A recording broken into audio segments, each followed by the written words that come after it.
Hello everyone. How are you guys doing on this fine Saturday morning or Saturday night for some?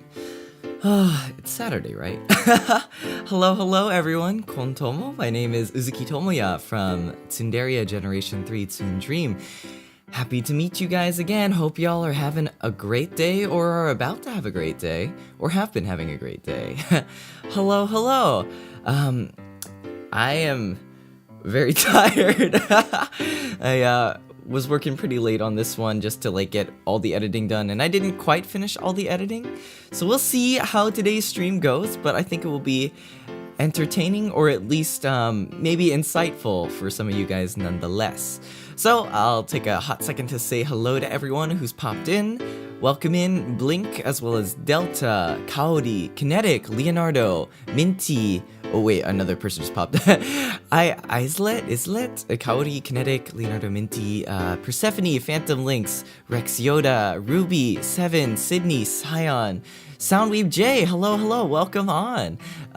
Sugar Class, Tamagoducky, as well as DJ ZMX, and Domagosh? I don't know if I'm saying that right. But hello, Kontomo. How long is the hot second? The hot second is over. It's actually iced coffee, so it's been more of a cold second, but yeah, I hope you guys are excited. Hello, welcome in, Pop Downer. Hope you're having a good one. Hiya, Zoe. Hope today is gonna be poggers. I don't know where I pulled that from, sorry. I'm kind of running off morning fumes. No, fumes? I don't know if fumes is the word right now, but a little bit sleepy, a little bit delirious. Combination of both. But yeah, so for those who don't know, today's topic stream will be about mixing. So similar to last time, I'm kind of gonna do a little presentation until I get into a live demo. And the live demo is a little bit less organized because I still have to do some vocal editing. So I figured, you know what, I can show you guys vocal editing. And I also haven't recorded harmonies yet. So I figured I might as well show you guys how to produce harmonies as well. I felt like that could be pretty interesting to some degree. So, or how I find harmonies when I can't hear them. So yes, today we will all learn how to produce a cover. And I hope it will be fun, entertaining, and educational. The big three. But yeah, so without further ado and hesitation, I'm gonna pop into the this screen over here. Let me just get a few things organized in the background. How do I full screen this again? Oh yeah, full screen. Oh wait, too soon. I gotta move OBS over here. And yeah, full screen this, and then we go on over. Woo! That's the wrong window. That's okay. Hold up. There we are. That's the right window. I don't know why it's so big. Hold up. Let me just bring this back here a little bit. Goodbye, guys. Here we are. Okay, that's what we wanted to do. Okay. Poof. There we are. Hello, welcome back. I disappeared for a hot second. Ignore the scuff. But today, I will be showing you guys what I do when I mix a cover. And so, feel free to take notes. There will be no quiz at the end, no test, and the VOD will be available for review if you would like to see it. Feel free to come back at any time. And hopefully, I don't think this video should get taken down, but in the case that it does, I'll probably upload a condensed version into an actual video guide. But yeah, here we go. So, my guide to mixing using the exact same slideshow background from yesterday. So, my table of contents for today's schedule class. Today's schedule, I'll talk a little bit about vocal editing, what EQ is, what compression is, what reverb is, and then we'll do some mixing together and hopefully it'll work out. The way that I have this set up is a little bit jank, especially for the demo. And full disclosure, I made this entire presentation in 20 minutes this morning. So Sorry, a little bit of a cough. So it leaves some to be desired. Additionally, disclaimer, I did not go to school for mixing. I am mostly entirely self-taught as in addition to a few videos that like a lot of videos that I've watched, a lot of articles I've read, and a lot of other mixers that I've talked to and kind of gleaned their experience. So take my advice not as necessarily a professional point of view. Again, my specialties are in vocal mixing. My knowledge of instrumental mixing is very, very small. And so, yes, take what I know kind of as this is how you would mix vocals to a karaoke track. And I can always bring in some knowledge of like kind of what I've done on instrumentals because I've done a little bit of instrumental work, but again, my brunt of experience, I think I have like 5 years of roughly maybe 5-6 years of vocal mixing experience, so I think that will come together hopefully nicely in this. Also, you don't have to be self-taught. Yeah, a lot of people actually will go to school for this. You can get a degree in sound engineering, mix engineering, and whatnot, sound design, and you can learn to do lots of these things as well as much more. And also understanding the background behind a lot of these things. Let me take another sip of coffee to wake myself up. Good afternoon, Mr. Mix, or Mr. or Mrs. Mix, or whatever your pronouns may be. Welcome on to the stream. And also, thank you, Jay. Also, sorry, let me mod you, Jay. Jay is a fantastic mixer as well. Very, very cool stuff that he does, and I am big fan. So, yes, I respect his opinions a lot. Imagine paying for what you can get Bunui to teach you for free. I can teach you so much, but there's there's a level in which you will probably need to train your ears on your own, because a lot of this experience honestly comes from a mix of like, well, I did this for a while and then I just like learned kind of what I was listening for. Because when you first start mixing, you're kind of like, what's the difference between this and that, this and that, this and that? And you won't know for a while. Also, welcome in. Zal is also a fantastic mixer. Sorry, Zal, I haven't modded you either yet. Let me mod you also. Zal is also a fantastic mixer. I really look up to his vocal mixing as well as some of his instrumental production stuff. He's pretty poggers. Also, Reaper Gang, Ikuzo, yeah, exactly. Reaper Gang is where it's at. You'll understand what I mean soon. But yes, Reaper is the mixing program that I use. But before we get into all that, I'm going to talk about what we do in any program before we get too technical. So, I'm going to talk a little bit about adjusting voice balance. That's not what I meant to do. But that's okay. That's a typo in the slide. This is my intro to vocal editing first. Good morning. Welcome in, Asagoji channel. Yeah, this is, again, I made these slides in 20 minutes. Ignore the scuff. This is vocal editing. So vocal editing primarily is used to kind of like make your vocals cleaner. It's not really, I don't consider it really part of the mixing process, but I definitely consider it part of the cover production process. This one's vocal editing is really, really critical if you want to make something sound professional and clean, I would say. So what you do is you can basically use various programs to make sure the vocals are in tune. And a lot of people will say, oh no, you use auto-tune? That's cheating. Just sing in tune perfectly, forehead.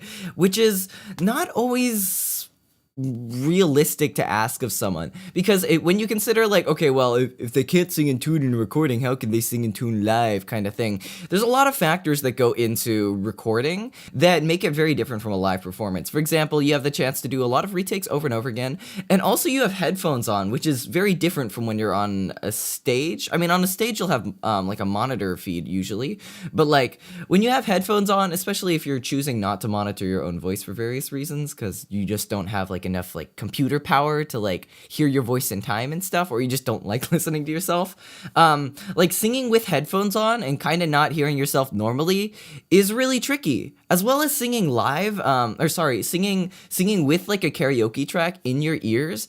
Getting used to that timing versus just like singing live is very difficult. And sometimes like one thing has to go, whether it be like expression, tuning, timing, and all those. And so what's great about vocal editing is it lets you focus more on the expression, which may get a little bit tossed out in the recording if you're a little bit newer to it. And you can fix slight things with tuning and timing.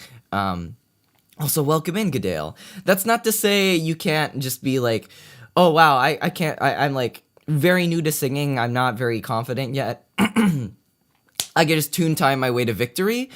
It doesn't quite work out like that. There's only so much that tuning and timing can do. You have to be like relatively close to begin with to sound good in a tuning program, because it is kind of digitally altering the voice a little bit, as well as you have to sing relatively in time with the correct syllables for timing to actually work. So, it kind of is what it is. You need to find that balance of how much you can fudge and how much you need to work on.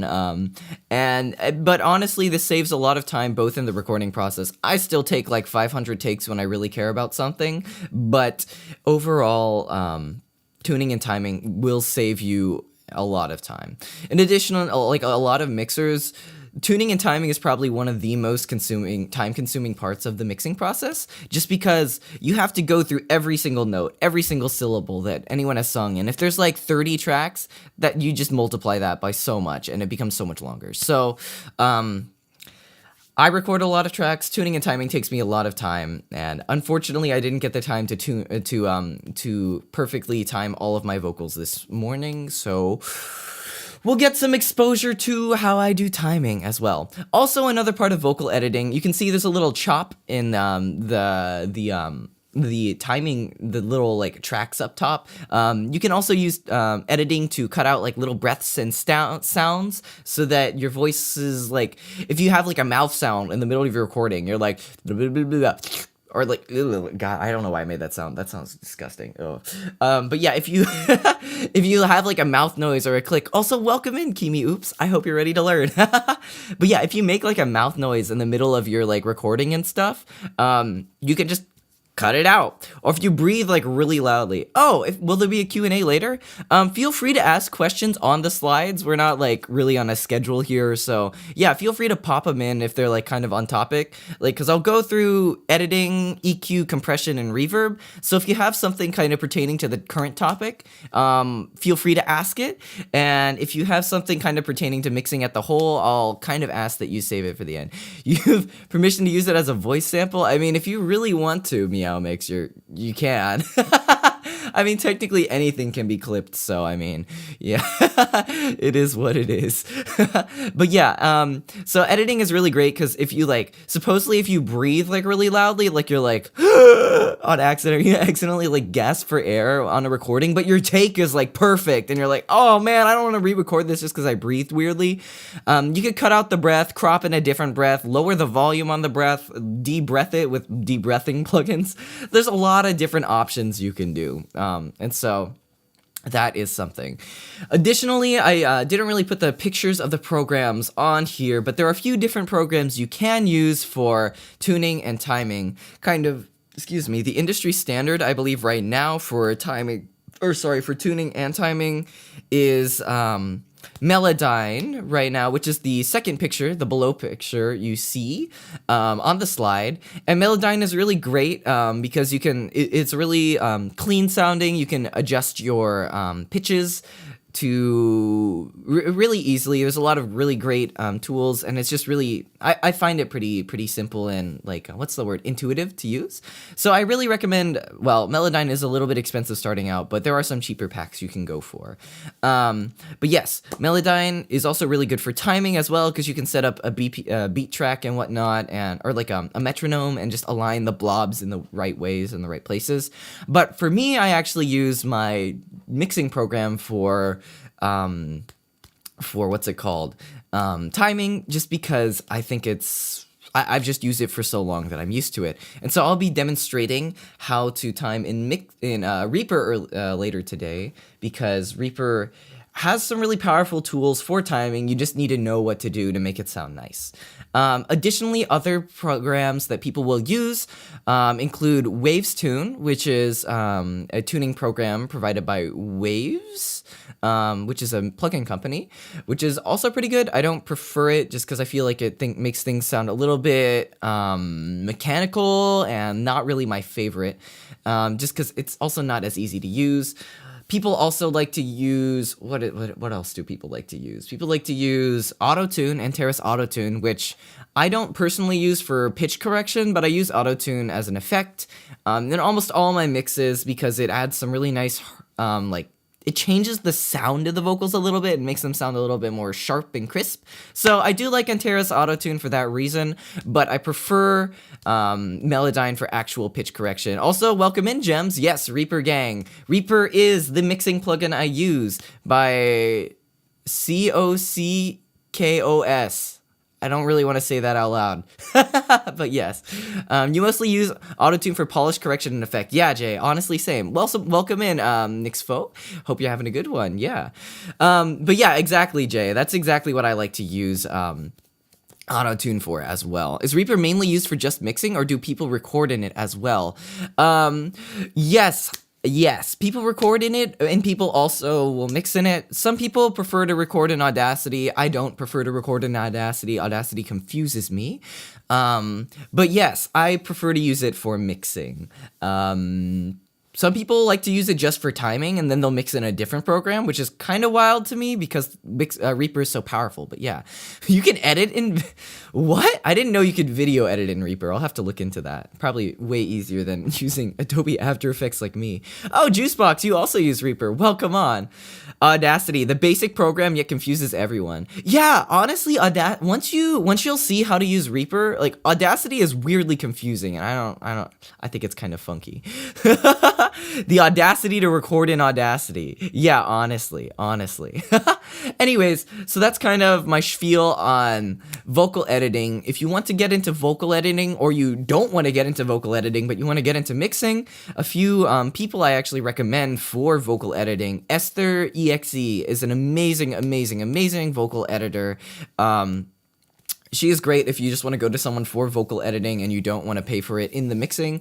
And usually mixers don't want to work on it in the mixing either, so it's kind of the best of both worlds when you go to like someone like Esther. She's a Chad. Yeah, we absolutely love her. Absolutely. Like I've done some mixes where she's done stuff on them, and it's like 100% rec. Makes things so much easier. GarageBand not bad either, to be honest. GarageBand's really good for music production, I think. I don't know. I don't have that much experience with it, but it works. But yeah, I think those are kind of the main programs people use for tuning and timing. Welcome in, Ryokun. Good evening. Alrighty, so now we're going to talk about some of the meat and potatoes of mixing. EQ is probably one of the most important things in mixing, and EQ stands for equalization, which is short for frequency equalization. So, without getting too technical, basically what you do when you open up an EQ spectrum is you will have kind of this thing of band, like this band editor that you can choose, and there'll be like a bunch of numbers ranging from 50 to 15k, and you will be able to pick kind of different sections of the band to raise and lower. And what this does is it kind of changes some of the qualities of the voice. So if you look at the vocal EQ cheat sheet here, this is kind of honestly, it's not bad. Like, I wouldn't copy it exactly, and it depends on the voice, but this vocal EQ cheat sheet is quite good. Honestly, it explains a lot that I can't really explain on...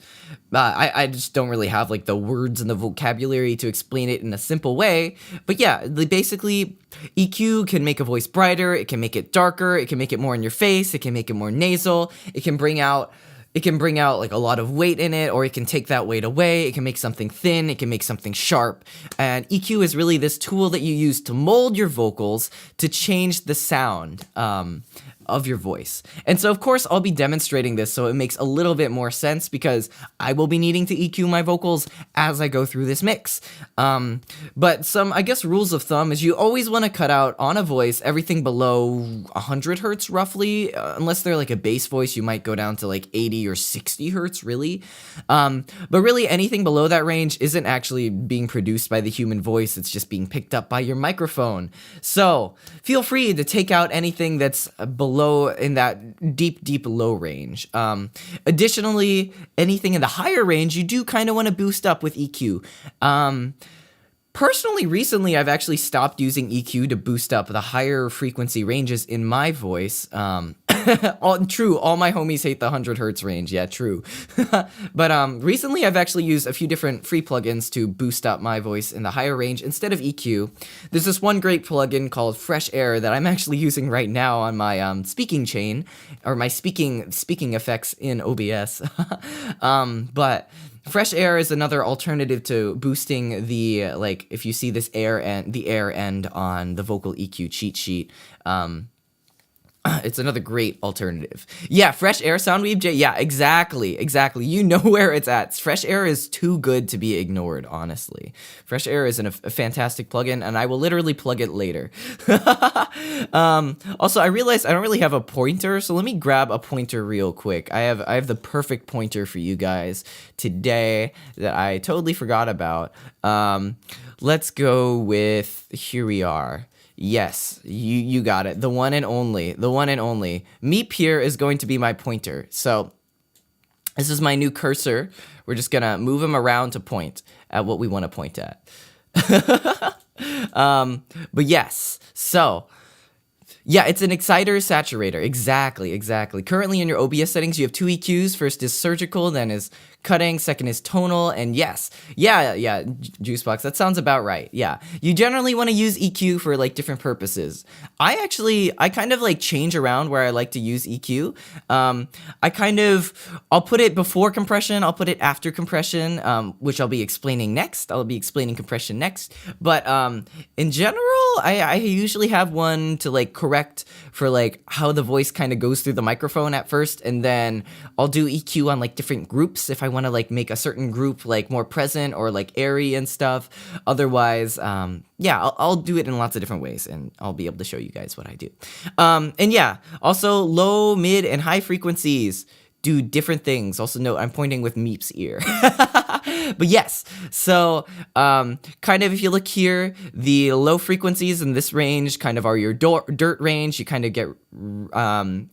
get rid of stuff. What is a VST? A VST is basically a third-party program or third-party kind of like effect that you can load into your mixing program, and it's like an alternative to what is usually built into the program, and allows you to kind of use a lot of these things, these third-party programs, cross-platform if you are moving between things, or if you just think they're better than the things that are built into your normal mixing program.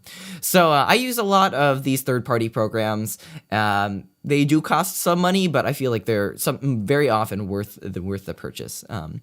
Anyway, so yeah, this low end range is a lot of unwanted noise. Then this 250 range is kind of like vocal mud. I generally will take a big chunk out of this.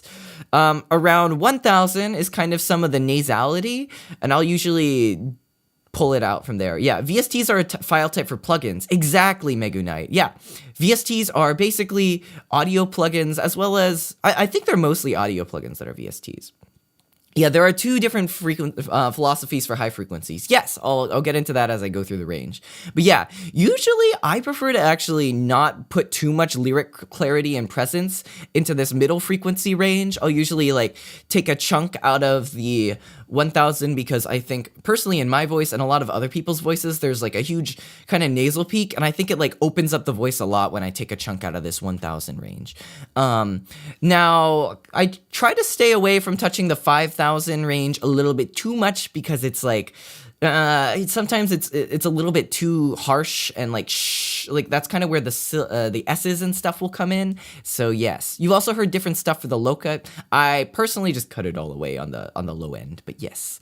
But yeah, so I'll usually like put a little bit, if not that much presence, maybe like a few decibels into the open range up here. But if they have like a really harsh voice or a harsh microphone, shout out to the Blue Yeti for being one of the harshest microphones out there with this range. I'll actually kind of cut some of this stuff out here if it's too harsh. And this range, the higher range, is a little bit dangerous to boost, but you can give it a try if you would like. If you don't have Fresh Air, which is free, you should get it. You can try doing this.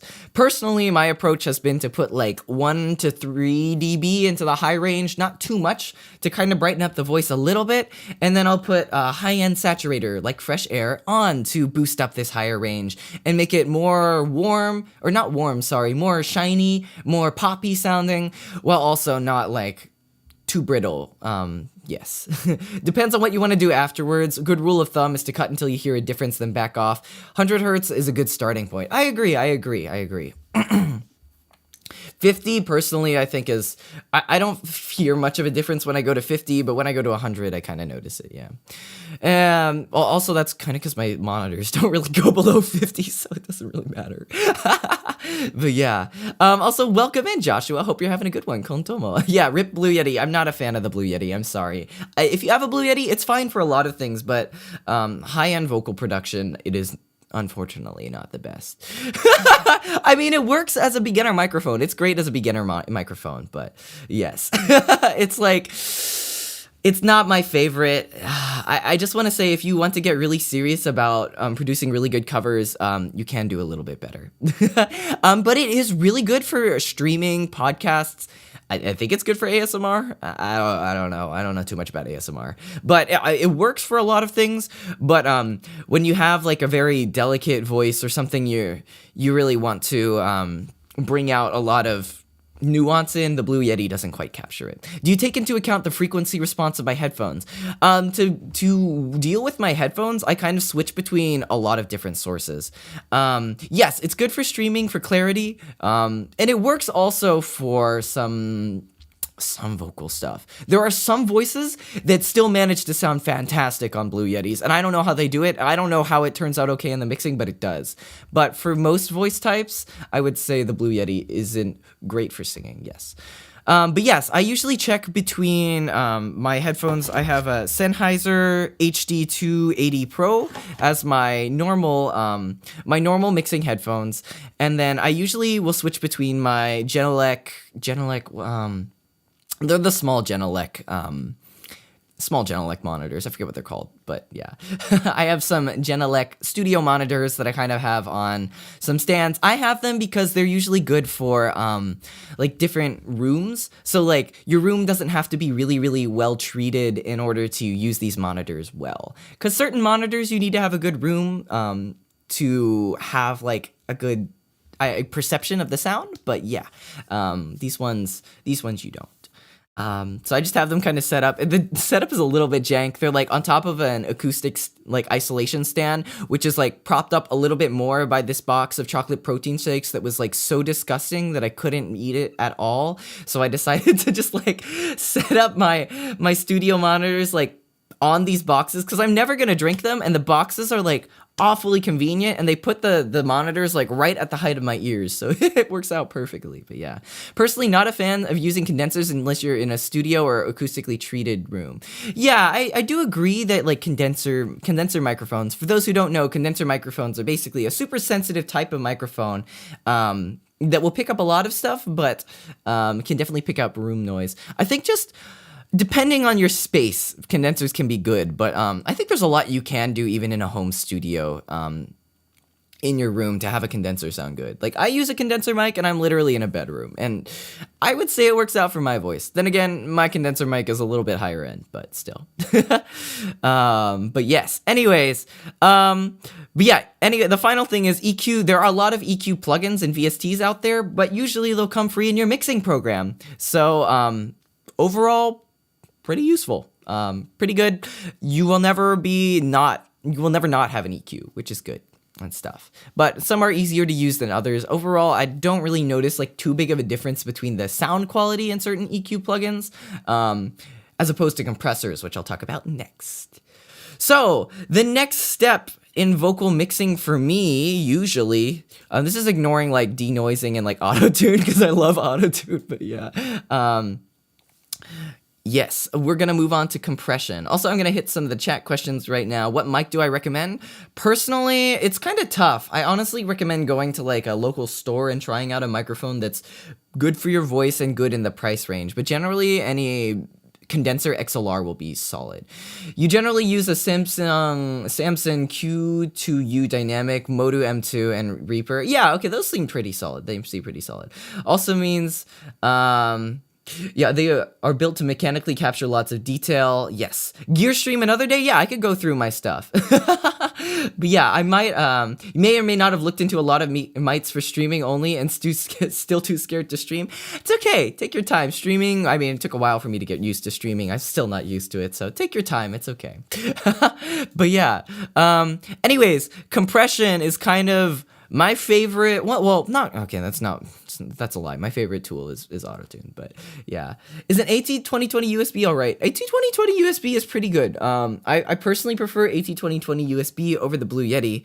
My first mic was actually the AT2020 XLR, and the reason it was that, funny story, I wanted to get the AT2020 USB, but I saw like, oh, AT2020 USB is like 120 buckaroonies, but AT2020 not USB is $100, which is cheaper, so I'm gonna buy that one. And so I bought it, and I accidentally bought the not USB version, which was cheaper, but then I realized, oh no, I need to buy an audio interface now, which made it a little bit more expensive. But the quality on the AT2020 XLR is actually pretty good, and so I do recommend the AT2020 XLR over the USB version if you do get the chance to swap over, Kato. But overall, the USB is fine.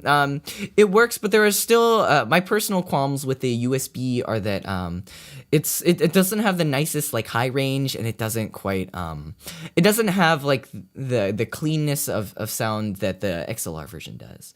You cry in AT2020 USB, Non?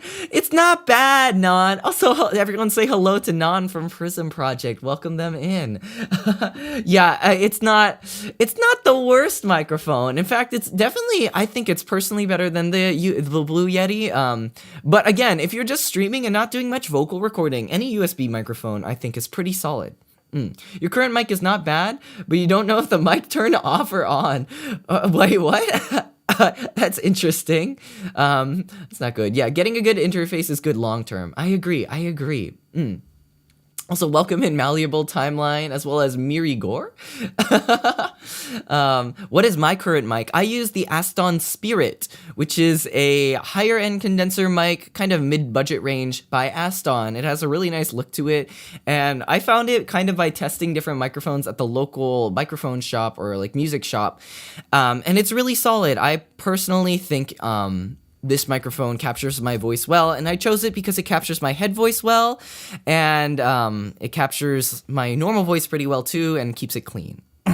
Should I not be allowed to record vocals? You can record vocals with the 2020 USB. Like, it's a solid microphone. Like, trust me, when I say like, oh, I don't like the Blue Yeti is great. Like, it works. It's better than a phone microphone. Any USB microphone is better than your phone microphone, trust me. But yeah, it's not bad. It works. It's like so many people, so many home musicians will record on like USB microphones, and they work. But if you're looking to like get really serious about like really serious about like producing super quality covers, I really recommend upgrading to an XLR eventually. Yes. What about an off-brand Xbox mic? Well, I mean, it works for certain effects. If you want to sound like like an angry like 30-year-old screaming at children over the internet, off-brand Xbox mic is perfect. Yeah, we take those. If you want to sound like Tyler 1, I think that one also will work, but yeah. Other mics, yeah, those are great recommendations as well, Juicebox. Yes. But yeah, Aston gang, Aston has some really great microphones. I haven't tested out the Origin. I'm curious. I would be curious to see how it compares to the Spirit.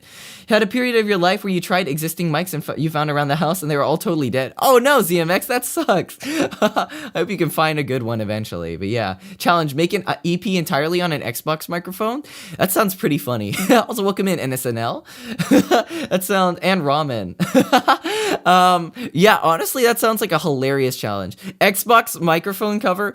Wait, like that would be so funny actually. Like if you have like a really good cover, but like as part of like your effect, you throw in like an Xbox mic. I kind of want to do that now, not gonna lie. I think that would be hilarious.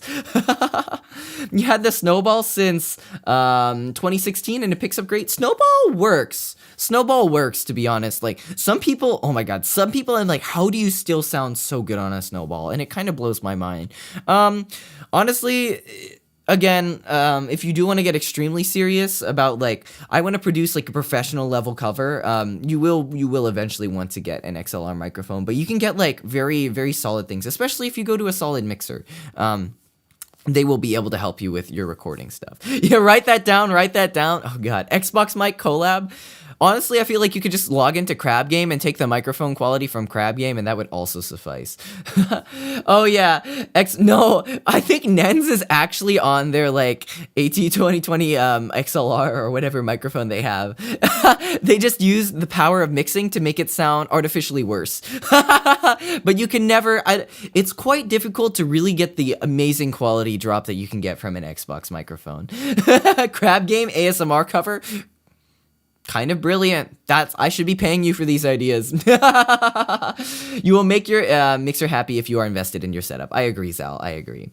You just picked up a K669. I actually don't know that microphone. Maybe some of the other gear people and will be able to vouch for that microphone a little bit better. But I do not know that microphone, so I don't want to vouch for something that I don't know about Harukami. But welcome onto the stream. Anyways, I've been talking on this frame for about microphones before I've even gotten into compression. So I do want to talk a bit about compression. I'll come back to the chat with some of the things about microphones. But yes, so volume compression is basically kind of your bread and butter in making your vocals fit into the mix and making them sound tight. If EQ is adjusting the qualities of a voice, compression is about adjusting the volume and the consistency of a voice. And compression is absolutely fantastic for so many things. Like it is, I can't say enough like how picky I am about compression plugins, and unfortunately the compression plugins I use are not free, but you can get a good ways with using standard Reaper compression. Welcome in, Vrog Music. Dab on that compression. Compression is so good. A majority of why, once you put on compression on your voice and it's like dialed in correctly, you will be surprised at how much your voice changes and how much better you will sound. But for a visual graphic, I'll bring Meep over so you can see. What compression does is it makes the loud parts of your voice quieter. So, you'll see I have this recording here up top, and it's got, basically, if you think about like a graph and stuff, this y-axis here is like, this vertical axis is your sound amplitude, like how loud your sound is, and then the x-axis is time. So it's like, think of it as this is kind of mirrored. This top side I think is the left side, and then this side is the right side, and the volume that's going into either. So actually that's not true. I don't know. Don't quote me on that. I don't think that's right. This is a mono file. That's obviously not how it works. I'm stupid. But I don't know why these don't look symmetrical. Why it doesn't look symmetrical. There's something about that. Oh, wait, no, I know, because it's a frequency. Ignore everything I just said. All you need to worry about is, like, how tall it goes is how loud it goes. That's how tall it goes is how loud it goes. And basically, what you want to do when you compress is to make all these loud parts that stick out quieter and, like, more blocked out. You don't want to turn your entire thing into a block, but you do want to turn it into... you do want to make it more consistent, because if your sound quality is going like throughout your song, it's going to be very hard to discern like the lyrics and stuff, or like the voice quality. It's going to be really hard to listen in. And so personally, I think it's Yeah, we do hate sausages, exactly. So we don't want to have this inconsistency. We want to make it more consistent all around. So when you have a compressor, let me see. You have certain like things you can tweak. So you can decrease the threshold, or you basically make it so these two red lines here. You want to make everything that goes past the red line quieter by a certain amount. So this red line you adjust here, let me just drag Meep across, is the threshold in which you compress. And everything over that red line, you want to make quieter. But you also need to control how much you make it quieter, and how much you, and like when it gets quieter. Because you can adjust actually the speed. This is a little bit tricky to explain, I'm sorry, but basically you can adjust the speed at which the compressor like pushes things down. And so if you have like a loud like bang or something, and you want like the power of and the punch of the bang to go through, while you don't want the actual like note to become loud, you will use compression with like a slower attack, so that like the compressor acts after the initial hit of the thing, and then brings the other parts down a little bit more. For those watching, you won't actually see the red line for your threshold. Yes, exactly. This is kind of a visual aid. This will definitely make a lot more sense when I get into the demonstration, but for now, some people are visual aids, some people are more listening, so hopefully we can work this out. So that's kind of the gist of compression. Compression makes your voice sound crunchy. It makes it sound tight. It makes it sound powerful, and that's why I love compression. Next after that, we have, I'll usually do it before EQ, I'll usually use it to add color to a vocal, and I'll usually use different compressors and lots of them to make the sound just sharp, or like full, different plugins. I guess I'll throw out a few recommendations for some plugins I use. I really like FabFilter Pro C, because it just makes things really tight, and I think is the way I would describe FabFilter Pro C's algorithm. And I really like RComp from Renaissance plugins, because I think it makes things sound thick. I also used to use the CLA 76 from Waves for a long time, but I think it was a little bit too thick for me, and it was a little bit hard to control. When you're using an expander also works. There's also something called multiband compression, which I'll talk about in the demo because it's impossible to explain. Well, it's not impossible, but I'm not going to be able to do a very good explanation on the slides. Next we have Reverb, which is, let me just turn on Reverb so you guys can get an audio, an audio def stuff. But Reverb makes you echoey, wee! But mixing is definitely very different from karaoke reverb, I would say. Like reverb in a mix usually is made to glue in the voice and not make it sound super echoey. And I usually use a lot of different things for reverb. And it's really hard to explain. And reverb is definitely one of the toughest things in mixing that you will get to learn. I personally, it took me a very long time to figure out how to do reverb right. But there's a fantastic thing that I found out much later in my life that basically, I should have made a slide for this. You can find your correct or really solid reverb settings from the BPM. There's an amazing site, which I will link right now, on how to get the right reverb for your BPM. And I'm going to link it right here in the chat. It's called the Delay Reverb Time Calculator. And this thing is literally magic if you don't know what you're doing. If you use this, I guess I'll pin this for a bit. I'll pin this. This reverb plugin, or this reverb calculator, will basically tell you how much you set your early reflections and your delay time for your reverb, so that you can kind of get it to sink into the song the right way. So you will need to find the BPM of your track if you want to use your reverb calculator right, but overall it's super solid and I like it a lot. Personally, also, when I go to do reverb, you can break down like an echo on a voice into different places. If you think about it, like if you sing a note into your, like, if you just sing in your room, you're like, ah, or something. what your voice first will bounce off the walls and immediately come back to you, and then there's also reverberations from it continuously bouncing off the walls. And those first few bounces are called early reflections, and they carry kind of some of the characteristics of the voice, the weight of the voice in them. Or not the weight, but kind of they have a good property to them. And you can isolate that using reverb and kind of use that to thicken up your voice and really help it fit into your mix as well. And you can also tweak how the tail end of your reverb will sound too, to make it more fitting, I guess. You had no idea there was a reverb calculator? I always used to do it by ear. Oh my gosh, Virog, you're crazy. I struggled for so long until I watched a video on using a reverb calculator, and literally, like, reverb calculator changed my life, because like without it, I would always like get the tail there, like the reverb would go on for too long and it'd be feeling weird, or like it just never would feel right. But yeah, I really recommend using a calculator. It's so good. Yes, they dictate the space on the walls. Again, I didn't go to school for this. I am only kind of using my my experience for this, but yes. You've never used a reverb calculator, but it's a totally nice resource. Yeah, it's kind of like, I'm a cheater. I'm kind of using it to cheat and make it easier. But yes, professional mixers hate this simple trick. Not gonna lie, yeah, it's a little bit cheesy, but it works. Additionally to reverb, one thing I really like using is delay, which is kind of like a longer reverb. Like a lot of professional mixers will use delay to fill out the space in a way that reverb can't really use it, or can't really do justice to a mix.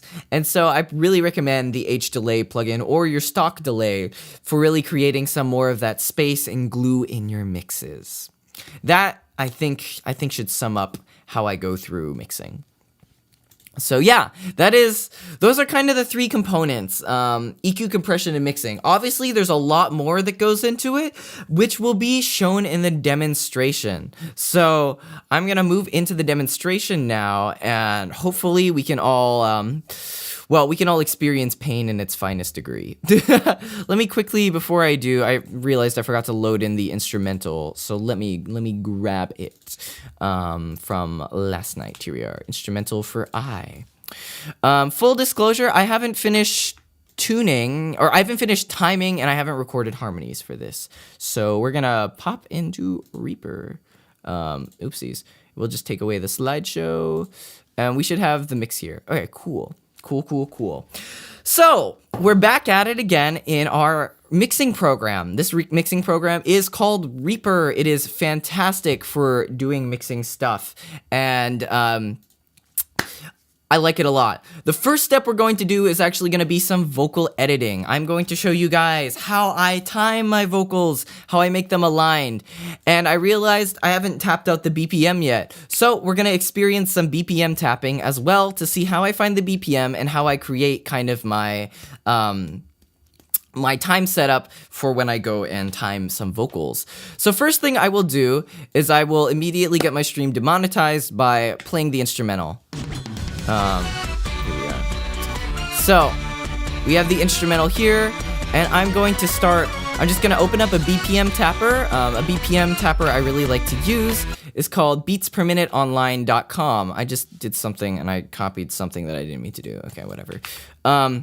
But yes, beatsperminutetapper.com, I'll link it in the chat too, is kind of how I tap out my stuff. If you want to support the Mad Lads at Reaper, a license is a whopping $60. Yes, Reaper is basically so cheap for most mixing program standards, and also the free trial lasts for 60 days, I think, and it's really solid, so I really recommend it. But yes, so what I'll do is I'll have the song playing in the background, and I'll just tap it out. 1, 2, 3, 4, 1, 2, 3, 4, 1, 2, 3, 4, 1, 2, 3, 4, 1, 2, 3, 4, 1, 2, 3, 4, 1, 2, 3, 4. Okay. So my BPM sits around 138. So what I'm gonna do is I'm going to right click. Actually, can you guys see when I right click? I don't think you guys can see when I right click, and that's unfortunate. But what I'm going to do is I'm going to hit Shift C, and I'm going to punch in a BPM at around 138. Yes, yes, yes. Reaper is kind of like, I will not speak that aloud, but yeah. Oh, and okay. So this thing doesn't seem to be aligning up perfectly. Let's try 138 again. I'll create another time marker, and with Shift C, you can make these little timestamps, and you can drag them around and like adjust the little bars on your project so that everything kind of aligns. So you can see I'm like dragging this little marker. You can't really see the marker. Let me just drag Reaper down a little bit so you can see the marker. There we are. So basically you can hit Shift C wherever your cursor is or wherever your marker thingy is, and you can drag and move around these time bar lines, which is super, super helpful for aligning your vocals to the beat. Let me pull up the chat so I can see. You need to find custom rhythm game charts, and usually they'll have BPM types. Yeah, honestly, that is true. Honestly, a little bit of my worry sometimes is the BPM charts sometimes aren't right because it'll be like a remix of the song or something. So personally, I just prefer to tap it out to be safe. But yeah, so I'll drag around this, and as you can see, kind of the vocals are sitting there. There's like blobs and stuff. And why dragging around these time bars is helpful is so you can, like, when you are mixing, you'll be able to stretch your vocal blobs so that they align with the actual bars, and they're perfectly in time. Also, welcome on, Moral Truth. Hope you're having a good one. What I like to do is, I tapped out the BPM around 138, but what I really like to do to make sure the vocals really get in time is I'll go, okay, what's 138 times 2? Okay, that's 278. So when the BPM, when I make the time marker 276, I spoke that wrong, you'll kind of have twice as many markers or twice as many lines per beat. And so this helps you capture when your vocals are faster and are on the 8th note or whatnot, or the faster notes and stuff. So yes. So what I'll do is I'll just drag around this marker until it kind of fits. Let me just zoom out a little bit. The controls on Reaper are really nice for zooming as well. But yeah, that's why I really like it. So here kind of looks like it's aligned with the drum hits for most of this song. It might be a little bit slow, honestly. So I'll try 270, 280. Maybe that's the correct BPM. Yeah, that's the correct BPM. We'll just drag around 280. 280 looks a little bit fast. So what about 278? Let's try this out. All right, 278. Let's see if it aligns with the beats well. 278 also looks a little bit fast. Huh, maybe it was 276. Maybe it was 276. So let's try this. And overall, 276 is also looking a bit fast. All right, let's try 274 maybe. I'm going down in increments of 2 because, again, this is double the beat, not quite the normal one. So let's see, 276, and we'll just see if it aligns throughout the rest of the song. Yep, 276 seems to work for the beat on the 8th note. This is definitely faster. It gets easier when you're the composer, definitely, yeah. A lot of composers won't have their tracks perfectly aligned to the BPM start. It's a little bit annoying, so you do gotta drag your stuff available. Yes, and Reaper is available on all operating systems, so it is very, very what's the word? Accessible and very strong.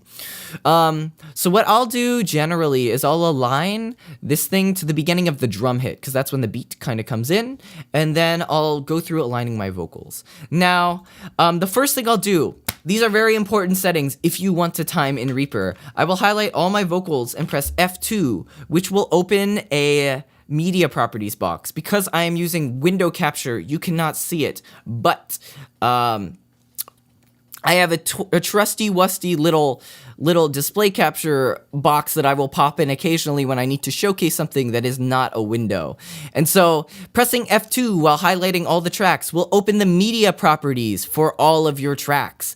And what I will do here is I will adjust a few things here before I prep to stretch and time my vocals. So what I will do is I will go to the pitch shift time stretch mode, and I will change it to soloist. You cannot see that. Hold up. We'll change the pitch shift time stretch mode to soloist. This is really good because obviously each vocal individually is a solo, so you kind of want to have the stretch algorithm in the solo mode. It makes sense, right? I'll change the mode to tonal optimized, which will make it so, I mean, your stretching preserves the pitch, which is really important. And I will also change the fade size to 10 milliseconds. And stretch for marker fade size is a thing a lot of people will miss.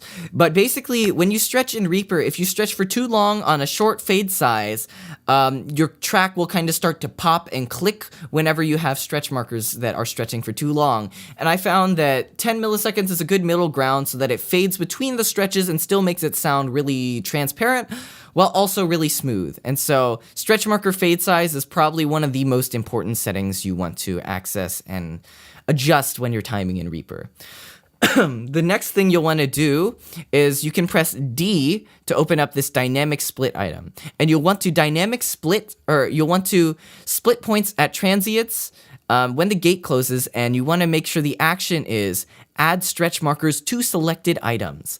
What this will do is it will kind of guess in your track where all of the notes or like words start in Reaper, and it will start just kind of grabbing all of your stretch markers and placing them in. And I found this like makes it easier. You don't have to place stretch markers everywhere. You can just click add stretch markers in, and they should be added in. So let me zoom in a little bit so you can actually see them. Let me turn this off real quick. And so we see when we zoom in, now we have these funky little stretchy guys here. Stretchy guys here, here, and right now they are grayed out, but they will eventually become colored when I stretch something forward or backwards. So, the next step in doing this is kind of just going through and aligning all of the starts of your blobs to where the beat starts. Now, something that's very interesting is you want to align your... What's the word? You want to align the part of the vocals with the actual sound, the actual like tone in it, not just like the syllable part or the consonant part. So for example, here I think is eat chew, and you'll notice that there's kind of this ch part at the beginning, because the C, there's a little bit of like shness that comes out before the actual note here comes in. And the reason it looks like kind of, what's the word? It looks like a little bit sharper and fuzzier here is because the ch has a higher frequency sound to it. So you can kind of pick out these parts where the consonant comes in, and you can place your stretch marker after it and align it so the is the part that comes in on the beat and not ch. Yeah, unvoiced consonants, exactly. So you want to take your ch and you want to move that a little bit before the beat so that it comes in correctly. So I also have the eat right here. It comes in. Eat chew, and I kind of have like a little bit of a grab or growl on it. So I'm gonna look for the part where it looks like the note is like less like, I guess, gravelly and just align where the body starts. Another thing that you generally want to do when mixing is you want to bring down the instrumental volume for you to bring it back later. Some people go in rules of only go down in multiples of 3. I know Kazu taught me that recently, and I didn't know about that. So just for today, I'm going to go and bring down the decibel value on I -9 a little bit. Also, before I get too into timing, I do want to throw on my first effect. So my first effect in the chain, which I like to throw in while timing, is... drum roll, please. You guessed it. Antares Auto-Tune. I just like to throw on auto-tune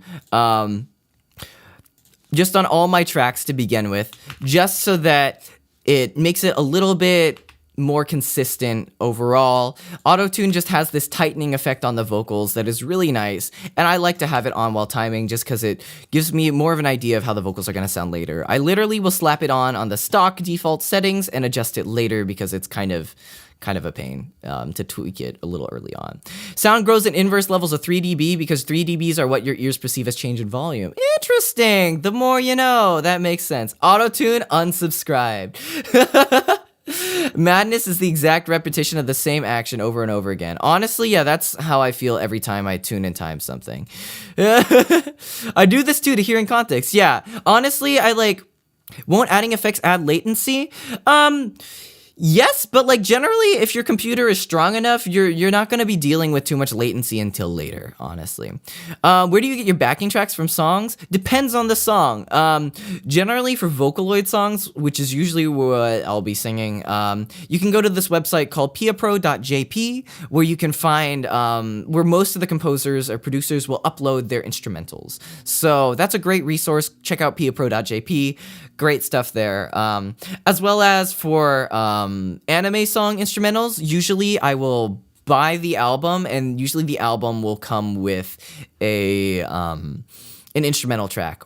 What program is this? This is called Reaper. It is a mixing program. It is very solid, very solid. But yes, so really recommend, or sometimes you can just go to iTunes and buy the instrumental too for the song. It's usually like $1.29. It's quite affordable, and if you're gonna cover a song, you're gonna be kind of spending money anyways usually. So I usually think like that's the cheapest part anyways, acquiring the instrumental. But yeah. So now the instrumental is a lot quieter. I might bring it down a little bit more, -12, just so you can really hear the vocals in context. So I think it's still coming in a little bit earlier. I'm gonna bring this here. I have key bound my stretch markers and fade and remove stretch markers to some unique keys. Personally, I'll give you guys my recommendation. I prefer to have add stretch marker on numbers 3, 4, and 5, because in Reaper, those numbers don't really do anything. And the reason I have it on 3, 4, and 5 is because generally I go to hit 4 to add a stretch marker, but if I miss to the left or right, I have it on 3 and 5 just in case. So yeah, I'm press 4, add a stretch marker, press 4, add a stretch marker. Remove stretch markers, I think is on my default, which is Alt-click. So if I Alt-click, I remove the stretch marker, Control-Z, undo. And that's really, really helpful. So that's how I add stretch markers in Reaper. Now, another thing that's really helpful, you can go into settings and you can also hit like remove all stretch markers in selected item, in selected area. So if I have like a bunch of stretch markers, let me find an example. So sometimes the dynamic splitting will guess like the wrong section, and I'll have all these stretch markers and not all of these are at the start of the note. So I have remove all stretch markers in selected track in selected area set to 1. So I hit 1 key and all those stretch markers disappear. It's just really, really, really convenient for quick editing and stuff. So my plan to do this is I'm gonna time the first half of the song. I don't think we really care too much about the second half. We can do that off stream and stuff. But I do want to give you guys a fair kind of picture of what timing is like. So honestly, for me, timing is very much I can do it without even listening, just because. It's lagging. I can do it without listening just because it's very visual. You can just kind of see where the notes start and put in your stretch markers, drag them to the beginning of the beat, and it goes pretty quickly. Well, pretty quickly if you only have one track, but if you have a lot of tracks, it becomes very tedious very fast. When also you get like a 16th note, I kind of just aim for this middle ground and try and find some stuff. Also, if you have a gaming mice, the software has remappable buttons, go nuts. Yes, exactly. I haven't actually thought about that. I do have a gaming mouse and I haven't really thought to remap any of the buttons, but makes a lot of sense, Juicebox. Definitely didn't think about that. Ooh, okay. So let's see, we got some blob here that looks like a little bit, I don't know what's quite going on here. Let's figure out together, how we can align this. So this is Kusata Chomi. So we definitely want the of the sa to come in like in the middle, and I think the ku comes in like on the 8th note here. So we're gonna drag this to the middle and see how that sounds. Why is it lagging so much? I don't know why it's lagging. Let me see my sound card. Maybe if I change this, it might help. Let's try this. That's worse. Okay, we're gonna go back to this. Primary thumbs. Oh, maybe I can change it. Maybe I can do output device. You can do it like this. Alright,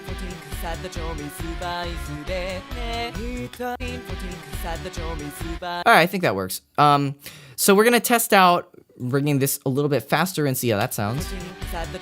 Okay, I think this is the correct timing. So again, sometimes you'll sing something wrong and you'll just have to time it correctly, and it is what it is, you know. just you gotta humble yourself. You're not Beyonce. Yeah, it worked. Okay, cool. So let's see, we're gonna keep dragging. Again, this is the most boring part, so feel free to just tune this out in the background for a little bit while we move towards the actual mixing, which will come as soon as I time through the chorus. But right now, we're just gonna do some chill timing, Zatsudan. Feel free to just chat, talk about whatever. How's your day been, everyone? What you been up to, kind of stuff. Like, let's see, what happened recently? I've been playing some more games off stream, a lot more Eternal Return. I think I talked about this. Eternal Return has been pretty fun. As well as a few others.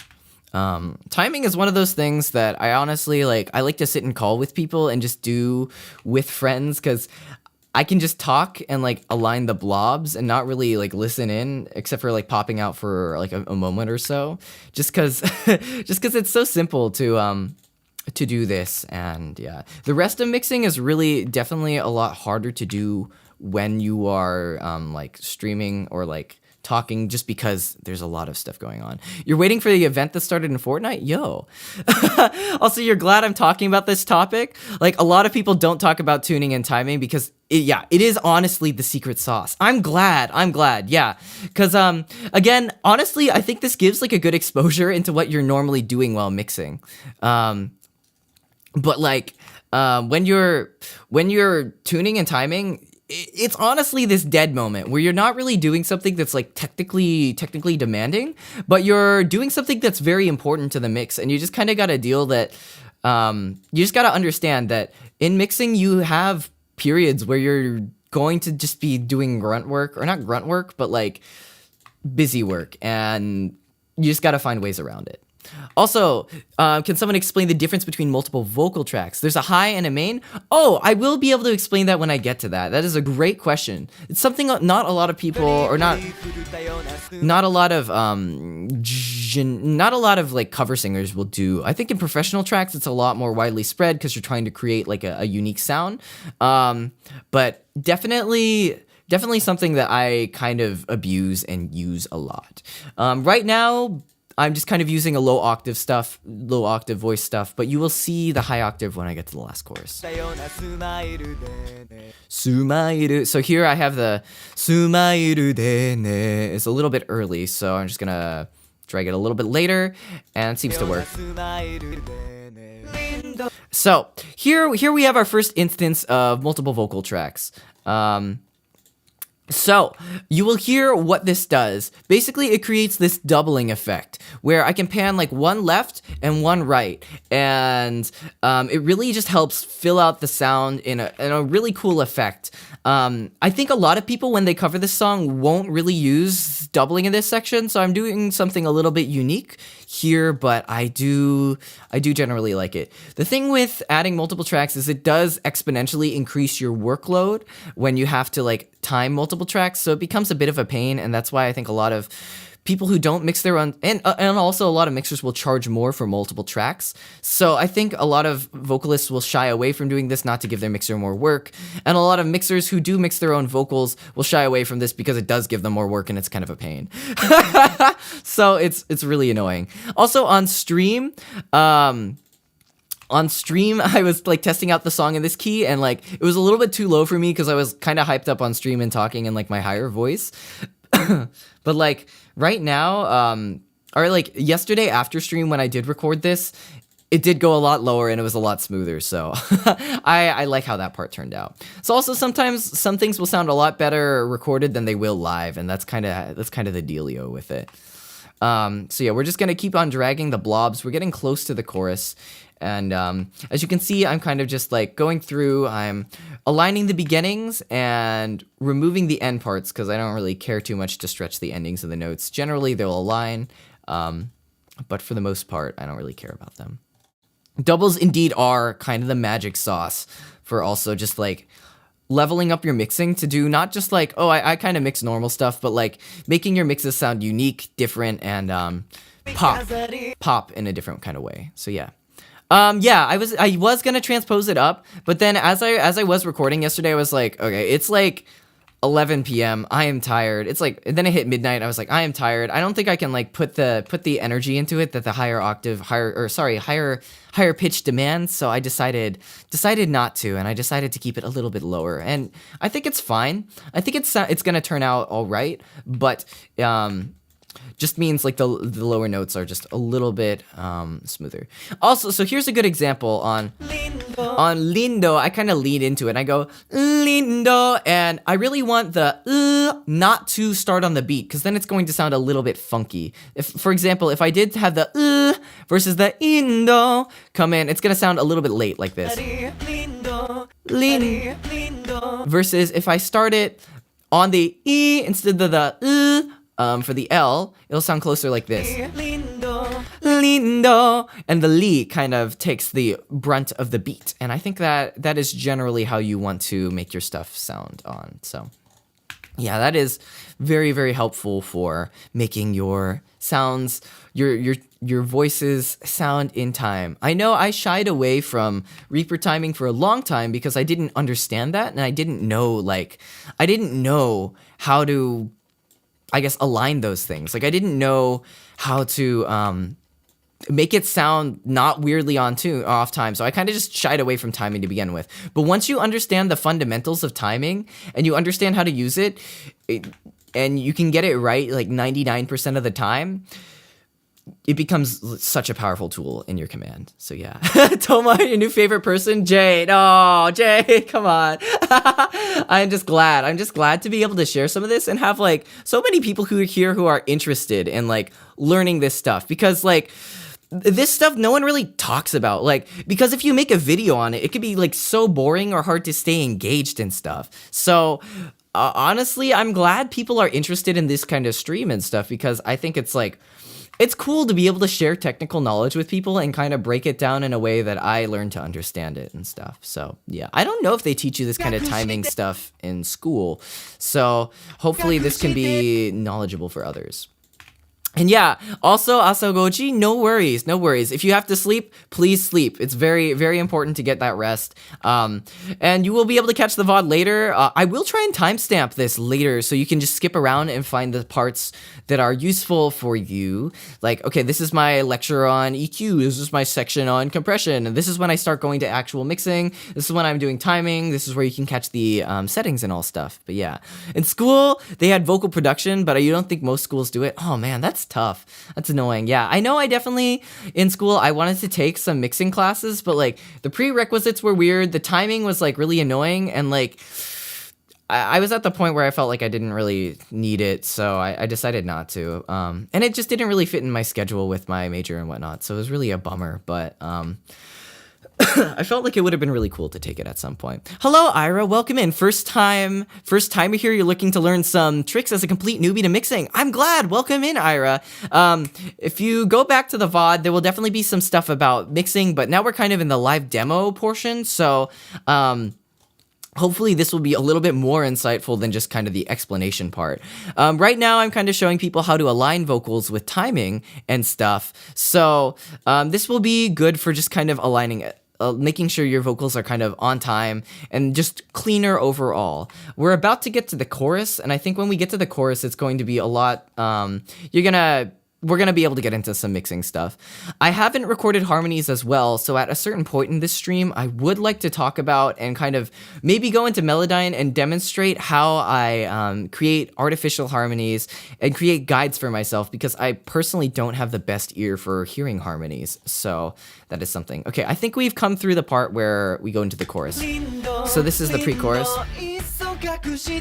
So here, this is completely raw, there's no effects, just tuned and timed, and it's kind of rough, like it not really consistent, doesn't have the best EQ, and we're gonna fix that. We're gonna get to that. Harmonies are really hard, Jay. Honestly, I agree so hard. Like harmonies are so annoying.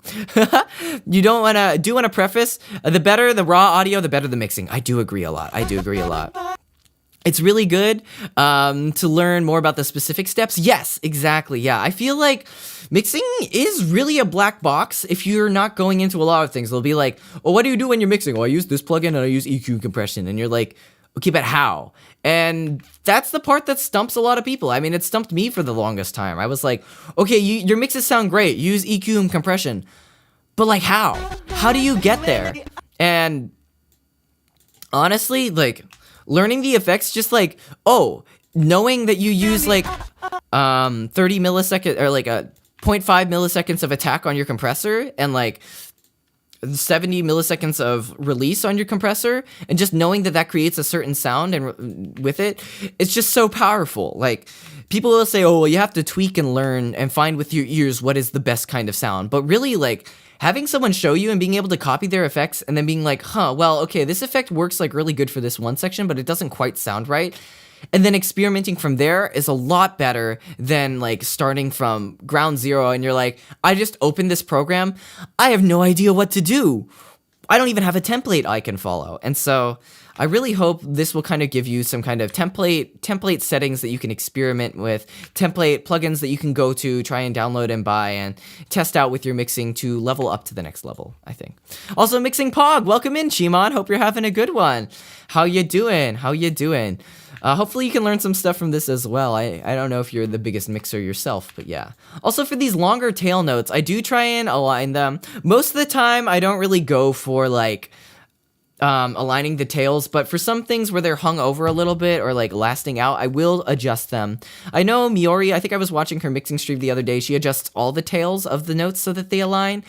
I am just a little bit too lazy. I'll kind of do it here, you know, humor you guys, but yeah, for the most part, not so much. Do you agree? Do you use XY? Well, doesn't help a complete rookie. Yes. You're more of a beginner. Then in that case, I hope this will be helpful to some degree in learning how to do stuff. Sometimes also a note, you'll see I am kind of aligning these 16th notes to kind of the middle of the bar, not really super precisely. Sometimes I will kind of adjust my metronome and my bars so that they are on the 16th notes if it's generally a really fast song, but kind of at that point it gets too cluttered and it's a little hard to tell what goes where, and so I prefer not to and just kind of guesstimate with my eyes and stuff. Oh man, I can just adjust this here. At some point, if this ends up going on really long, I might take like a food break or something, just kind of how we did in Pokemon, but I hope you guys don't mind. Alright, this is a weird thing. I don't know quite what's going on here. So this is Bado pure hipatte. Okay, so this is a P sound, and like this P is a little bit slower, but this one seems on time, so.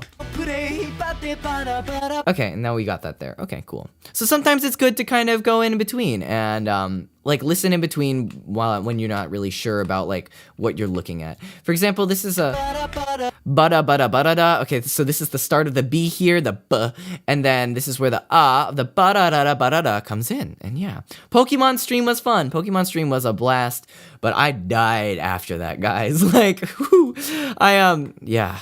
I'm timing right now. Yes. This is kind of just some note alignment at the moment before we get really into the mixing meat and potatoes. I'm going to go through the first chorus. I'll show you guys how the highs sound. If I find that we're just kind of going on and we're just ending up mixing through the whole thing, I'll probably take a break or not a break, but you know, like a moment to time the rest of the end of the song here where there's like more tracks and more high octave stuff. But for the most part, I want to get into the effects showcase for those who are really curious about that when we can. Because I'm sure everyone's here to kind of learn different steps of mixing, but for those who are familiar with timing and kind of are just here to see, well, what do you do with your like mixing plugins? What do you do with your EQ and compression? Personally, I do want to get to that. So, but of course, timing is a necessary evil, and we will need to get through that first. And you'll see, like, I don't sing everything perfectly in time. You don't have to either. You don't have to be a superstar singer with timing and tuning to be able to get something that can be very professional sounding in the end. You're 100% here to steal ideas from you that you like. Honestly, that's kind of what I do with a lot of people. I show up to, or like I'll ask some of my mixer friends like, oh, what do you do with this? Oh, I use this plugin. And I'll try it out for a while, and if it sticks, it sticks, and if it doesn't stick, I'll take it off and I won't start using it. As a rookie, you're amazed. You're timing stuff without chopping everything up. Definitely gonna go back to the VOD. Yes. Oh my gosh, chopping. I had a chopping phase when I was timing, and it was so painful. Like, it was so brutal. Being able to use stretch markers and using them, like, and having them sound very transparent just helps so much for getting your mix to work well, getting it to fit into the mix and, like, transparently sound perfectly in time. And, like, holy cow. If you need to download Reaper and give stretch markers a try instead of chopping things up in Adobe Audition and the like, I highly recommend it. Don't be afraid. Don't be afraid. Stretch timing changes everything from chop timing. I really will only use chop timing when, like, the vocalist has kind of recorded inconsistently to a song, and, like, certain parts are just kind of here and there wherever. For example, let me give an example. So if this part was, like, not really recorded in time, and with the rest of the track it was shifted to the right here, I'll chop, like, the beginning and end and bring it here and there. You didn't know there was an option other than chopping? No, Yafu, no! No! Oh, God, that's so brutal. Yeah, stretch timing in Reaper saves lives. Also, welcome in, Virion. Everyone say hello to Virion from My Hollow.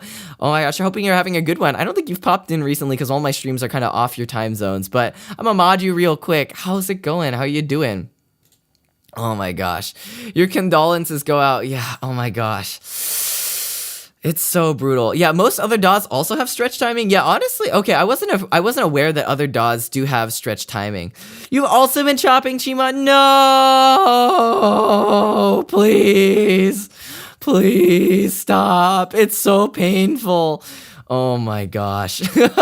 Stretch timing is absolutely brutal. Pro Tools has a form of it too. Okay, I kind of want to hit it with the Sasuga Pro Tools, because Pro Tools is like one of those things where you're definitely like, I mean, it is the industry standard. You kind of want to have it. I've never tried Pro Tools because, like, Pro Tools is kind of expensive, and I don't want to give it a go because, yeah. And I've heard it's a little bit more wieldy. Where can you activate the stretch thingy? I did talk about it a little bit earlier, but since I have DVR disabled, you know what? I can enable DVR, so you guys can go back a little bit. But let me find it in my stream settings. Oh, no, it is enabled, so you should be able to scrub back, I think. But, basically, what you can do is you can hit F2. Let me just open up the window capture, or the display capture again. You can go in, you can hit F2. You want to configure your settings so that you have pitch shift soloist, monophonic, stretch marker fade size 10, and tonal optimize on. And then you can hit D on your track. I'm just going to hit it on this track. And make sure you have dynamic split on transients when gate closes, and add stretch markers. And then you can just write them in there. And that'll apply all the stretch markers in, as you can see, throughout the track. And then you can kind of look through Reaper settings to find the hotkeys for adding and removing stretch markers. It's a little bit difficult to show on stream. You know what? Actually, I can probably show you guys how to set up stretch markers on stream. Timing in Melodyne. Timing in Melodyne is also good. Timing in Melodyne is very solid. I just personally haven't ever done it. I tried it for a little bit. Sometimes it's good if you're, like, timing specific things, but yeah. Also, the chat is all blue. Honestly, I feel like I'm modding everyone who's kind of like a fellow mixer at this point, so it's kind of turning into the blue chat. But yeah, so I'll show you guys. There should be something in settings and preferences. Let me just find it. I think you can go to options, preferences. Let me just make sure I do this in the background. I think there should be something you can type in, find, bind. There should be something for key bindings somewhere in Reaper. I don't know where it is. Customize menus and toolbars. Oh, I don't remember where it is. I honestly, actions maybe, show action list. Oh, okay, I got it. So you can go into, okay. I'm gonna just open up the display capture again. You can go into actions. Let me just uncrop this thing a little bit more. Go into actions here. Actions tab. Just drag this up so I grab the actions tab a little bit more. Okay, this is a little bit awkward. We're gonna go into the actions tab here. Actions tab, you can go into show action list, which will pop out this thing here, and then you can filter by stretch marker, and you can do add stretch marker at cursor, and you can add different key bindings here. It's really great. So you can filter by stretch marker, And yeah, so add in your stretch markers to Reaper, and I think there's another one here. Yeah, remove all stretch markers in time selection. That's another one I really like to use. I have it bound to 1. It's really great. I really like it. So powerful. Love it, love it, love it, love it.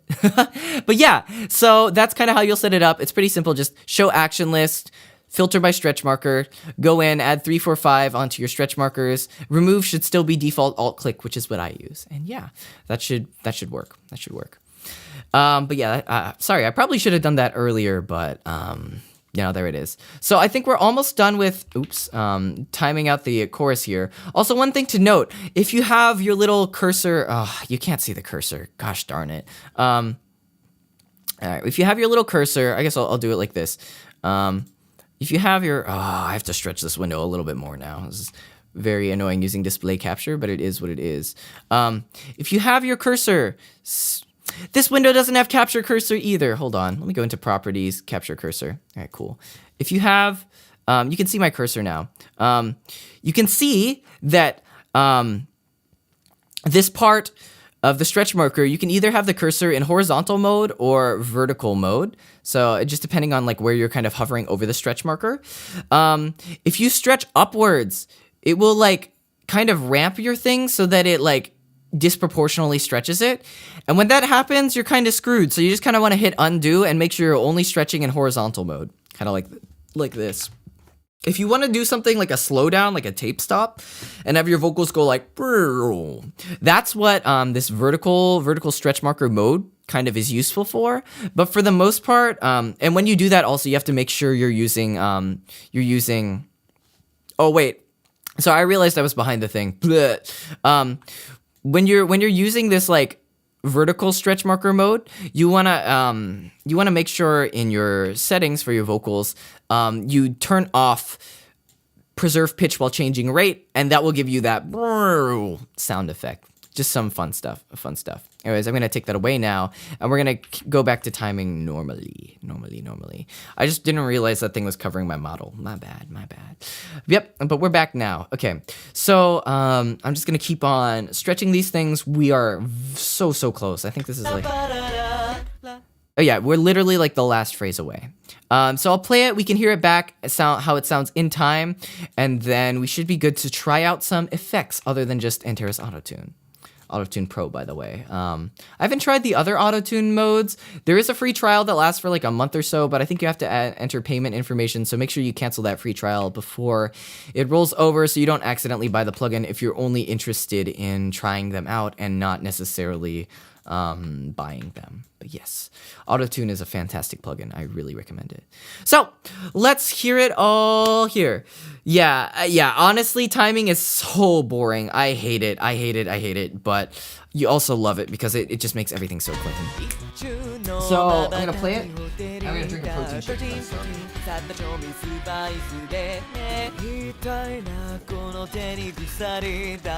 Protein shake time. Let's go.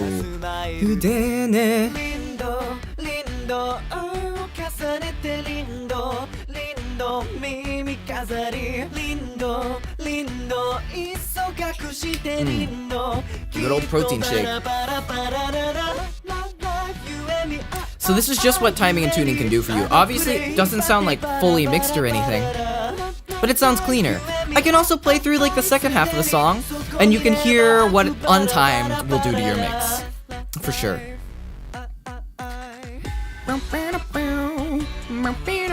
And we'll just skip to this part while I continue chugging this protein shake. See, you can hear I'm like kind of behind a little bit. And part of that is just latency in the microphone or like not singing perfectly in time. But when you get in time, so much cleaner.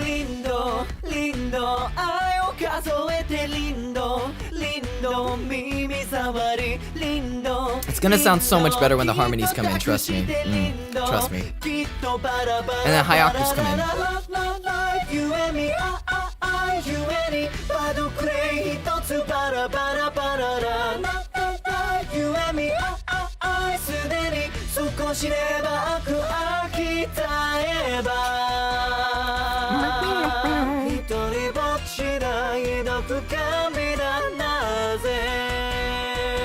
And that's where the high octaves will come in.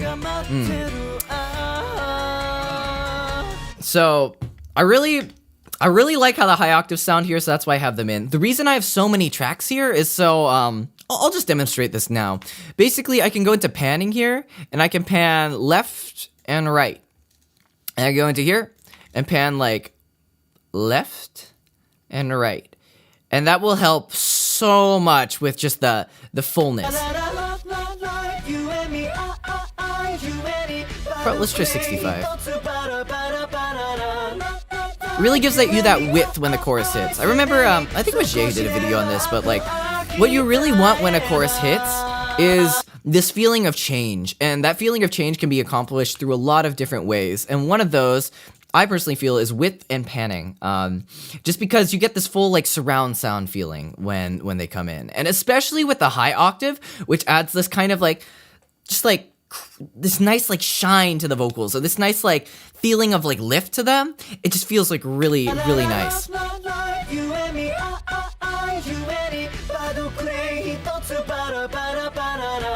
Now the issue too with this kind of panning, especially when you're going like hard left and hard right, if your vocals are not in time, it will sound bad. It will sound not professional. It will not sound clean.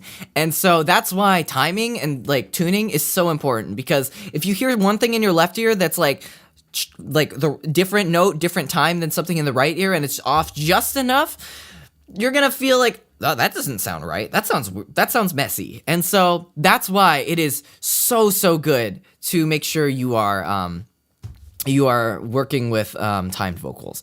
But we will get into those timed vocals later. For now, let me just reset the panning envelope here. I'll show you guys how to do envelopes too, because you know that's a good part of the mixing process too. But for now, I'm just gonna bring these back. Envelopes are so good. They basically allow, what an envelope is I think it's also called automation for some. Depending on your like background and stuff. Basically, these things here, you see like these flabs that pop out underneath the tracks. They basically allow you to change how certain things happen at different parts of the song. So for example, I can, what's a good place I can do this? I can take this, and I can take the panning, and I can create some envelope points here, and I can make the panning, like the left-rightness of the vocals, like change at random points in the song, or not random, but you know, specified points in the song, so that the panning moves around everywhere. So this left ear, and then it moves over to the right, and then it moves back to the left, and it moves back to the right, and then it slowly, gradually moves back. So I'm just gonna remove that because I don't want to do that in the song because it sounds weird. But like automation is so good. Personally, okay, so a lot of professional people will like volume automate to a T because like that is how you make something sound extremely good. But I am really lazy, so I hate doing that. So what I'll do is like, if this part sounds too quiet, I'll bring it up a little bit. If this part sounds too loud, I'll kind of bring it down. And I kind of cheat by just using really hard compression on everything. And it's not the nicest way to do it, but it works, so we take those, I guess. You can also hide your envelopes. I don't know how to hide certain envelopes, but panning is pretty easy to bring out in Reaper. For example, you can just press P. I'm pressing P. And that just like, all that does is just open and close the panning window or the panning envelope. So I'm just gonna hide it. It doesn't remove it, but it will just hide it. So yeah, every time someone does a panning demo, it reminds me when your speakers are the wrong way around. Oh yeah, honestly, yeah, when my headphone jack gets a little bit unplugged, honestly same. But yeah, I understand you. Oh my gosh. Honestly, the things I'll mostly automate on and off will be effects themselves. So yeah, certain things, I don't know the shortcuts in other plugins or other programs, but like shortcuts in Reaper are really nice. Like they actually, they help so much. So definitely agree. Yeah. But yeah, most of the things I'll automate on and off will be like different plugins or different settings on plugins. Fungi Wizard, you're learning so much despite not knowing about mixing. Honestly, if you're curious and you want to give it a try, Fungi. You might find like, whoa, this is a super cool hobby, because we really could use some more mixers in the community. Like there are so many more, like there's so many vocalists and so many projects that need to be done, but not that many staff people to kind of keep it up. So highly recommend giving it a go. Like even just starting with vocal editing, timing, and tuning, great place to start. Make some extra money on the side and like learn a new skill. Have fun. You never know when it could come in handy later, you know. So Yeah.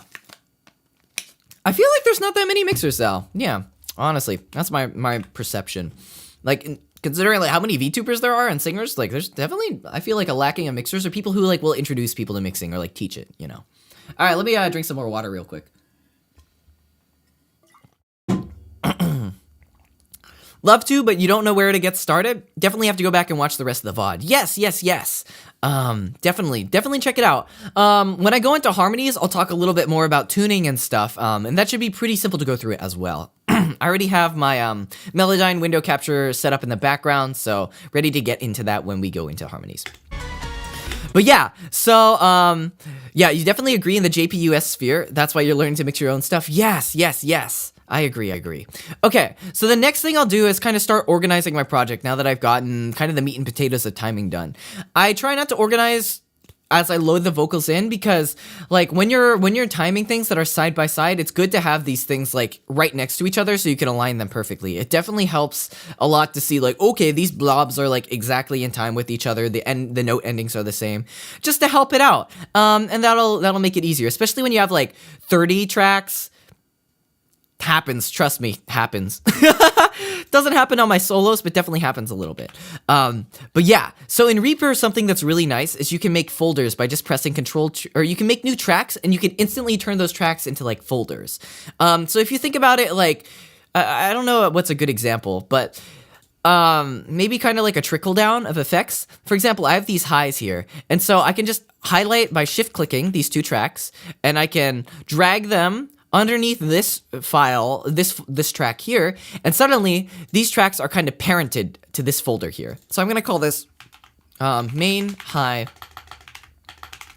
folder. And so this folder, anything I do in this folder will now apply to both of these. I don't need to put individual effects onto these. That said, there are points where you do want to do individual effects for reasons which I'll get into. For example, compression. You don't want to compress the combined sound of both vocals going in. Some people will. I don't like to until later on. But compression, one of those things you want to do. Also, welcome in, Pippa. Hello, beep, beep, beep, beep, beep. Welcome in. Hello. Everyone say hi to Pippa from Face Connect. Hope you're having a good one. We are learning some mixing. Let me mod you real quick. Hello. Hope you are having a good one. You're so behind in the VOD. It's okay. Don't worry about it. I hope you're doing good. Oh my gosh. Yeah, it's going to be a big one, but I hope this will be very educational for a lot of people who want to learn to do some more music stuff and music editing and things. Another bunny joins the fray. Yeah, Nan was here earlier. We got a lot of, Zen, hello, Zen from Mahapancha. Everyone, welcome in, Zen. Need to rewatch the VOD because you're already forgetting the first parts. Honestly, I'm gonna like go over like the EQ and compression and reverb stuff again. So yeah.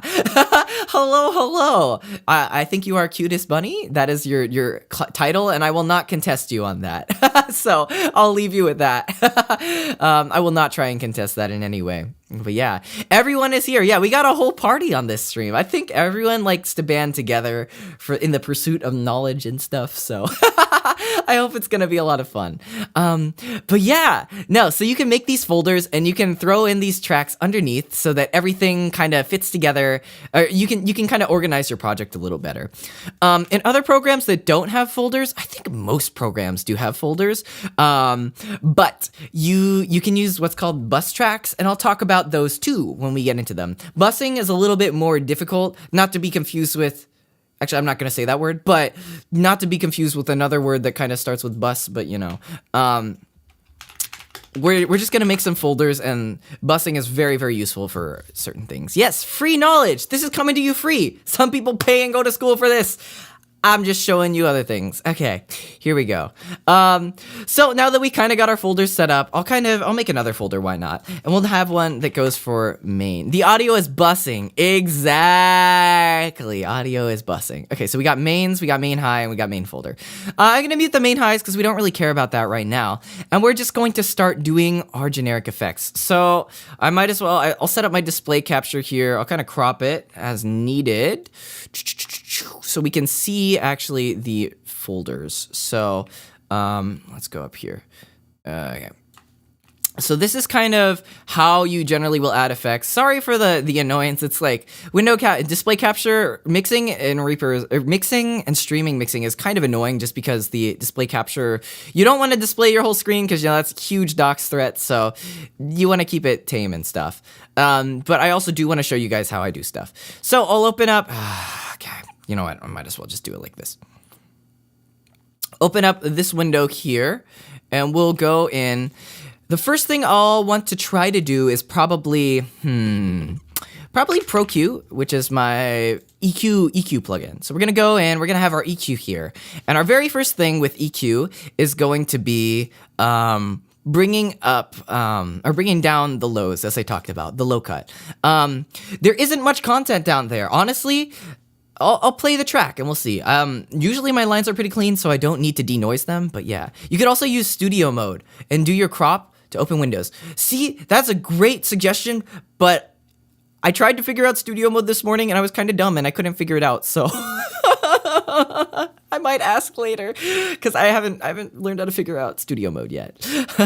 But yeah, kind of sad. You missed the sale opportunity. No, ProQ is so good. Oh man, I really recommend it. Yeah, I use ProQ too because I'm kind of behind on the times, but I'll use ProQ. I'll switch to ProQ, upgrade to ProQ 3 eventually. But yeah, you believe? Yeah, eventually I'll get it right. Eventually, I just gotta be careful and stuff. But yeah, so the cool thing about this EQ, hold on, I can't really see my track. Where's my, how am I gonna do this? I'll just switch to this part. We'll just go to this part and we'll scroll up. Okay, cool, now I can see my mute and stuff. All right, so this first part, I'll kind of just go through and like solo the track so you can only hear the vocals, and then we'll have like this, we'll mess around with the EQ so we can hear the different parts of the voice. So what this is doing right now, which is something that's really good about ProQ 2 that I'm using for demonstration purposes, is you can isolate the part of the band that you're listening to. So when I do this and I click on this headphone thing, I'm only listening to all the frequencies under 100 hertz, which is like that low end with I guess kind of intuitive, but the lower the number, the deeper the sound is kind of what you want to think with EQ. So here, when I solo this low part, when I want to cut out, I'm kind of listening for like what kind of dirt is in the vocals that I don't really care about. So let's play the track again. So all I hear is kind of this. It's like extremely quiet. Extremely quiet. You're really not missing out much on that. And I don't want to boost it up because it's going to be a pain to deal with later. But yeah, so we'll play this here. We're not really missing anything there. So the next thing I'm noticing is there's kind of a lot of peaks that are popping up in this range here. So we'll hear what that sounds like.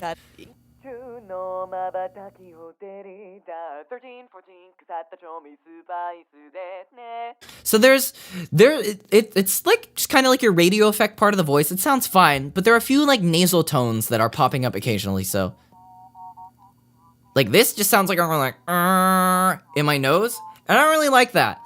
So I'm just gonna take this part down and I'm gonna cut it down like 4 dB. We'll do 3 dB. We'll do 3. And we'll hear. It should be a subtle difference. It's not gonna be too much to listen to, but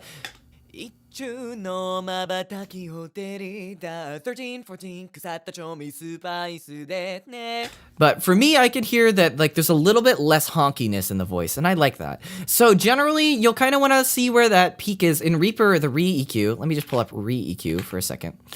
Re-EQ also has something similar to that. So you can see like, this is the stock Reaper EQ. But yeah, you can do the exact same stuff that you can do in ProQ. It's just a little bit harder because you can't really like solo the bands and hear exactly what you're listening for. But yeah, so we're gonna take that off. Yeah, also we do want to cut out some of this lower end.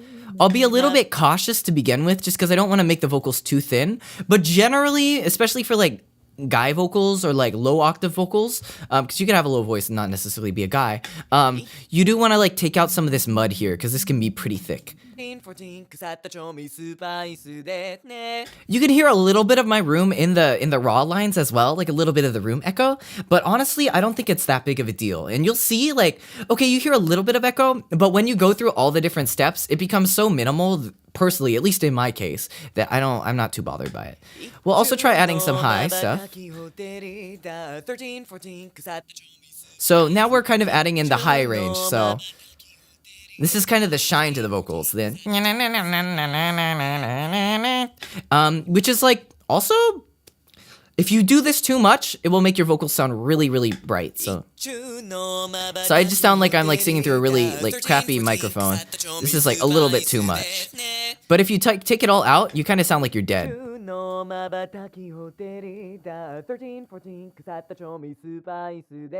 And it's just pretty dead sounding, so I personally don't really prefer that too much. Let me just switch my scale back to smaller EQ settings, but yeah. I just prefer a little bit of brightness. Some people will go like up here to really bring out that brightness, but personally I prefer to use saturation, which you'll see later, to really accomplish that higher brightness. So next on, we'll go into Pro C, which is a compressor. And generally, I do kind of like it on the default settings. For this song, it is, well, when it comes to compression, you have to think a little bit about context. So what kind of song is it? How punchy do I want the vocals to be? Is it, if it's smooth, do I want the, do I want the vocals kind of not to be compressed as much? Do I want them to sound more natural? Or do I want them to like sound like they're being pushed through like a tube or something, or like smashed to the ground? So for this kind of poppy, kind of aggressive song, I wouldn't call it a ballad, but I wouldn't call it rock either. Kind of punchy pop. I think a 4 ratio on the vocals, which is generally pretty aggressive, will work well. So we'll play it through. Just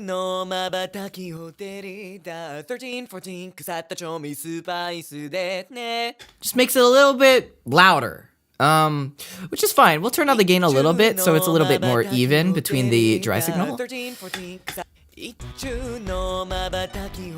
it's already sounding a little bit fuller than before. So I think the best way to kind of like tell the difference of compression is when you start playing it with the instrumental. So I'll play it with the instrumental here. Let me also move this over so it's not in my face.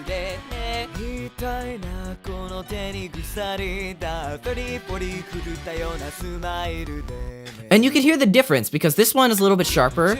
So this has compression on it.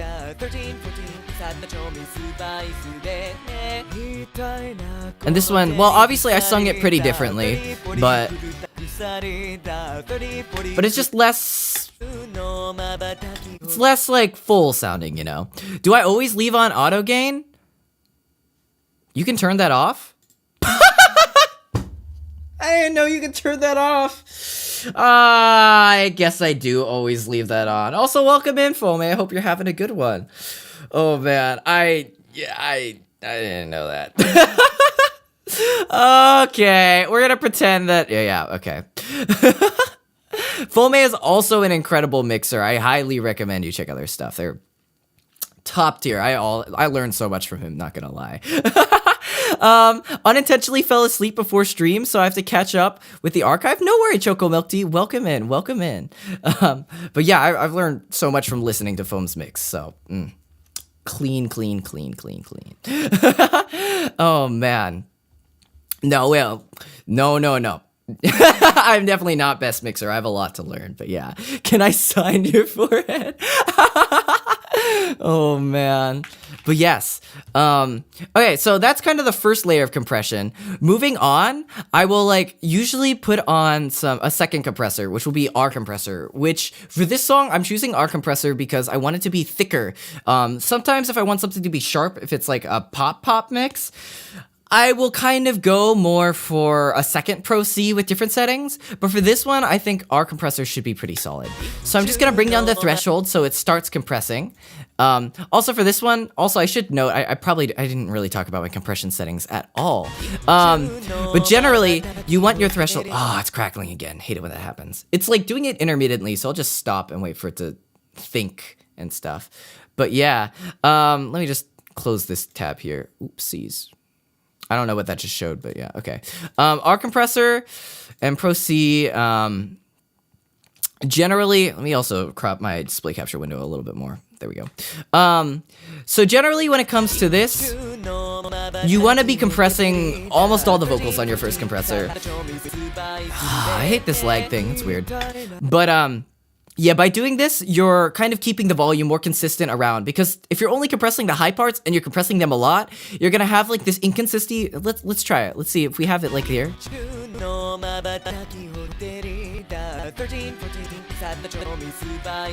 Like only the top parts are gonna compressed, and you're not gonna have that consistency in the sound. So I always bring it down for the first compressor so that the threshold is always constantly like pushing down to a degree. Anyways, the next compressor I like to use is R-Comp. I'll bring down the threshold also, and I'll kind of just like throw a random ratio on it, not gonna lie. I really like the release. I think is a little bit long on our compressor usually, so I'll bring it down to like 60 or 70. I haven't really talked about attack and release because I think if I go into that, there's a lot to go on, and I want to just show the basics. But like for attack and release, generally, like, first compressor, you want to go fast, like 0.25 seconds, because you're catching as much of the sound as possible. Fast attack, medium, long release, pretty long release, because you just kind of want to push down on the vocals as a whole, make them feel connected and glued and whatnot. Because if your attack is too slow, your syllables and like the beginning of the note will pop through. Basically, like, think about a compressor as it's acting in real time on the track that's happening. So it gets like the sound in, and you're like, Ichuno. And like, if you have it so slow, like a few seconds slow, like it might not start compressing until you hit the Ichuno, and then it'll clamp down on the no. But if you have it fast enough, it'll come in right on the Ichu, or maybe even part of the E will slip through if you're too slow. So you want to make sure you clamp down on that for your first compressor. Now your second, and then your release, you kind of want to capture it, because if you let go of the compressor too soon, you might say Ichu no. Like the compressor will let off on the no because it's releasing too soon, and you'll get like a swell or some kind of like drop in volume because you're not compressing as much. So to keep that consistency in the sound, you want to have some pretty wide, I would say, attack and release settings. Second compressor though is kind of where I start to shape the sound a little bit more. So what I want to do is I want to have still like the power or the pop of the vocals to come through. So on my second compressor, I'll have an attack that's around 15 to 16 to 10 milliseconds. I'll adjust this usually. But having the slower attack helps the punch of the vocals still come through. Also, Fome, thank you for the $10. Steals all the mixing tips. I hope this is helpful. Oh my gosh. Blink Pull, back from lunch. We're kind of getting into timing. We're done with timing, and we're getting into other things too. So like mixing things. You can also use attack received. Oh yes. I will not be processing any other instruments right now on this stream, because that's honestly not my area of expertise. I'm a vocals mixer at heart, so it's kind of is what it is. But yes, compression, honestly, EQ and compression and reverb will all apply to different instruments and stuff, but it's very different from how you would go out on vocals depending on the instrument itself. Drums especially I struggle with, because it's very different, and the rules of thumb are very complex for drums and different things. Compressors for creative uses are definitely awesome. I agree.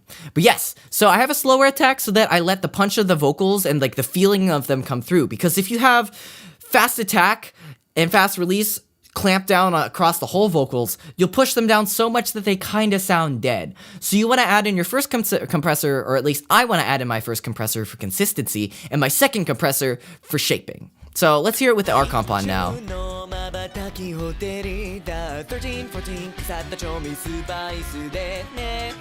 I think the release is a little bit long, or short.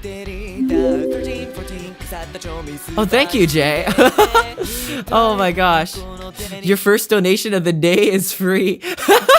Oh, thanks, Jay. I really appreciate it. I hope you've been enjoying this as well. If not for the educational value, at least for the entertainment value and the suffering together. But yeah. So I'm kind of liking how this is sounding. I'll probably adjust it a little bit more. Let's see, how do we go with more? This is a little bit too much. Let's try. What about a faster attack?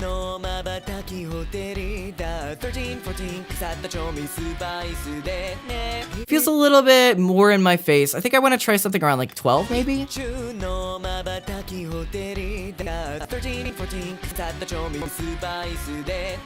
Alright, it's kind of lagging a little bit. is what it is. It's what happens, but we're gonna deal with it. Okay, so we got our comp down. The next thing I will add on is a multiband compressor. That is the wrong multiband compressor. Oopsies, fat filter, here we go.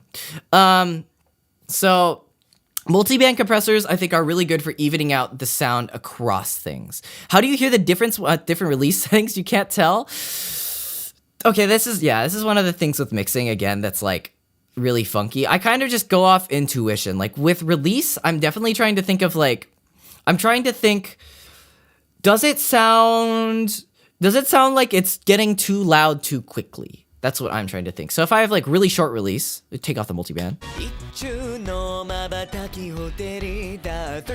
It's almost like the arc comp isn't on at all. But as I increase it, this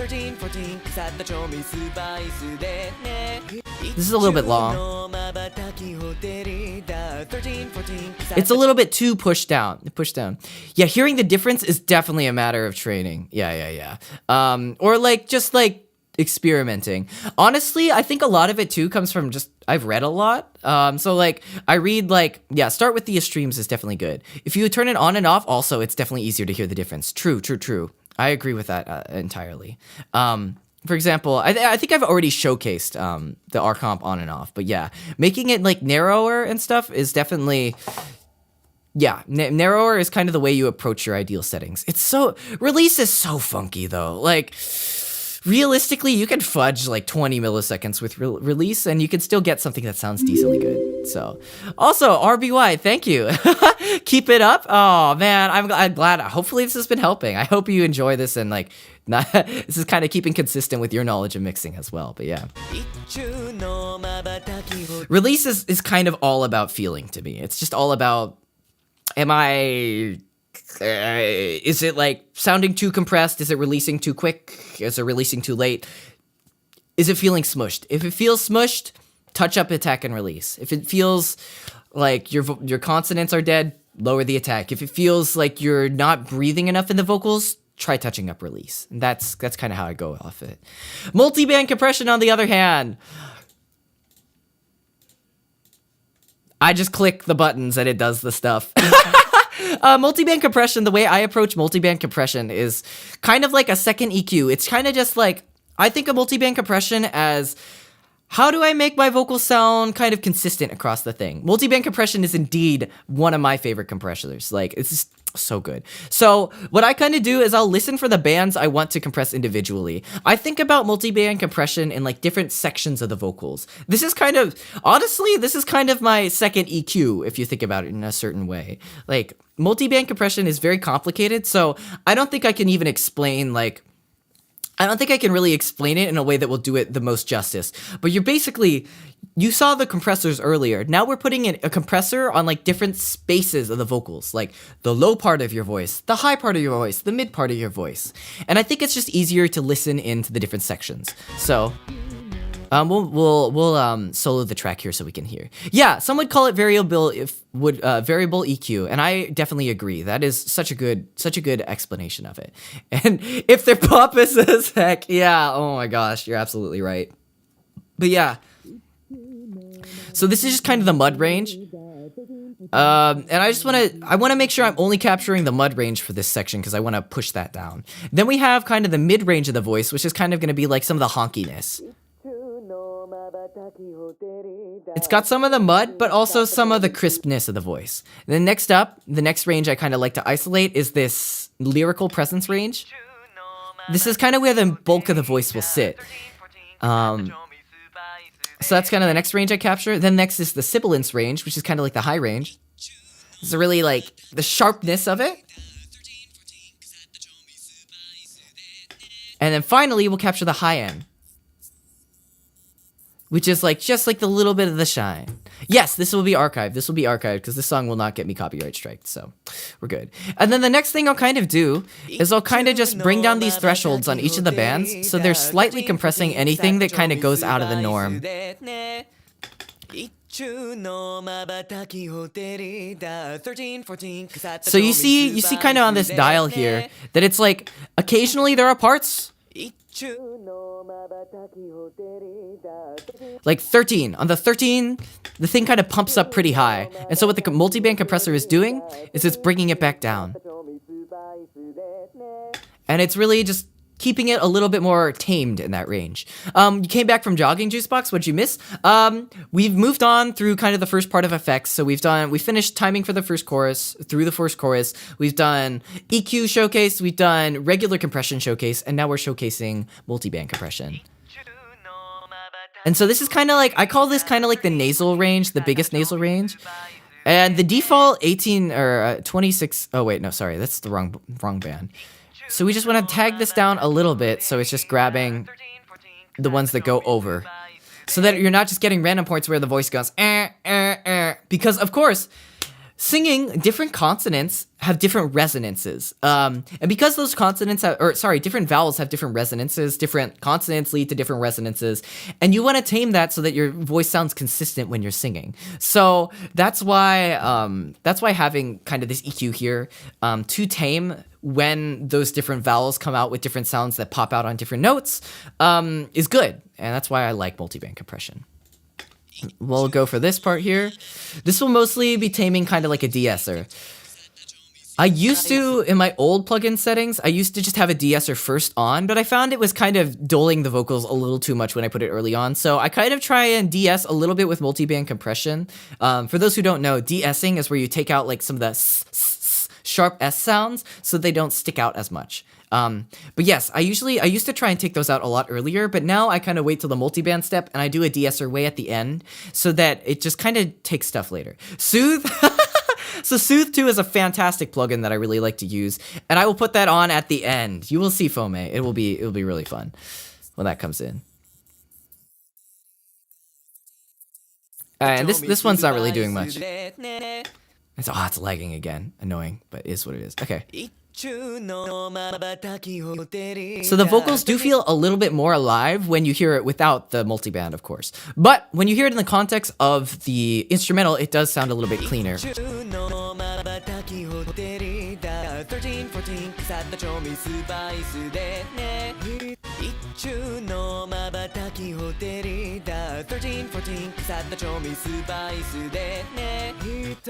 So sounds just a lot cleaner and sharper overall, and I like that.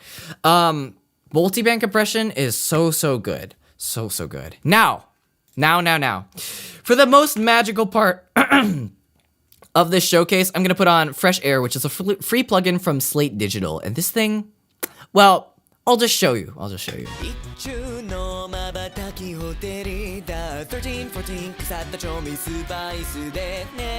It just brings in so much life to the high end of the vocals, and it's just chef's kiss. It's like so good. So without,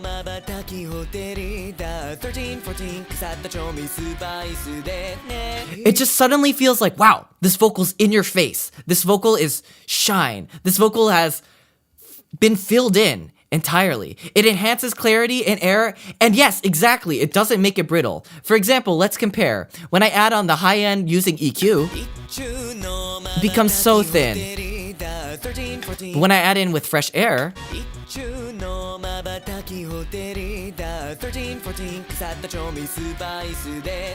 it's just so strong. Honestly, yes, it's like delicate nuance. It's honestly the perfect saturation plugin in my opinion. It's just so good.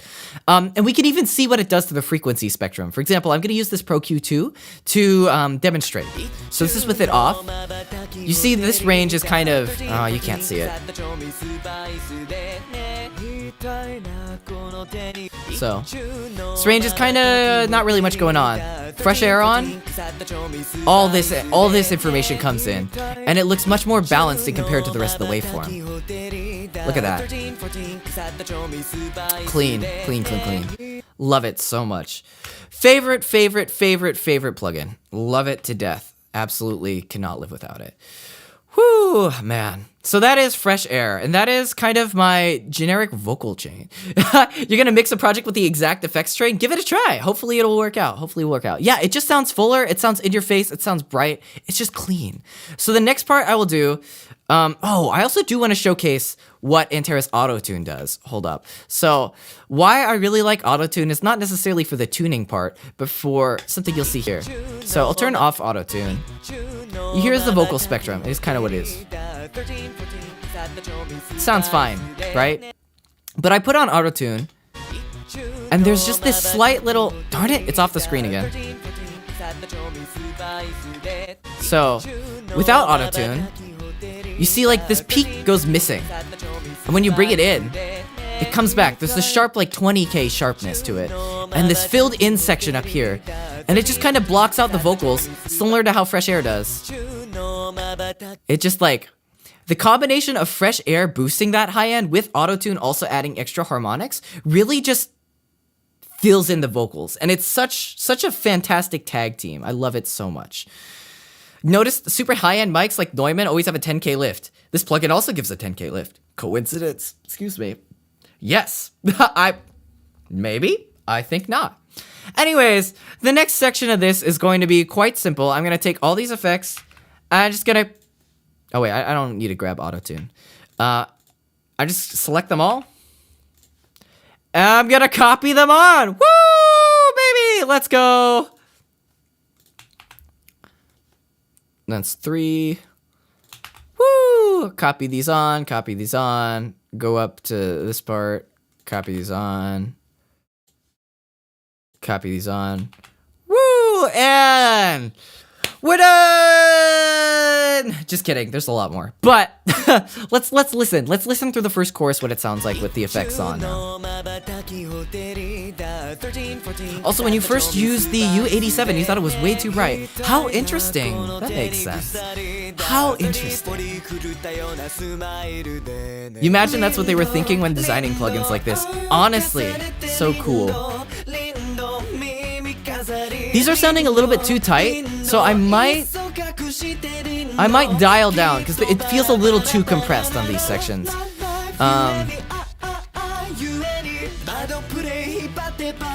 Yeah, this is definitely too compressed for me. I will adjust this. I don't like this that much.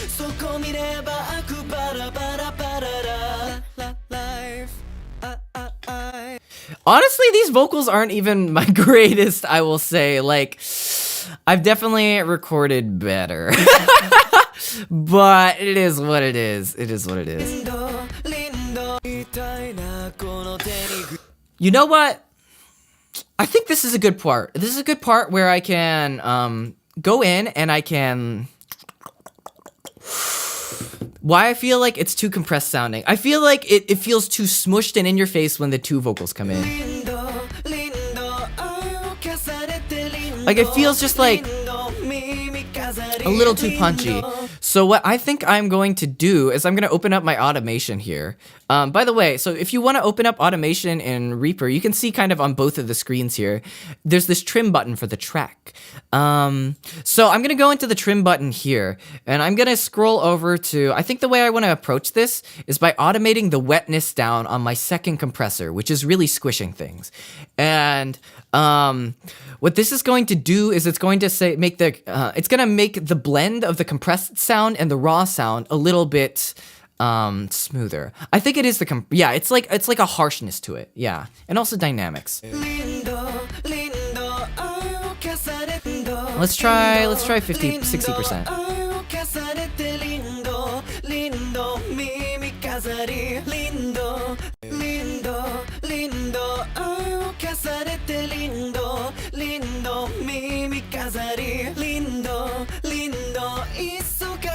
Try 75?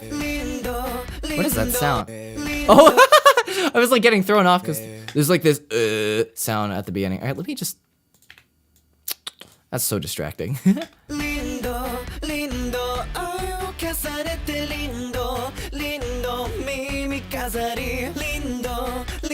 I also can try doing... something with auto-tune, but I'll try adjusting auto-tune later. Because right now I'm just on like the default settings, which make it pretty mechanical. But if I do want to add in life to it a little bit more, I'll probably lower the retune speed on Auto-Tune Pro. So just for these together parts, I'm going to change it so our comp, our second compressor, is only at 75%. And that should make it, oopsies, a lot more smoother to listen to overall. One thing that's interesting, I do kind of want to do a showcase on Monochrome Kiss, my debut cover, because I did some really fun things with compression automation in that cover at some point. And I think it'd be really cool. I think it'd be a lot of fun.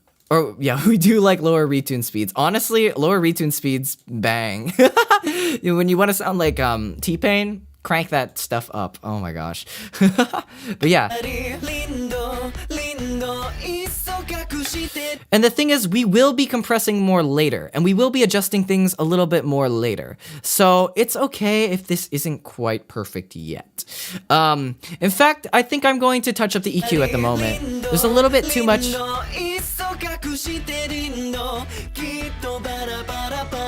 It's a little bit of this honkiness in the high end right now. So on the main folder, I'm gonna take down that a little bit.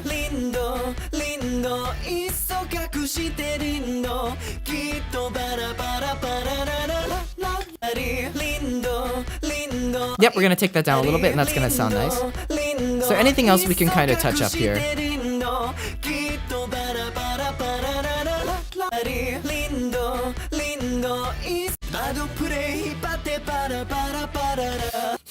I think on the hippate, there's a P coming through, and I'm really not liking that. So again, I'm gonna go back into the compression settings here.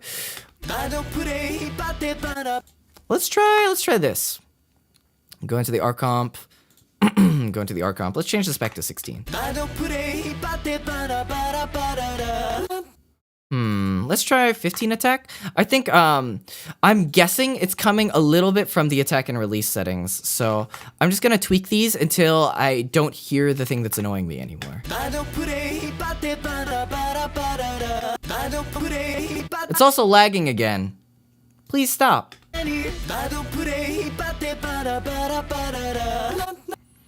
Yeah, I think the retune speed is a little too high as well. So before we really go into the group effects, but also, okay, we'll go into the group effects and we'll tweak later, because just for the sake of showcasing. So the first thing I really like to do next is throw on a doubler. So I really like Waves doubler 4. Can I describe the thing that's annoying you in the plosives? Yes, I can try. So the bado pure. Oh, it's lagging really hard again. Hate this part. Let's turn off the effects, see if that's doing it. Nah, it's just doing the thing again. Ah! Please stop. Please stop. I really got to figure out this latency thing. I'll figure it out later, but that's definitely kind of funky. Can I describe? Yeah. Also, welcome in, Reina. Everyone, say hello to Reina from Kawaii Production. Production Kawaii. Thanks for stopping by. Hope you're learning something or having some fun. Yeah, it says, give no more RAM, honestly. This thing is so... Honestly, I don't think it's the RAM, because it does it like when I have no effects on, so it's really funky why it's doing that, but... Either way, the thing that's like, the pure is kind of like punching me, but it's not feeling consistent. It's just feeling like a little bit shaky, and I don't really like it. So I'm just gonna tweak the compression settings like that, and hopefully it'll sound better. Also, before I forget, I will tweak the compression on this back to 16 and 80. Hiya, hiya! Hope you're having a good one. Hope your day has been going pretty poggers. All right, let's throw in... Is it 15 or 16 on the attack? I literally cannot remember. It was 15. Oh, oopsies. All right, we're gonna move the attack back down to 15, and the attack here back down to 15. All right, that's better. Okay, cool. Now we have doubler here. So you'll hear the difference between the doubler on and off. Every time I tune back in to listen, the dog goes wild. Maybe you should leave. Nah, it's fine. It's better now. So now the vocals sound like pretty cool. They sound compressed and EQ'd, but I want to make them sound big. I want to make them sound thick. So I'm going to throw on a Waves doubler 4 here. And now they sound really digital. So I'm just going to bring this down to about 30%. This is kind of something I do on every mix.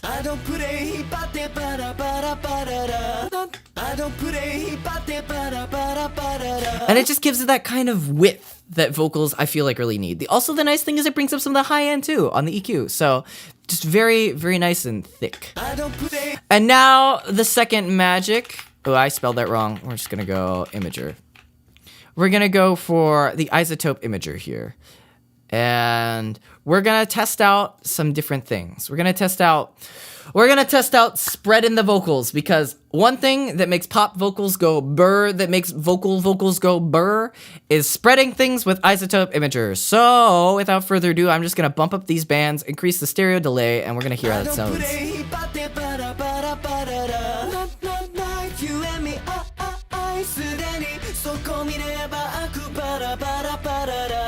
Oopsies, wait, I have the panning going wonky here. Hold up. Don't know how this happened, but this happened. We're gonna oopsies. Oops. Delete that one. Okay.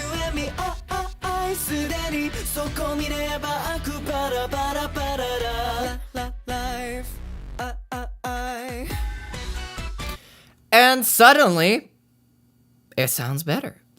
How can I explain it? I can't.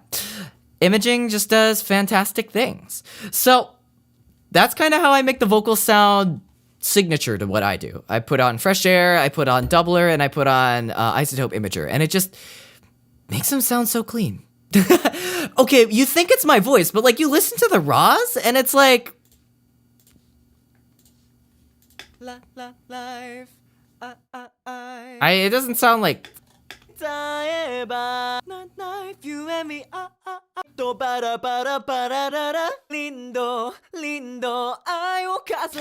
mean, I don't know. I think mixing is doing a lot of the heavy lifting here. Oh, man. I don't know. But it is true that the raws do have a good impact. I think it's like, so the thing is, I literally, I moved to a new place and like, well, I moved a while ago, but like in my current setup, I'm literally recording, like sitting at my desk using my boom arm microphone in front of my computer. The sound treatment is kind of doo-doo, like, so the quality isn't quite the best that I can get it, but I think like you hear it without the mixing. You're like, okay, that's like, it's like pretty good, but like you hear it with the mixing and you're like, whoa, my God, this guy's crazy. But like,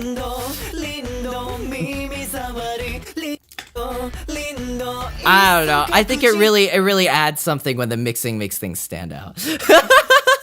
Personally. If it's close mic, okay, yeah, that's what I figured. Yeah, I'm basically like, I'm pretty close to my microphone. I'm low-key abusing the proximity effect, but yeah. Only thing, you gotta look out for combing. Yeah, honestly, combing is a little bit annoying. Usually don't have problems with that, but yeah. Thanks, Nisa. I appreciate it. I mean, yeah, mixing is an amazing enhancement. So I don't know. There is some part of the carry that comes from that. Anyways, something that I do that's a little bit interesting is I create. Let me take down this. I create another folder which I kind of feed the vocals through, and I call this a pre-effects folder. And I don't know why I call it that. It's just something I came up with at some point. I'll just collapse, sorry, it's a little fast. You can collapse big folders entirely using this like compact tool in the top left here for each track. And so I'll compact it down so I can kind of see, like usually I'll have mains, and then I'll have harmonies, and I'll have like background vocals or whatnot all on different tracks. But for this, my main folder is just the mains here. And so what I'm gonna do is I'm going to okay, wait, this is a bus track. Okay, let me explain bus tracks before I go into this. Also, Rainy, welcome in. Instructions unclear, put my effects folder in the blender. Oh no. Welcome in, Rainy. Everyone say hello to Rainy. Thanks for stopping by. Yeah. Like the thing, so you can collapse your folders to make it easier to use. But yeah, I'm going to collapse this down. And I'm going to teach you guys how to do bus tracks in Reaper. Bus tracks in Reaper are pretty simple. Honestly, I think they're not too bad to do. Basically, think about a bus track is, what's the best way I can say this? I guess demonstrating will be good. So I'm going to take this track here, this main folder track, and I am going to, right now, the main folder track is kind of playing into my main mixer. So that's called this master send. So when you untrack this master send, it's no longer going into your main mixer. So for example, you have your main mixer here that's entirely cut off, but basically you can see on the bottom there's all these tracks here that I have effects for, and they're going to the main output. And I'm gonna say this is how you control which tracks go to which outputs. So I'm gonna say if I take the main vocals off the main output, you don't hear them anymore. However, if I feed the main vocals through this pre-effects track, if I send the signal from this main track into the pre-effects track here that I've created, so I go add send, add new send, pre-effects, and then now the main track is taking on the properties of the pre-effects. So it's sending all the information from this main folder through the pre-effects. And where's the pre-effects going? Well, it's going to the master send, and that's it. So now it's kind of like we've just created a new like loop, a new folder that this track goes through. But the thing that separates bus tracks from folders is you can have something going through, you can send it through this pre-effects folder and send it through the main folder, and have these both at the same time in parallel go into the master output.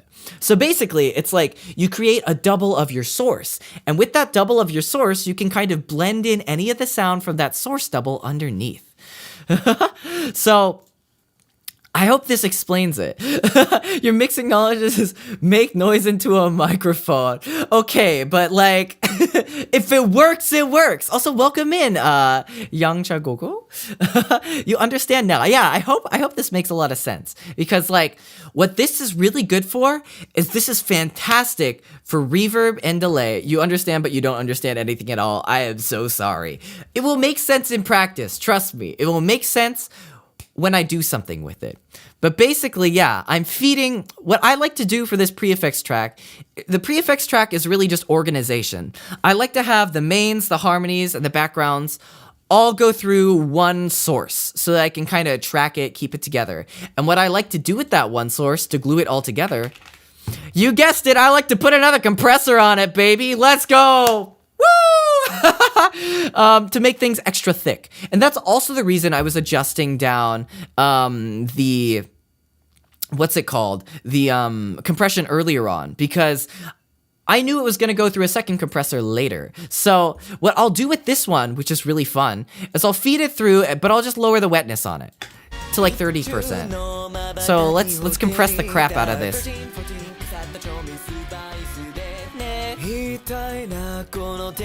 It's really thick now, right? It's like, oh my god, it's so much compression. And then we bring down the wetness. Let's go. You can, I should say, in Reaper, you can adjust the wetness of each plugin using this kind of knob up in the top right. It's great because it's like really hidden and you can never find it. But you can adjust the wetness of each individual plugin with this, or you can use it in the automation window. But what I like to do is I have this second R-comp for thickness, just compressing all the vocals together, each individual track together after I put on the imaging, after I put on all that, to tighten it up a little bit more on like 30%. So I'll bring this wetness down to like 20, 30. And it just adds a little bit more glue.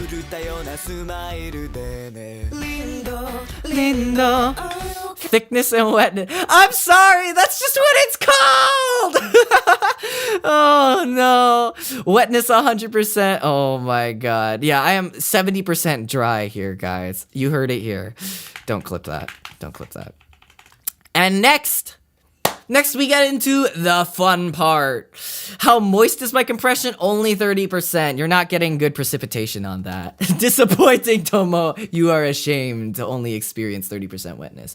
Okay, but the reason I feel like wetness is such a good control for mixing and compressors especially is because like you can dial back on compression, but it's like hard to control. Like you can turn down the ratio, but it's so tricky to like get it to sit right. Also, really, That is a bonk moment. Oh my god. Oh man. We do not perceive. We do not perceive. we're just gonna keep on mixing, guys. We're just gonna keep going for it.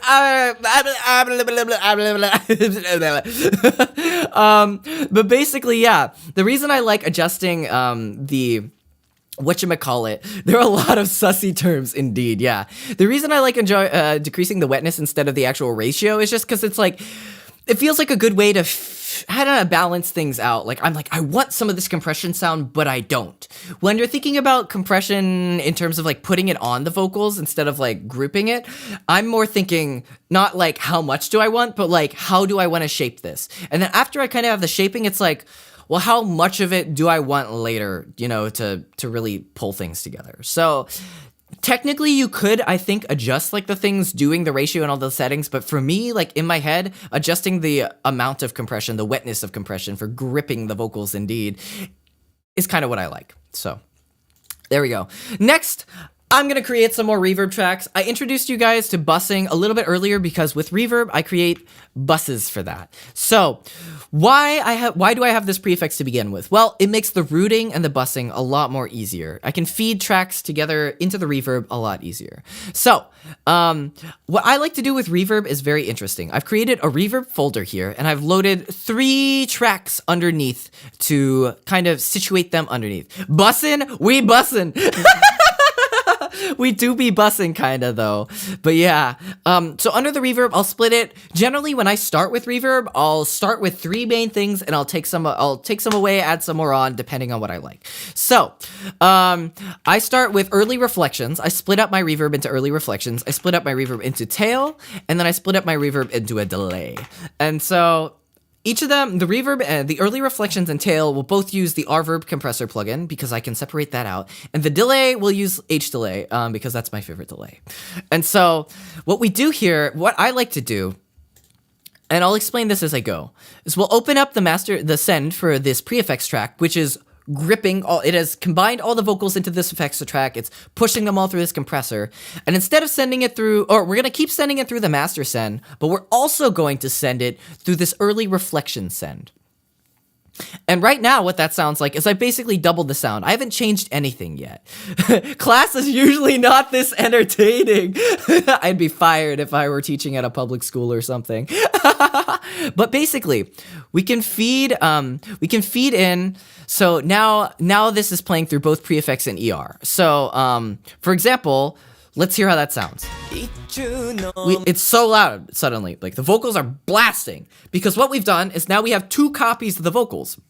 We have the copy that's feeding through the prefix, and we also have the copy that's feeding through the early reflections. And so we want to edit this early reflections one, and we want to add in reverb onto it.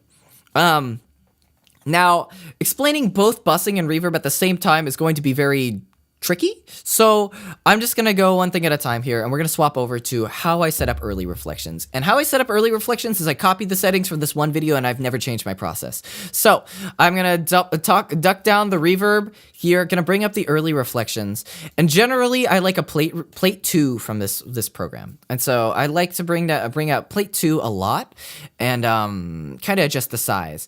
I can play around and show you what this sounds like. So we're just gonna solo the early reflections right now. And we're gonna hear how that sounds.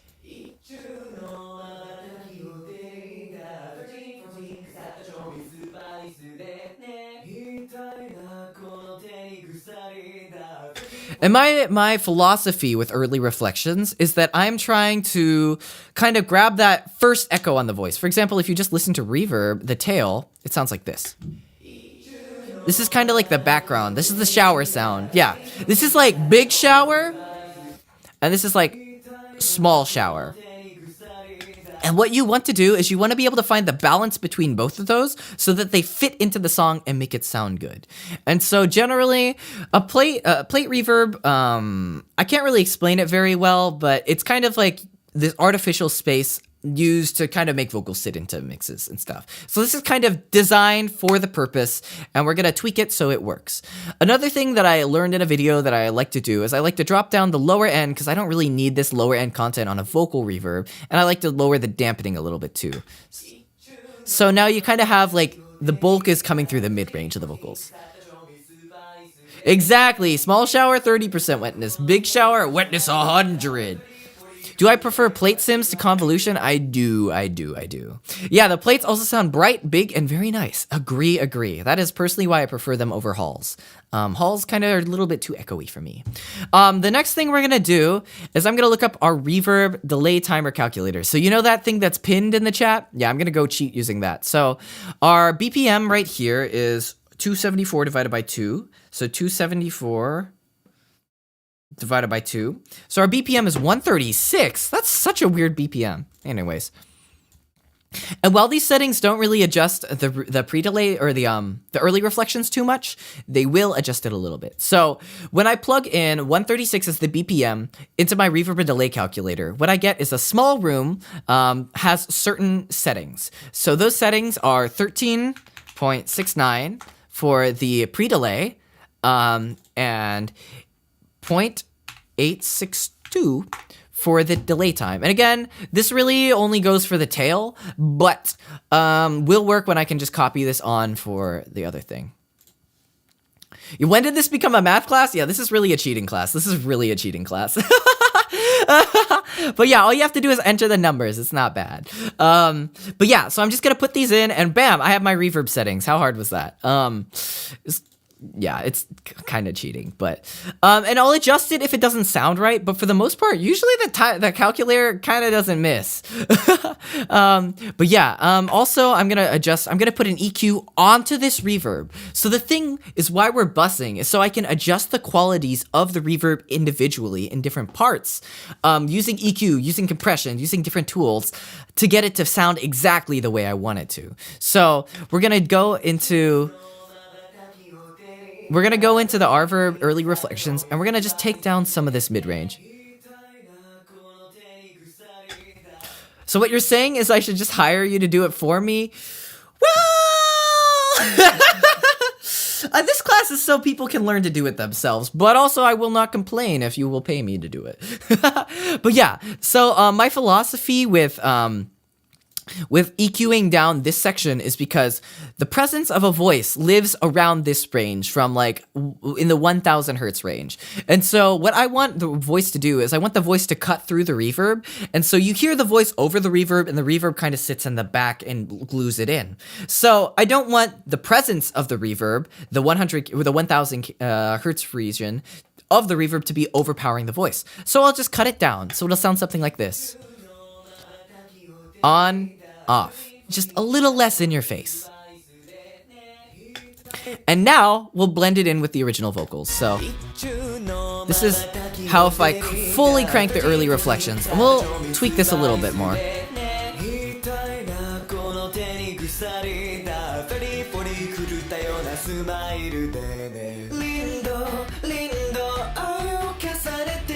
I think I like this kind of size now. And we're gonna go lower down the volume.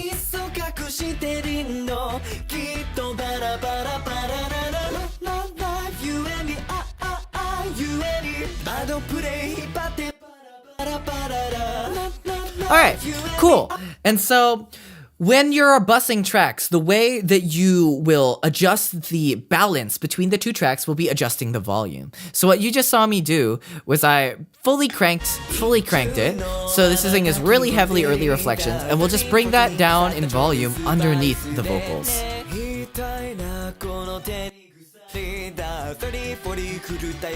And it's just adding that little bit more presence with the early reflections. So without just a little bit more stereo width to that, and I think those early reflections are really kind of balanced really nicely right now. Now, next we'll go on to the reverb tail, and what I'll do for the reverb tail is I'll just copy the settings from the early reflections now that we kind of got that dialed in, and we'll just take down this early reflections thing, and we'll bring up the tail, and we'll see how that sounds. Oops.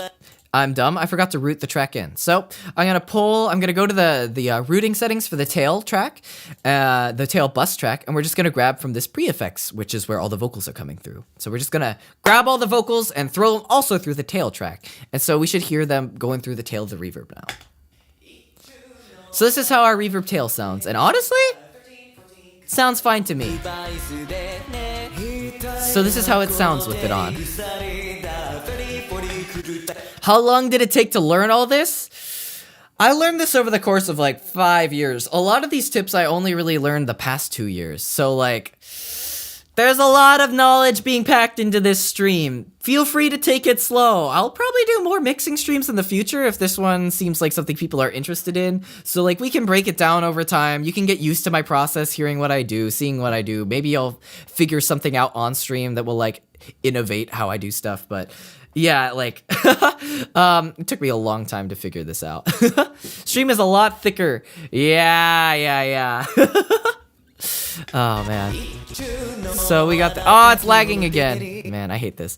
Tiny Brain is trying to process all this. That's okay. It's like, unlike the vocal lesson thing, mixing, when you're going through the whole thing, there's really no easy way. Did I take classes or like just YouTube and personal experience? Well, also welcome in, Xander. Yes and no. So, kind of when I first got into mixing, I got really lucky because I was like, I found someone who was like willing to like show me a lot of the ropes early on. So like, she was really good at teaching. Like, she showed me like, okay, well, this is how I do a project. She basically did what I'm doing to you guys today. She was like, here's a mix project I have. This is what I did at each step, and this is what each one does. And then she pulled me in. It's like, okay, this is how I tune. I'm gonna be tuning some lines. You can just sit and watch me do it. I was like, oh, okay, that's cool. And then timing, I actually kind of figured out on my own. That was kind of my own path that I forged. But tuning was definitely like, I learned it through my kind of mentor. And then the beginnings of mixing, I also learned through my mentor. However, at a certain point, she kind of like went her own way. I went my own way. We were kind of like doing things individually. And like, I hate to say it, but I didn't really agree with some of the things she was saying. Like, it's like, oh, less compression, use like softer ratios and whatnot. And because her preference is to make vocals sound very natural, and I like to have vocals in your face. And so she was like, well, I don't think you really need multiband compression on a lot of vocals, like just keep it natural and stuff. And I was like, but I like multiband compression. So I mean, it's like you find people who teach you some stuff, and then you take some of that knowledge and you take some from other people. And so I kind of went through phases where I'd like, I don't know, it would just hit me. Like, I'd be laying in bed like thinking about like a mix or something, and I'd just go on my phone, it's like EQ and compression guide or something, and I'd just look it up and I'd like skim some knowledge from there and learn about it.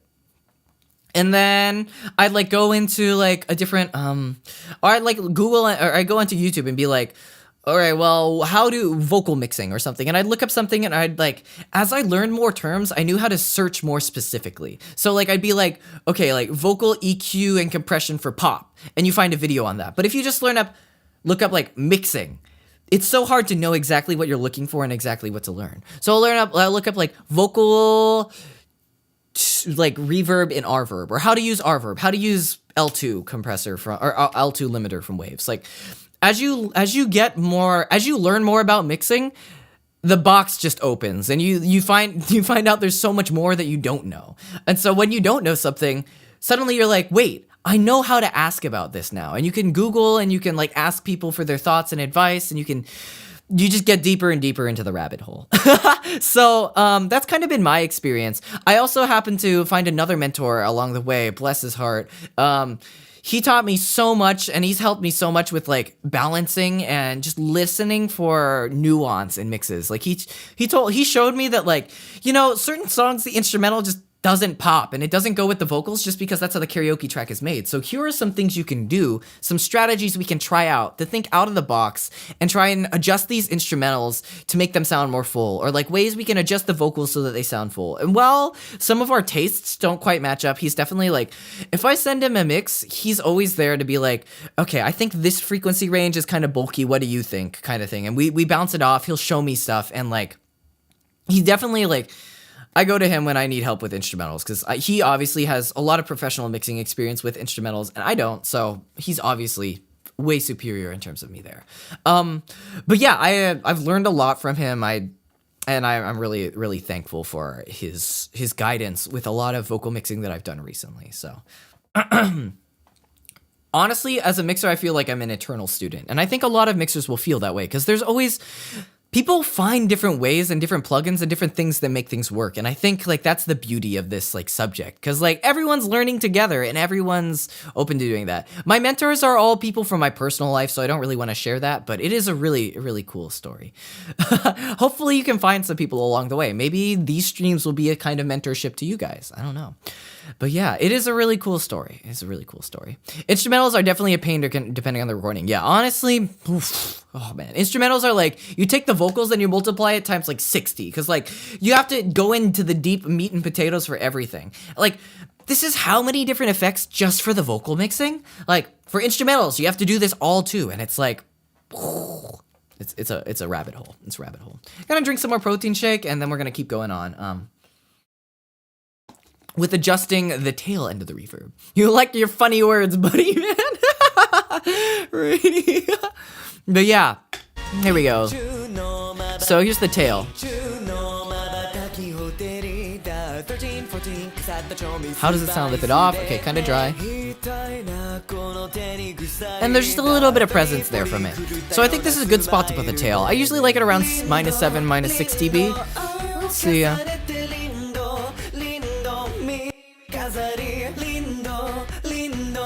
Alright, I think I still like it around -7. My tendency is to put too much reverb on, so I'll dial it down a little bit. Also, welcome in, Didi. You are a little bit late. We've been going for like almost 3 hours now, but I hope you can watch the VOD and still learn some stuff. Yeah, the sun is rising. It's time for you to head to bed. No worries, NSL. Hit the hay. Have a good one. I hope you get some rest soon.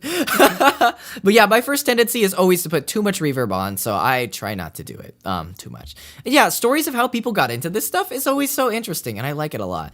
Yeah, more reverb. Yeah, always the first feedback I usually get on some of my mix drafts that I've done recently are like, less reverb please, it sounds like I'm in a bathtub. And I'm like, yes.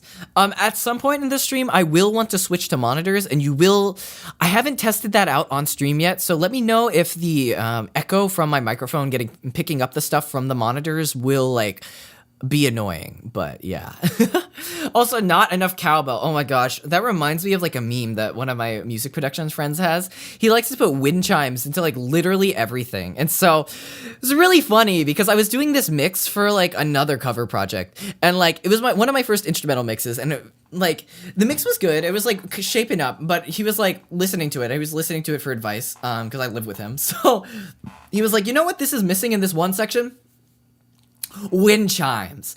And so he has a set of concert wind chimes just sitting. He has a lot of instruments. So he just has a set of concert wind chimes sitting in like our upstairs living room. And he's like, you know what? Why not? So we get the wind chimes. We get like my acoustic shield that I don't really use anymore. We set it in front of our microphone on my desk because I don't have a good like spot to record these wind chimes. We set the wind chimes like right next to my desk. We set the the acoustic shield right on my desk behind the microphone.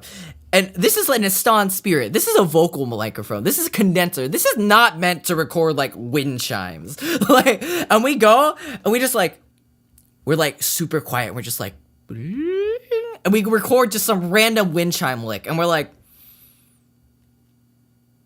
well, and we put the wind chimes back, and we put it into the song, we compress the crap out of it, and it sounds perfect. Like, it's so subtle, but adds like exactly the shine that we need, and we're like, this kind of works.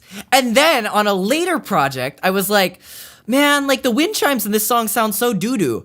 Oh wait, I have a sample of wind chimes. Oh wait, I have like clean wind chime recordings. I'm just gonna put these wind chimes into this song, and they'll never know. I mean, it's my sample. I can do whatever I want with it. So I just, on this commission, I was like, hey, yeah, so I added some extra wind chimes into the background. What do you guys think? And they're like, oh, it sounds great. I was like, perfect, cool. And I shipped it, and it worked.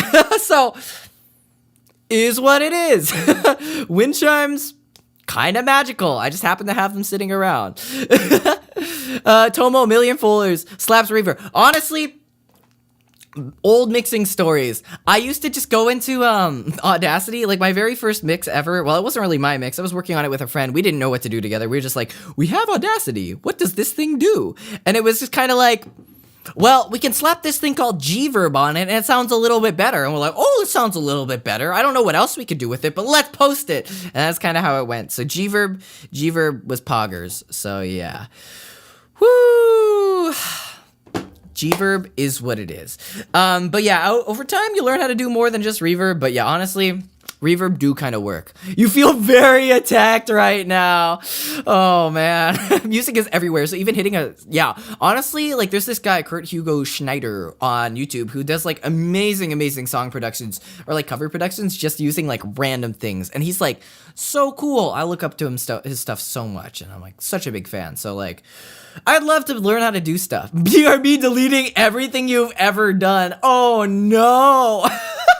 It's okay. You can just redo it. No one will ever know. You can just redo it using what you learned today, you know? Yeah, working with real instruments, so cool. So cool. But yeah, look at what I did. Oh no, at least yeah, right? You didn't get your message about the percent wetness bonked, so. Also, welcome in, Glacier. But yeah, so it's kind of some fun stuff about mixing. Let's get back into the actual mixing here. Good break.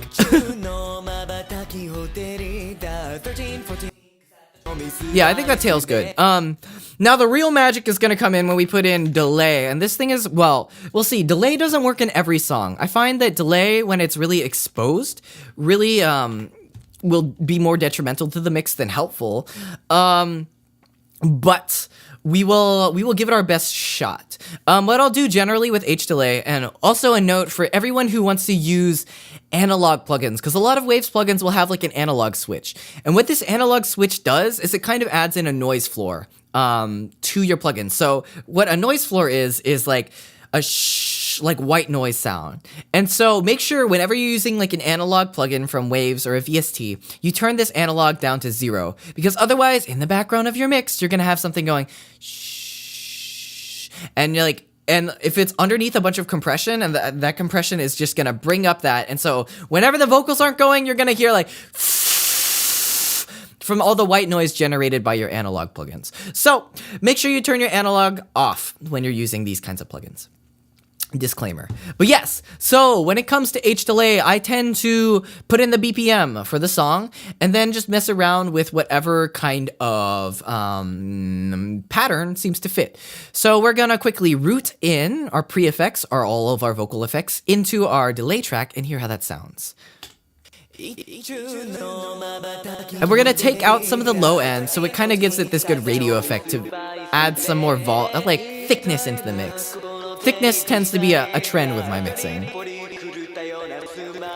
Don't mind being a kid who's late to class and nods at everything you don't understand. You know what? It's fine. Like, the VOD is here. I'm trying to break it up so like each part is kind of independent of itself. So like delay, even if you don't really understand like EQ and compression, if you tune into the delay part, you can understand how I use delay. And then you're like, oh, I want to use delay and stuff. Turn on your gaslighting mode, so you have to learn gauge staging before you actually mix. No! No! Why would I ever do that? Gain staging, for those who don't know, is like properly changing your gains and like making sure. It's better if I show it, but I kind of don't want to show it because I don't like using gain staging because I'm too lazy. But yeah, honestly, yeah, just turn off analog, guys. Just turn it off. Don't do it. Sick gains, bro. Oh man. But yeah, so we got delay here, and it's kind of this echoey thingy going on. Honestly, I kind of like this dotted eighth note, but sometimes triplet. I also kind of like this one though. I kind of like the quarter note triplet delay. And you'll see delay is way more noticeable than any of the other plugins when it comes to being loud. So I'm gonna just bring it down like a lot so it's in the background.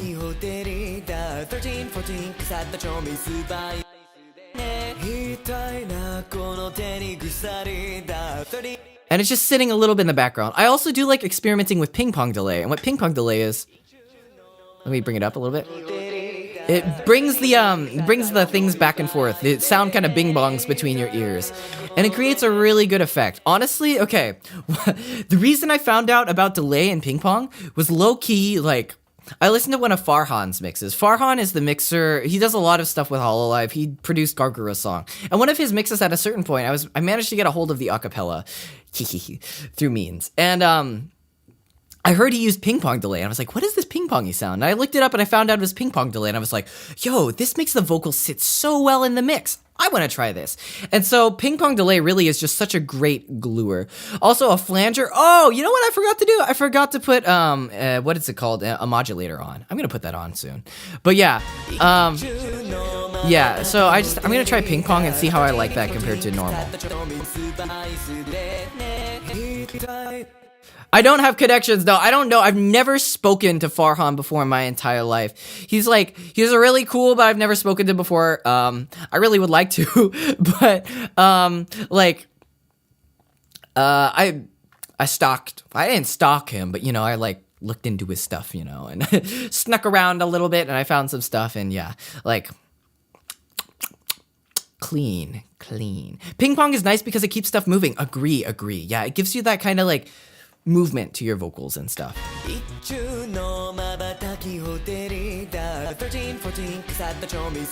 I generally like minus 17 dB for delay. I usually find that's where it sits around at a nice spot. It's kind of a little bit late. Wonder if people use chorus modulation. Yeah, I actually might try that out now. I realized this is something I've added new to my chain, but there's another free modulator called Azurite from Discord Tuku. I don't know how to say that. But I like to put this on kind of one of the either spread, bright, dark, or thick or something. I'll try thick. I don't like thick. Let's try spread. I like spread.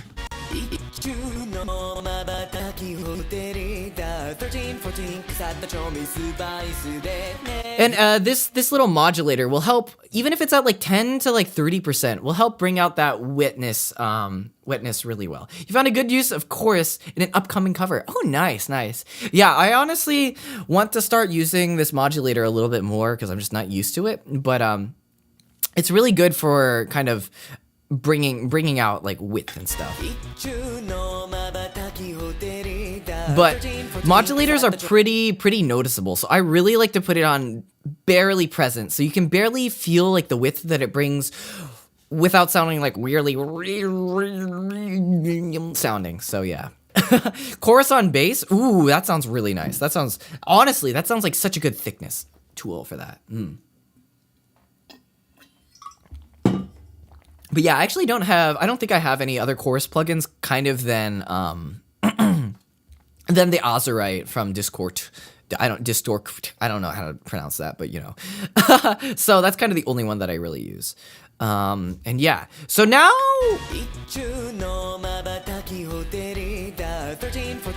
mix is kind of coming together.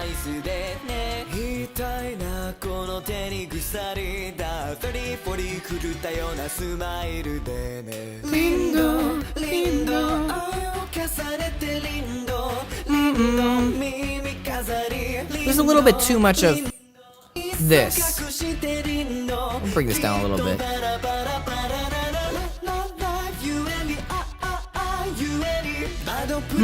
Ping pong delay is a little bit noticeable, but that's okay. The ping pong delay is pretty noticeable. So I don't know how I feel about the ping pong delay at the moment, but the next thing I'm gonna do that I feel like really helps with carving out the reverb itself is I like to use what's called sidechaining. And I will basically, what I want to do is I want to push down the reverb when the main vocals come in. So you only hear the reverb in the spaces between when I'm not singing. It fills out kind of the gaps. And I want the reverb to kind of be pushed to the sides so the main vocals and the dryness kind of sits in the center. So how I can accomplish that, there's a lot of different ways to use this. You can use multiband compression, you can use a compressor, but I have this great plugin called Trackspacer, which I really like to use. And Trackspacer, I actually got recommended by a friend, and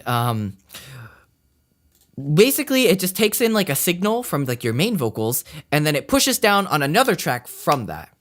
I think for this Kanaria song, ping pong is tough. Yeah, I think I agree. There's like not too much space on the sides, so I kind of want to keep it a little bit more centered. But yeah, so for this, I'm gonna grab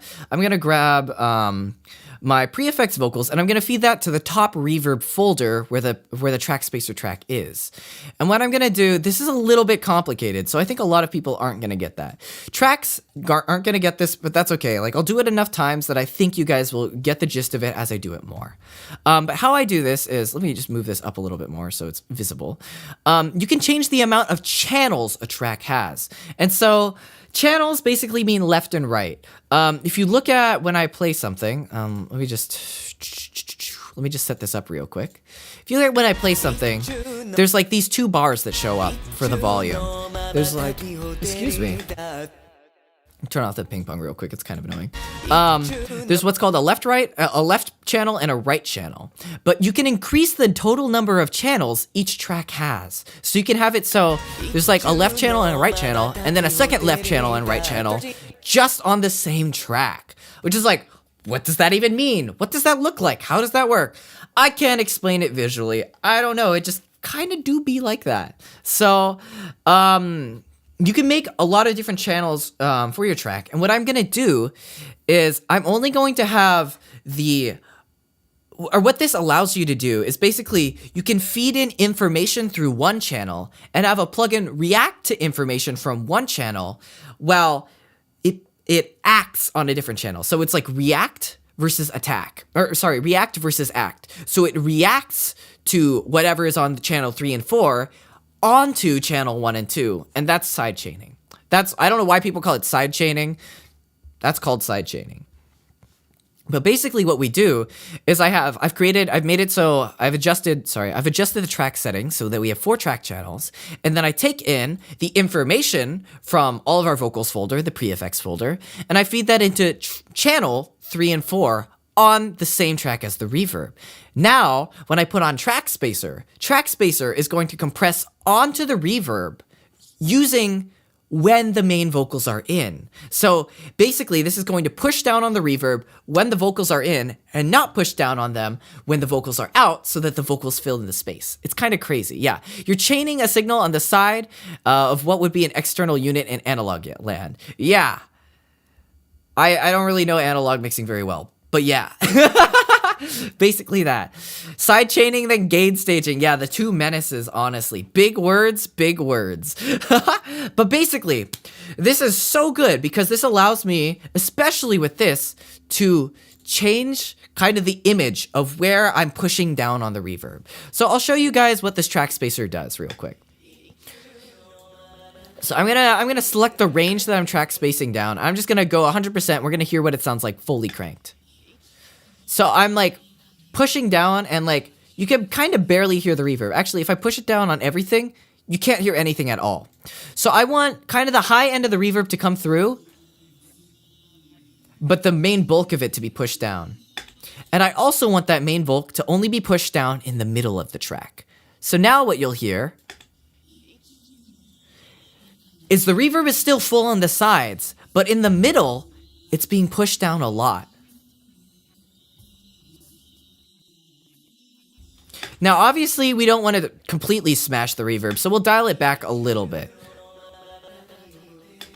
You did the analog in school? Yeah. Honestly, yeah.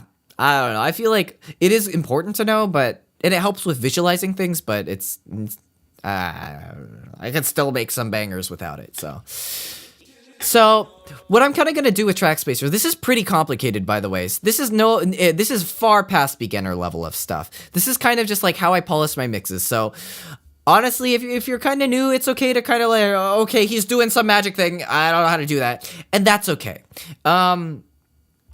It's by no means necessary to sidechain your reverb. I just do it because it makes things sound a little bit cleaner, and I just like to do it.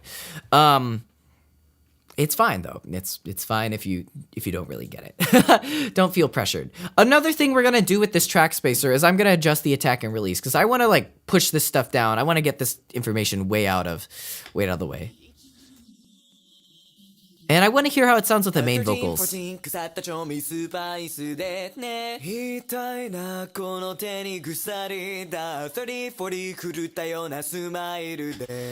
So, you're way below beginner here, man, Rainy. No! It's okay. Okay, this stuff will get you to beginner level at least. This stuff will get you to beginner level.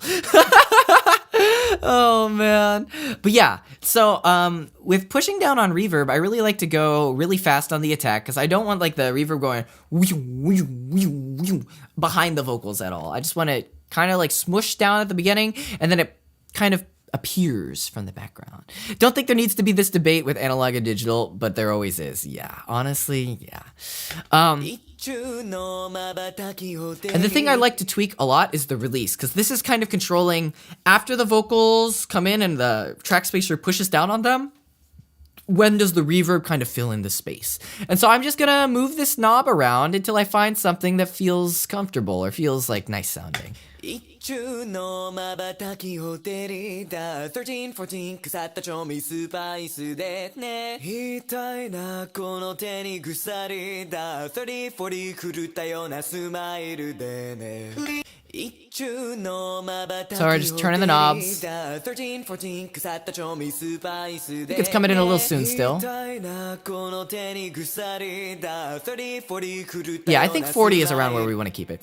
Yeah, the problem with Audacity is it's really hard. If I could figure out this in Audacity, I'd be a genius.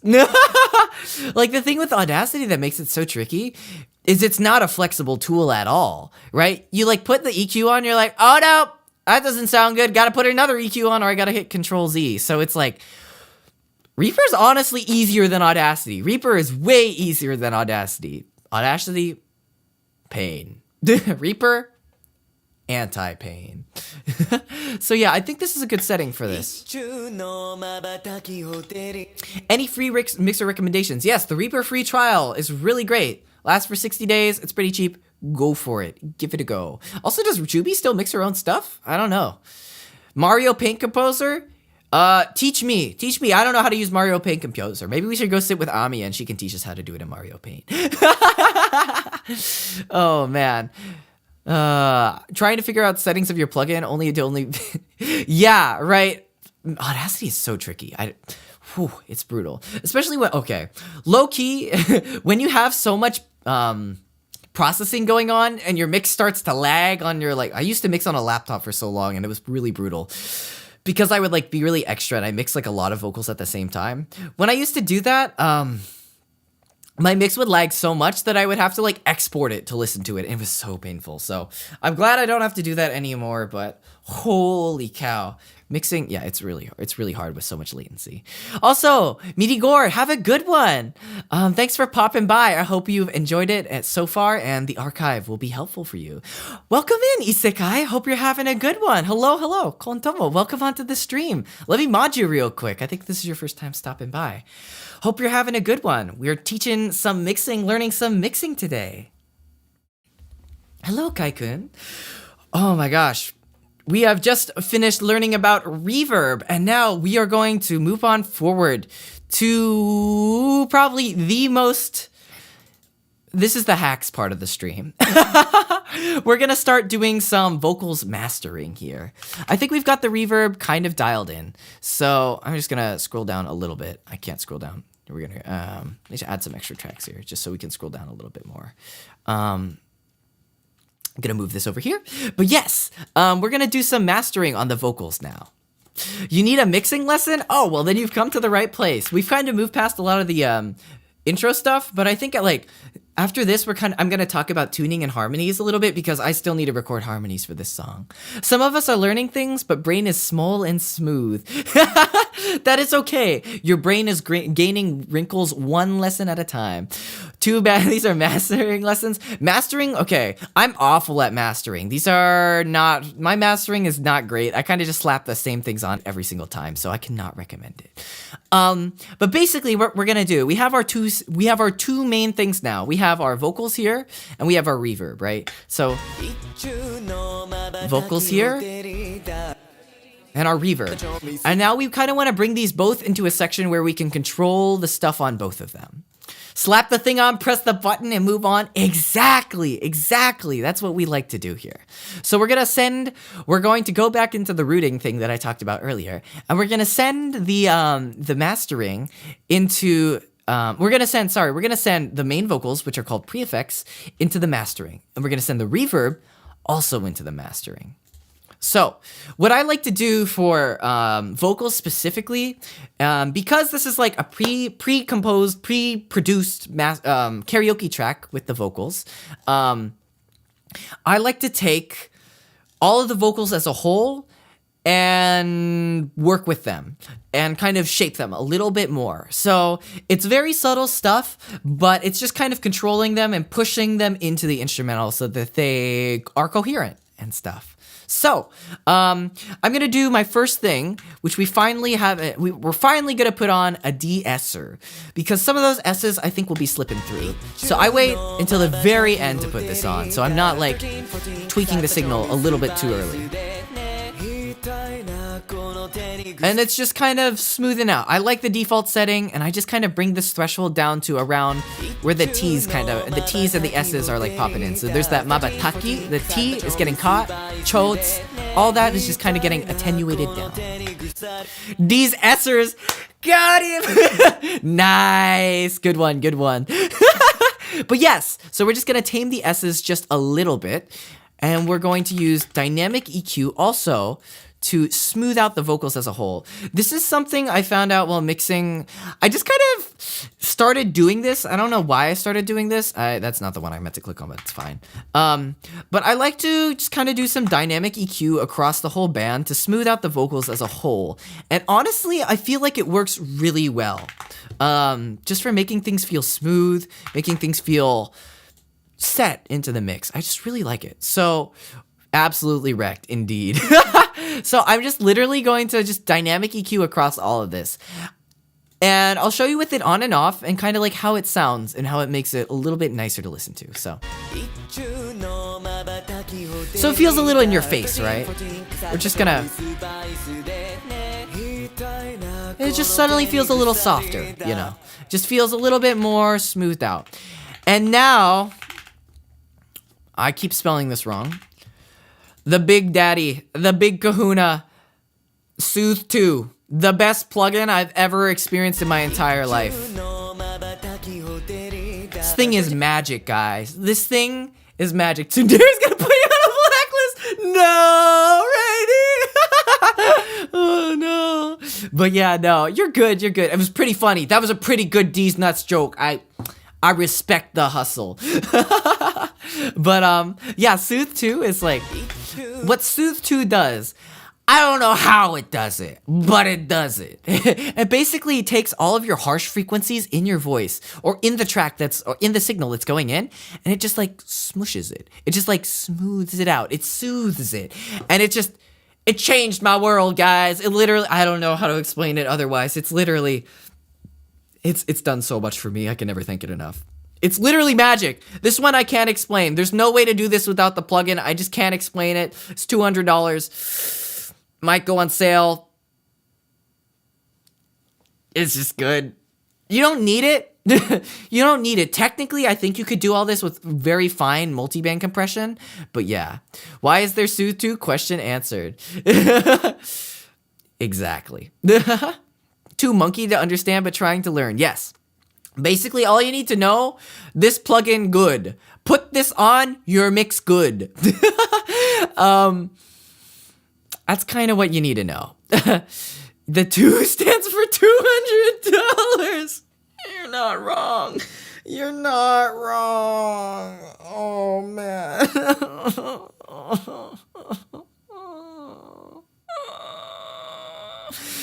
But... it is worth the purchase. It is worth the purchase.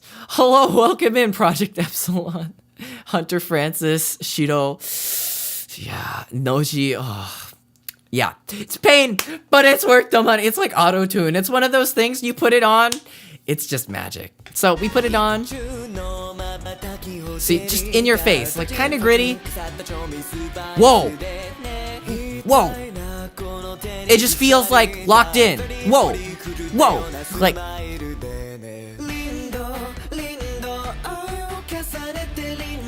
It's just magic. I don't know how to explain it. It's just magic. Producer Vtuber, let's go. Welcome in, Spiral Flip. Hope you're having a good one. Yeah, teaching some vocals mixing today. It's lagging. Alright. But yes, I don't know. Sooth 2? It's just magic. I don't know how else to explain it. Highly recommend it. Highly recommend it. It's just too good. It's just too good. But yeah, that's how I do magic with it.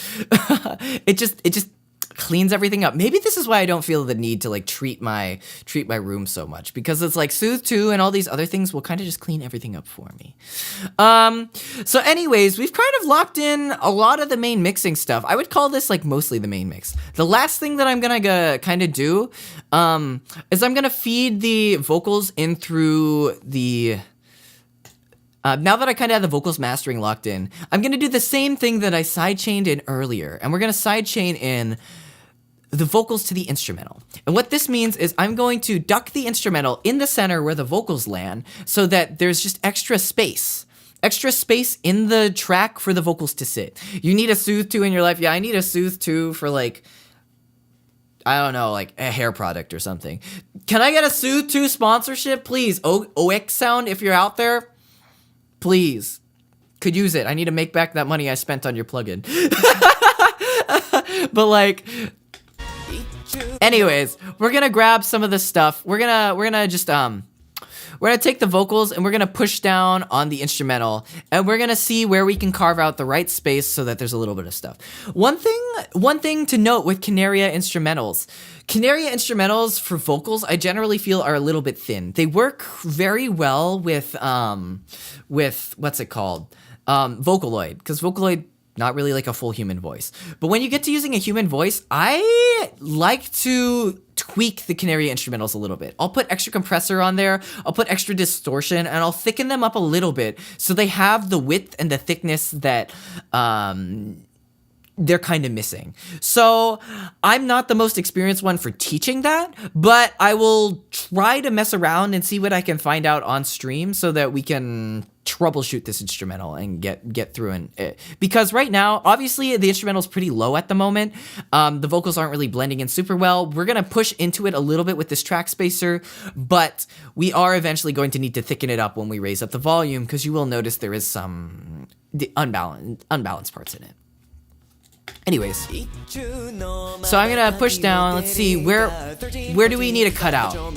Where do we need to cut out to make the vocals fit? So, okay, this is kind of interfering with the vocals. We'll cut this out. That's a little too much. I think we don't want to go around 600 here. What about the high end? Nope. The guitar is kind of in the range of the vocals. Okay, here we are. What about attack? I think we still want the instrumentals to come through. And we're gonna make it like 60% middle.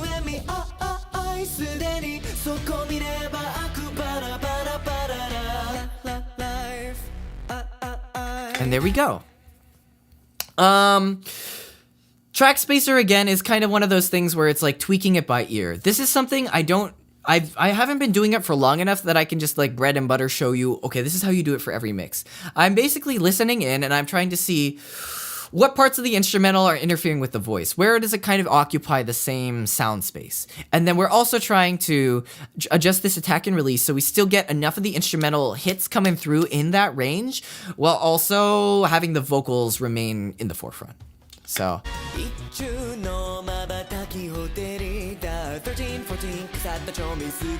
honestly, I do like the slower attack a little bit, because like I'm still letting the boom boom boom boom come through and it feels really nice. What about the release? It's a little bit too smushed. What about this? I think this is good. I think this is good.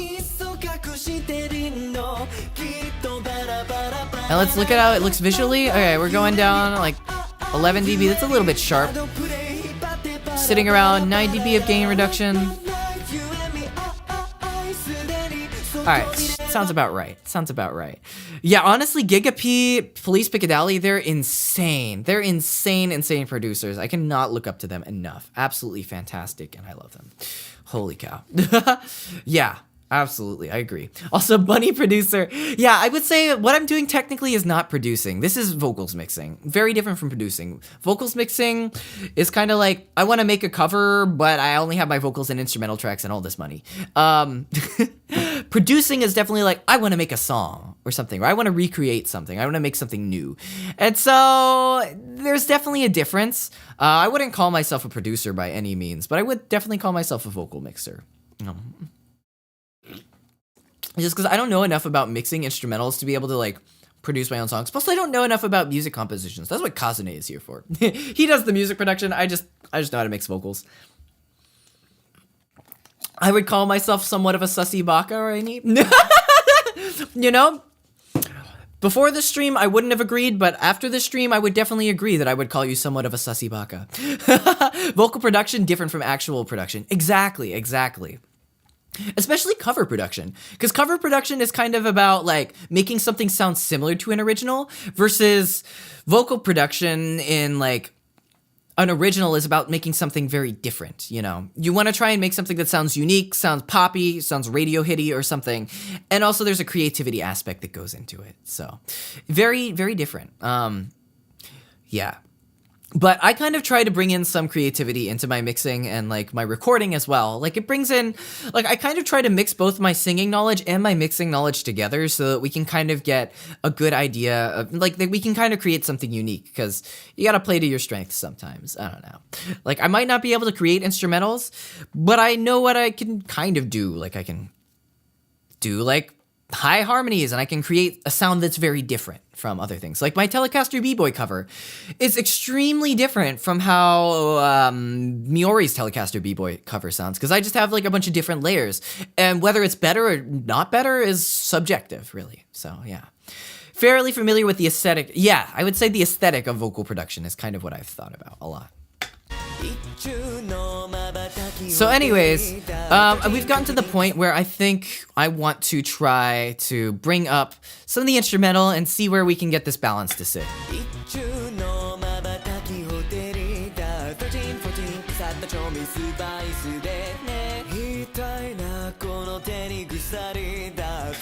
It's a little bit better if we hear from the beginning, I think. I think it needs to be up a little bit more.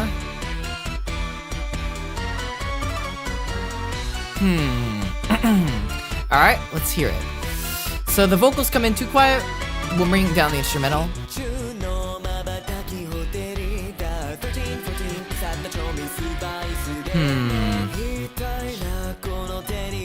They're not really punching through the way I want them to.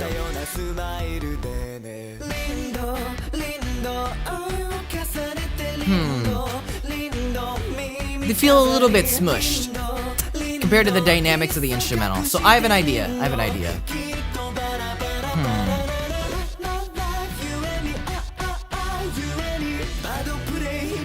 Alright, I know what I want to do. So, as much as I like this R compressor, this is kind of like me trying something out. I want to go for Pro C, because Pro C here on the vocals as a whole is going to be much more aggressive sounding, and it's going to help it punch through a little bit more.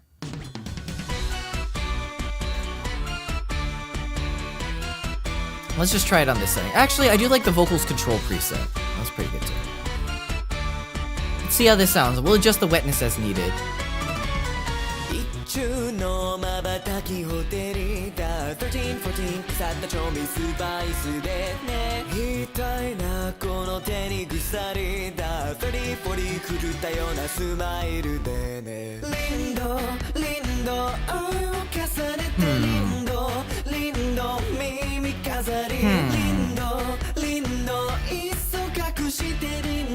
Yeah, I think, okay, this is definitely pushing them through a little bit more, which is nice.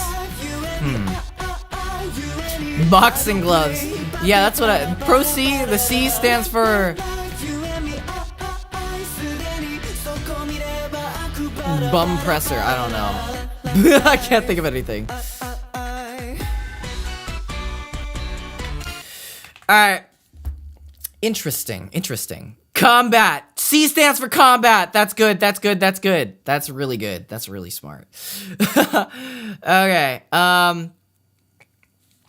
Combat. Knock out. Exactly. Knock you the frick out. Exactly. Couldn't have said it better myself. All right. Now that we've done this part, as much as I want to do like tuning, I still want to kind of showcase how I mix group folders, because this high part is a lot more interesting. So we have this high octave here, and I think it's kind of a little too much. Too much on the... We'll just bring down the high end a little bit. I also want to DS it pretty hard, just so nothing sticks through. And I think I want to put another compressor on them too, just kind of smush them inwards. These aren't even harmonies, these are just high octaves, yeah.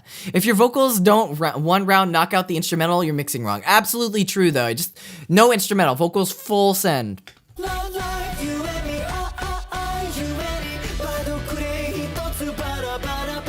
So I'm compressing the highs so that they just smush a little bit lower into the instrumental. They just feel a little bit more subdued. It's also not timed yet, so it sounds a little bit funky, and that might be why I'm kind of thinking that. You're supposed to do octaves and harmonies? Well, you're not supposed to, but I do it. I mean, it's not like you have to. I just do it. But yeah, I did sing those. I didn't artificially make those. Man, I'm like at a crossroads of what I should do. I think I'm just gonna time through. We're gonna go through some of the more grunt work now at this point. Now that we mixed it a little bit more, we can hear the impact of how important timing is now, because we've heard it without timing, and yeah. So let's just put this here. Let's just actually, we'll listen again without timing, just for those who are new. So timing again is one of the simpler things. So for those just tuning in, hopefully you can learn something just about timing here. So,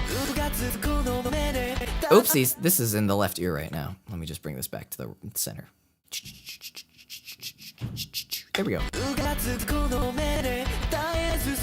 Imagine actually recording it and not melodyning it. Lamau. Honestly, I tried doing it for a little bit. It just didn't hit the same. So, welcome back, Rion. Everyone, welcome back, Rion, from my home, by the way. And for some reason, it's like lagging again. So I'm just gonna kind of time it without like playing it back, because it kind of is. Where's the button for auto mix? Well, all you have to do is buy Isotope, Nectar, and Neuron, and that should do it for you. Low-key shade. There is technically a plugin that has like an auto mix everything, called Nectar and Ozone, or Nectar and Neuron, I think. And it kind of works, but I don't have it. I haven't bought it, so yeah. But yeah, people use that, and kind of works, kind of doesn't. Kind of works, kind of doesn't. Nectar 3, don't give them the thing. You said it, not me. You said it, not me. Fortnite Season 1 is in 3 days. Yo, new Fortnite map. Let's go. Let's go. How many thousands of dollars? I don't think they're at that. I've never looked, honestly. I kind of am trying to steer away from the auto mix, because I know if I do get into it, I'm just like gonna be so lazy. I'm just gonna auto mix everything.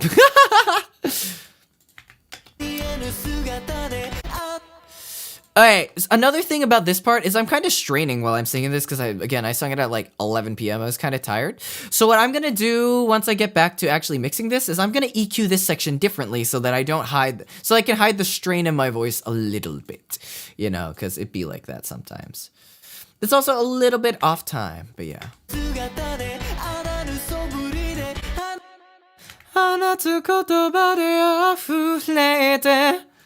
But yeah, so we're just gonna align these blobs a little bit as we go through. Do be molting. We do be. Alright, we're just gonna be aligning these blobs. Yeah, like I really wish I could have like skipped all the timing for you guys today, but like I didn't calculate the fact that like it would take me so long to record this whole thing, and also like tune and time everything. I thought it was just like, all right, I'll record it on stream and blast it out. But then I got so hungry after stream, I was like, there's no way that I can record this on stream. And it was just like, it's a little painful. You think it's pretty? I hope it's pretty. I hope it sounds prettier later when it gets further on. But yeah. Can this magic bunny be screeching Beyonce? Ah! Maybe. Be funny to do Beyonce at some point. Be very funny. All right, we're just gonna align the blobs a little bit more.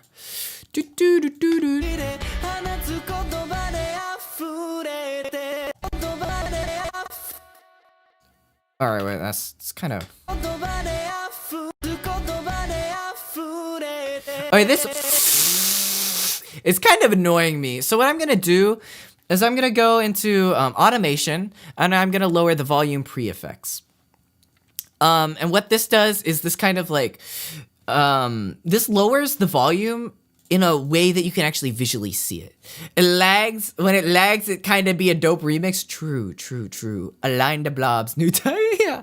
But yeah, basically, when I adjust using the pre-effects, it will like actually visually show me kind of how the waveform is changing. So I'm just gonna take this part. I'm just gonna take it down. Without, it's too much. With, just cleaner. Vocal editing to the rescue. Just, oh, so good. Ooh, it's that kind of spicy. I like how that hits. It's like, and then it goes, and then it has this wide lindo. Oh yeah. We love to see that. All right, we just bring this to 20. Yes, that was indeed, yeah, that was, ooh, yeah, we like to see that. That means this is coming together. When you get a point in your mix where you're like, ooh, that was good, like, that means you're on the right track. That's the part that I live for. When I like do something in the mix and I'm like, okay, go off, queen, like, kind of schnasty, if you ask me. Kind of schnasty. Oh man. All right, let's gonna keep pushing through this. All right. Oh, funny thing is, I'm not actually automating down the compression here. Maybe I will keep the compression at 100% and it'll still hit. Maybe that will still work. Ah, yeah, it's all coming together. Honestly, yeah. All right, what is this? Alright, just gonna bloop here. All according to Keika. Exactly. I think the Kazo here is kind of out of tune. Is what it is. Maybe it will get hidden by harmonies when the harmonies are recorded later today. We will see. Let's just drag the blobs a little bit more. Align these. I try to get it pretty close to the stretch, or to the metronome marking, just to be safe. Alright, this is a li, so we're gonna just take it from the beginning of the E instead of the L. Alright, and then we're gonna drop this here. Keikaku's mean plan, thank you for the translator's note. Choco milk tea butter, but this is her alt for chat, thank you. Okay, we're gonna just move this around a little bit. But yeah, okay, we're gonna move the blobs. How to harmony? Honestly, okay. So I'm kind of nervous about showing like how I find harmonies, because like I'm pretty bad at finding harmonies. Like, it's gonna be a little bit embarrassing, but you know what? If we're all in this sinking ship together, and people help out a little bit in the chat, it might be okay. So you know what? Yeah, I think we'll do harmonies after timing, because like when the harmonies come in, that's when your mix really turns spicy. That's when everything comes together in a different way, and you know, it's really nice. Yeah, I am really liking this 100% R comp, so I might switch it back.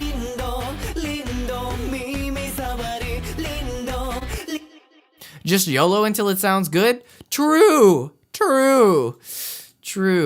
Low-key, I might like mute the desktop audio and listen to Shiki's cover for a little bit, just for reference, because her harmonies are fantastic, and I would not mind stealing them. Just to like find it. Oh, just follow this complicated notes and music sheet that you can't read. Okay, that sounds about right. Perfect. Send the link. Drop the link. No.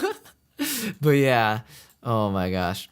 Can't wait till we'll still watch even on the struggle bus. Oh, okay, that means a lot. You know what? We'll give it a go. We're all in this together. Loki, this is an excuse. This stream is an excuse so that I have company while I'm producing my next cover. Like, this is honestly just, yeah.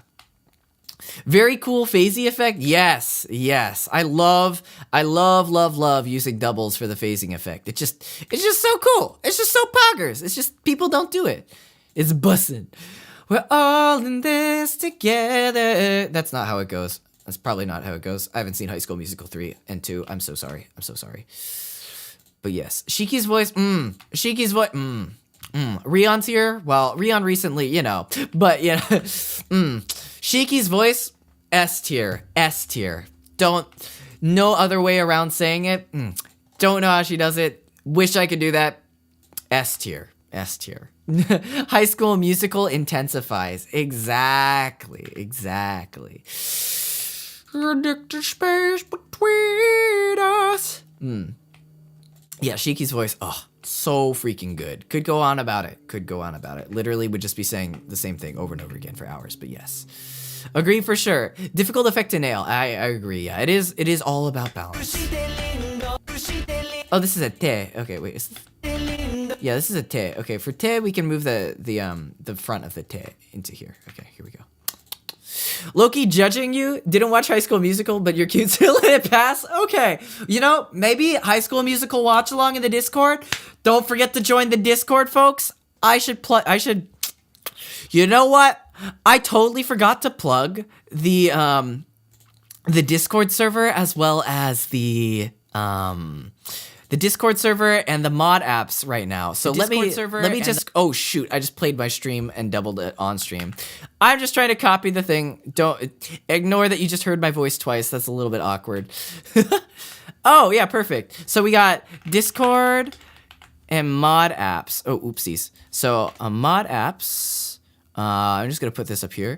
Mod apps, and I'm gonna pin this so we all apply. We definitely need a few more people, and Discord also. So Discord.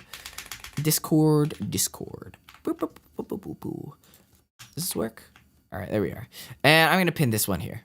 Replace pin message. All right, so you guys should be able to apply to be a mod. It's a simple Google form. Feel free to fill it out if you want to help moderate the channel. That said, like half the channel is already mods right now, so just fellow mixers hanging out, you know. But if you are new to the channel, a fan, and you wanna help support it, feel free to stop by. Also, High School Musical watch along in the Discord does sound like a banger, does sound like a fun time. So it would be very, very fun to do that together. Hopefully we can have a good time. Blue chat ikuzo. Exactly. So I'm going to just quickly align the blobs here. I'm very excited. You guys are gonna hear the sound transform as we time the high harms, like, or the high octave. Honestly, the song will transform so much when we get in with the high octave the harmonies as well. I am considering whether I want to record high harmony octaves or not. On Telecaster B-Boy, I only did high octave harmonies and no low octave harmonies. I had them recorded, but I was too lazy to edit them, so I took them out. They were kind of witty, but we'll see if that works for this song. We'll see if it works.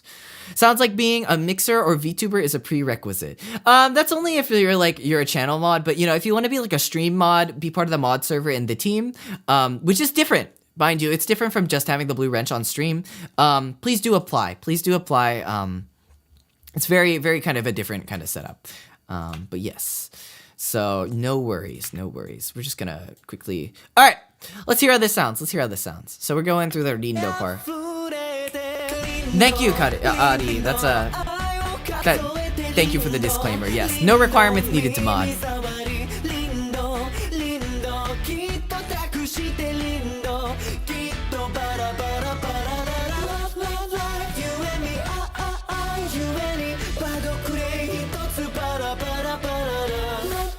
Oopsies.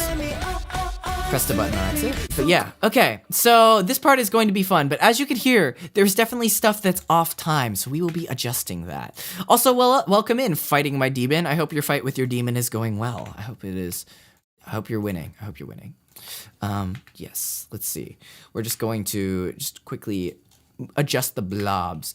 And this will be the part where I am going to bring these up so I can kind of see both the high stuff up here as well as the normal track at the same time. So we can time these together. And you can see how time consuming this becomes. Time to quit and become a full TsunDream mod. Ayo. Requirement, you must be able to chubby bunny with 7 marshmallows. I don't even know if I can do that with 7 marshmallows. Oh man. You're feeding them false information. Oh, that sounds so much better already.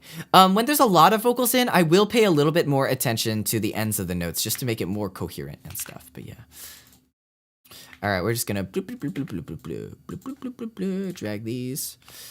these. Oh my gosh, it's gonna sound so much better when we have these things aligned properly. Oh my gosh, I'm so excited for this. All right, let's see. So we're just adjust this. Like it's just that small section you heard. Like the I is really hard to get in time because it's like so hard to keep that consistent when you're recording. So having that in the mix will definitely make it much easier. This one is kind of holding over a little bit. Oh, I didn't connect these. Okay. This is one of the times I might actually use split timing. And that's because like this note is carrying over. So let's see how, wait.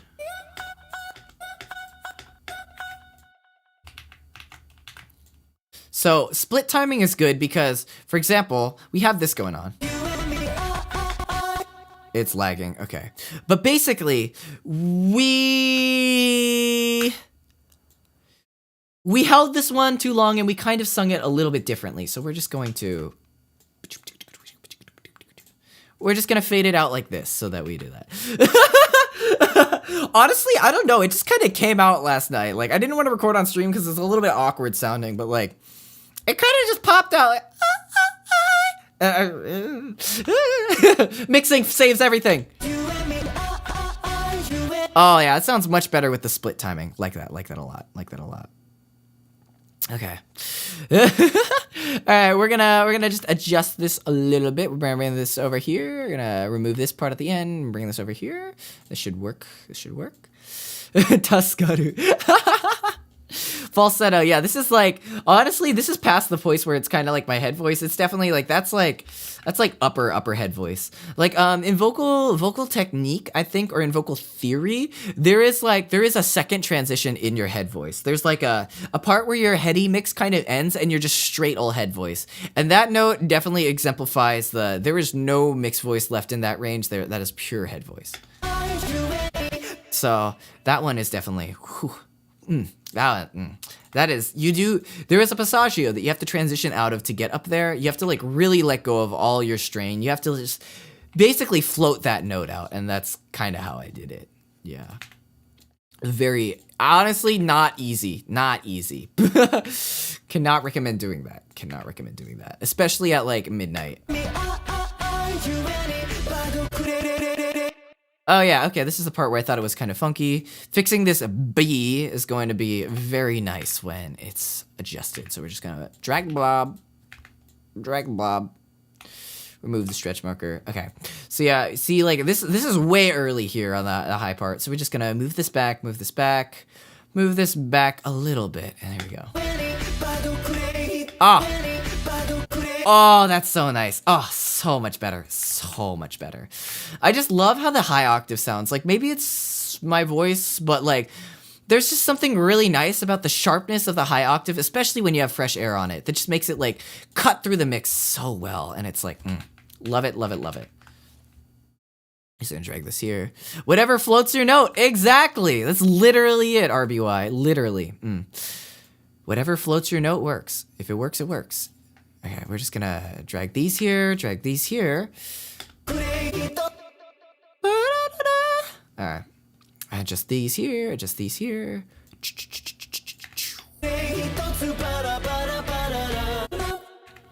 man, I kind of want to listen back to what we've got. I'll wait until we get to the second part before I listen back, because I kind of want to give a check on my progress, see how it is. No, all facts, no printer. True. All facts, no printer. All facts, no printer. All right, we're just gonna is this the end of the note? No, there's a hitotsu, so this is connected. So yep, we're just gonna move that there. Whatever sides your chains, yeah, whatever. What's the other? Whatever gains your stages, you know. Whatever stages your gains. Oh man. Whatever mixes your cover production thing. That one wasn't funny, sorry. We're just gonna adjust these here. And drag the blobbies, and then we can listen to it back a little bit more. Honestly, the funny thing with timing is because you technically, like, once you've gotten the gist for, like, okay, this is what the blobs should look like, you really don't have to listen while you time. You can, like, listen to other music, you can talk to people, you can do other things while you're adjusting the things. Tuning, on the other hand, a little bit trickier, which is kind of unfortunate, but timing, yeah, you can just vibe out. I honestly might just do some timing gorillas, you know, when you gotta work, and it is what it is, but yeah, whatever D's your S's, whatever wets your plugins, I don't know. Gonna stop there. Write a microphone essay? No worries, RBY. Have a good one. Yeah, thanks for stopping by and sharing your knowledge with the chat and hanging out. It's been great having you. Hope to see you for future streams as well. Yeah, I hope you've enjoyed this so far, and also look forward to the cover release that will come eventually when I finish this. All right, we're just gonna keep dragging the lines here and making it work.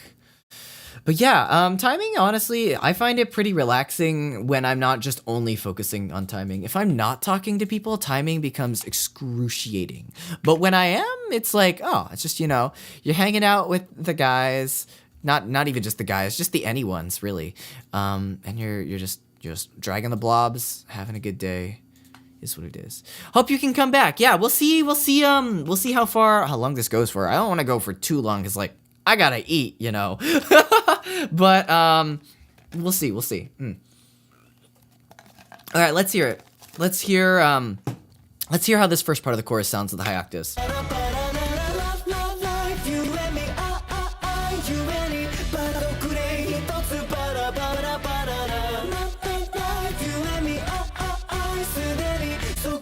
Are these weirdly panned, or are they just off time? They're just off time. Okay.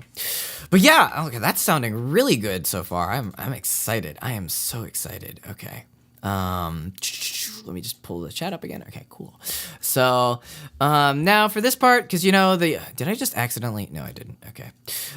Because this part is now on the next track. If you'll notice too, I've recorded things on multiple tracks. It really helps not to have overlaps in your recordings. Having overlaps in your recordings is very, annoying to deal with, especially if you want to cut notes and time them properly. So I recommend, if you are going to record something, just slide it on another track, post it out. I don't think your mixer's going to care. In fact, they will thank you more, even if they have more tracks, if the other tracks are just overlaps. It just makes their jobs a lot easier. So highly recommend, try not to have your lines just kind of feeding into one another. You don't think you can listen to your own voice? See, Rainy, like, here's the thing. If you listen to your own voice raw, it's pain. But once you've tuned it, and once you've kind of mixed it, you're like, damn, is that me? like it just feels so different. It doesn't feel like you're listening to yourself anymore. Which is, like, honestly, feels so much better. Like, oh man. But definitely, like, I think, like, the coolest part too is where, like, you've hated your voice for so long. Like, this is me. Like, I hate, like, my raws so much. But, like, once you get to the point where you're mixing them and you're like, wait, I sound like that? It, like, hits you and you're like, wait, this is kind of cool. I want to keep doing this. So it, like, so true, bestie. Like, it helps so much. Now, how do I format projects so your mixer doesn't kill me? That is an important skill to have. All right, we're just gonna move this here. Oh yeah, this part's pretty far off. Okay, we're just gonna have to adjust this a little bit. So we're gonna move this one here, this one here. You can really hear that, like, when the I on the high octave, that I'm not gonna do it, my throat kind of hurts. When that's pretty far off, it's like, it's brutal. It's brutal. Yeah, let's see what is going on here. Alright, so let's find where the I starts. Dodge the question like a pro. True. So this is... So I wanna definitely split this here because this is connecting and I don't want it to connect. So we're just gonna bring this like here. I'm gonna cut this here and let's see where the I starts here. All right, here seems to be the split, so we'll split it here. Drag this out. Ooh, there, grabbed it. All right, and we'll just fade these two tracks into the distance using this fade mode because I like this fade mode a lot. Let's just make sure they kind of end at the same spot. All right, this should sound a lot sharper now. Yeah, okay, that's sounding a lot better. Okay, this part is very far off. You can see like even just a difference like this is so easy to perceive when you're listening, especially if one is panned like far right and far left. So when we adjust this, this hopefully shall disappear and it will feel a lot more easy to listen to. So just grab this one and we'll grab the other one after it just so you can really perceive the change. So let's go, we'll bring these blobs backwards here and we'll listen to it. Oh, just so much cleaner all of a sudden.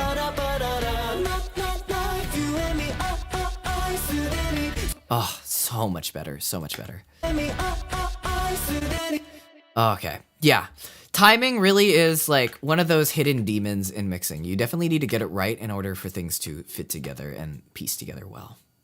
Right? Like you heard it before, it was like, but now it's like, and it just feels like coherent. It's just nice, pleasant. So yeah, don't forget to time your lines, guys. When we have to time harmonies though, ooh, that's going to be major pain, guys. That's going to be absolute pain city. Whew. Not looking forward to that. Not looking forward to that. Let's just drag these note endings here so they work a little bit. All right, and then we're gonna adjust this here. So we got the, yep. All right, again, this is one of those sections where this is a soko shireba is pretty long, so we want to adjust the o instead of the s, and have it align right there. And then shide, soko, the k, the k part we want to cut out, so just the o is coming through. Ah, so nice. Okay, and then we'll drag here. Just make sure the S's are going past the sharp S part. And yeah, hopefully just like seeing this enough times and the repetition will help you guys understand like where you need to drag the blobs when you're timing yourself and stuff. You gotta bounce, Rainy? No worries, no worries. I hope the end result will be pretty good. I'm very much looking forward to it. Isn't timing harmonies the same thing all over again? Oh, you bet it is. You bet it is. Time the main and then melody and the harmonies for the main. To escape the pain, honestly. Oh, God. Honestly, yeah, the thing is, like, so the thing is if you... Project Epsilon, so true. God. The thing is, like, I tune in, like, the standalone version of Melodyne, and then I export and then I time afterwards. So, like, if I wanted to do like a harmony copy, I'm gonna have to retime it all over again, and it's gonna be so much pain. Artificial harmonies for the flavor. Honestly, they sometimes work, but I just don't prefer them. I can't get behind the artificials. I'm sorry. Like, if there's one thing I will never swear by, it will never be artificial harmonies. I just cannot. I mean, I guess also it's part of my signature, right? Like my signature is I like all these layers, and if you're just copying, it doesn't copy that effect. It doesn't create that effect of layers at all. But so true, bestie. Oh God, what is this?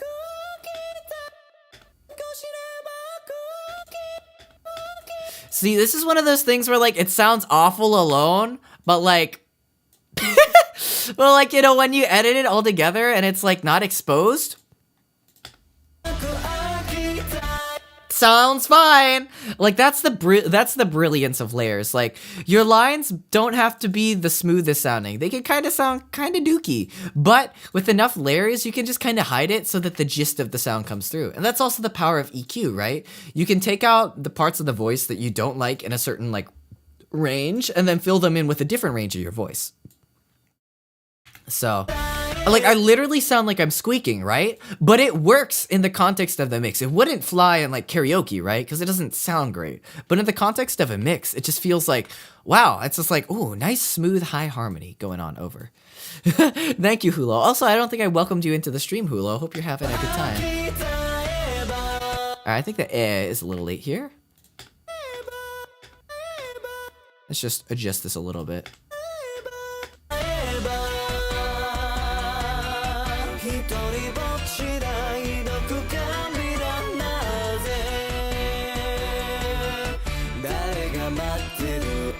Alright, let's bring this.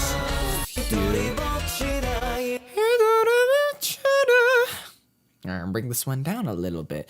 Hello, Chaos. Welcome in. Hello and hello. Thank you for saying hello to Meep, and Meep is pleased by the hello.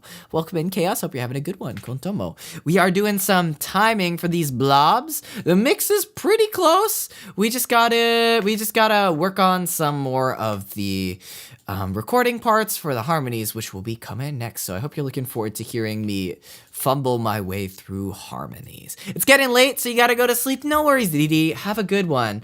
Have a good one. Hope you can sleep tight and rest up. Have a nice night. What's the thing I say? Oh yeah, oyasumeep. I think that's so funny. Oyasumeep. Oyasumeep, Didi. Alright, we're just gonna push this one forward a little bit.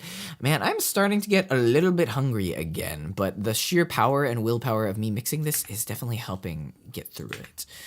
Alright, I'm just gonna push this here, move this along, I'll move this along, move this along. Luckily, this is like the last part of timing. This is the last part of our timing for at least the mains, and then we will go through the painstaking process of finding the harmonies. I think I'll load the harmonies in as artificials just for reference, probably with my loading screen on so I don't like accidentally show something. And then we'll probably be able to call it there. I'll probably do the rest of the harmony mixing on stream or off stream. Maybe I could do a gorilla later today on another place. Also, welcome in, Tahoe. Hello, hello. Hello, hello. Thank you. Meep is also pleased with the hello. Thank you for popping by. Again, yeah, probably stop after I figure out the harmonies and we'll see. We'll see.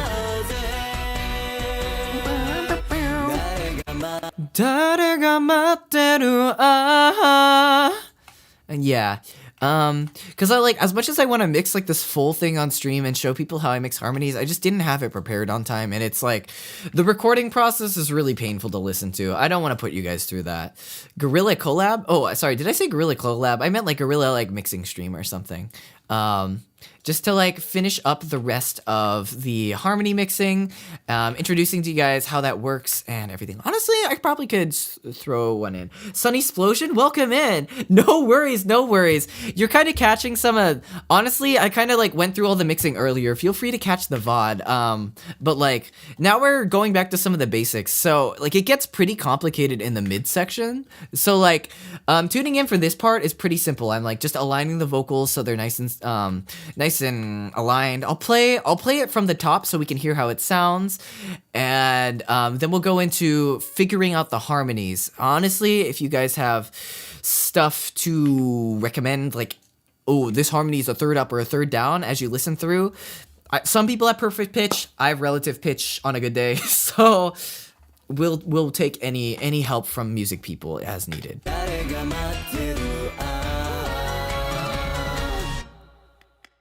Okay. Oh, another thing you'll hear is so... I think I have a click in one of these tracks, so we'll take that out. I'm just gonna guess it's from one of these. And you also hear on one of these notes, I kind of go, huh, at the end. We're gonna use the power of science to take that out. So... And also, this song kind of ends with the reverb trails going on. So what I'm gonna do is I'm gonna take down the delay, which is like that the ping pong stuff, and we're just gonna take it out for that last part, so that when it ends, you don't hear it echoing anymore. The stream has been informative, Shrek Butts. I'm glad this has been able to help. I'm very, very glad. Like, I was pretty worried people would just tune into the mixing stream and they'd just be like, what's going on? This is too complicated. I don't understand anything. This isn't fun. I'm not going to watch it anymore. But I'm doing my best to explain things in a way that I think is helpful. So I'm glad this has been helpful to you. I'm honestly really, really glad. But yes, so now that we've kind of timed through the whole thing, I'm just going to listen through, see if we can catch anything that has slipped through the cracks, and we'll go on to figuring out the harmonies. Good at explaining things? I'm glad. I think I may not be good at a lot of other things, but I think singing and mixing are two things that I'm really passionate about, and I hope I can share my knowledge. 13, 14, くさった調味スパイスでね 13, 40 Oh, that's a little bit early. Alright. Yeah, that one is definitely early. So we're gonna bring this back a little. Ah, I just cut off the whole track. Okay. On Control Z, bring that back. Oh, it's lagging again. Give it a second to think about it. Alright, let's, I think maybe here? Still a little bit early. What about here?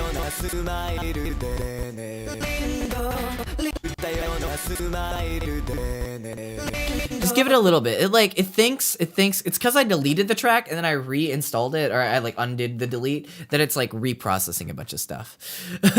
There's something special for people of all skill levels in this stream. I'm glad, honestly. I'm glad, like, it's like helping. Because I know, like, sometimes you tune into like a stream and it's just like, I'm like, whoa, this is so much information. I can't really take it in. So I don't know. I remember being a beginner and being so confused. And so I'm glad it's helping. There are some things, again, like the Trackspacer, that I'm not very good at explaining. I just kind of like, I use these settings and it kind of works and I'm kind of listening for it, but yeah.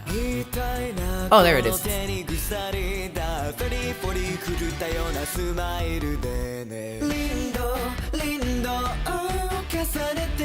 I might do something funky on this part. I might do like a radio effect. I think that could be really interesting. But we'll see. We'll have to wait until the harmonies come in because I think that will tell a lot more. I'm gonna bring up the compressor here.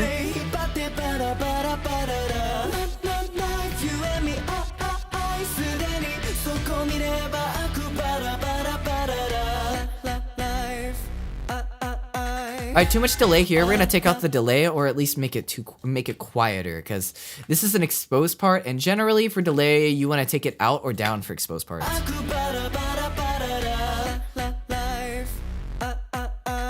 I think I can keep it in a little bit.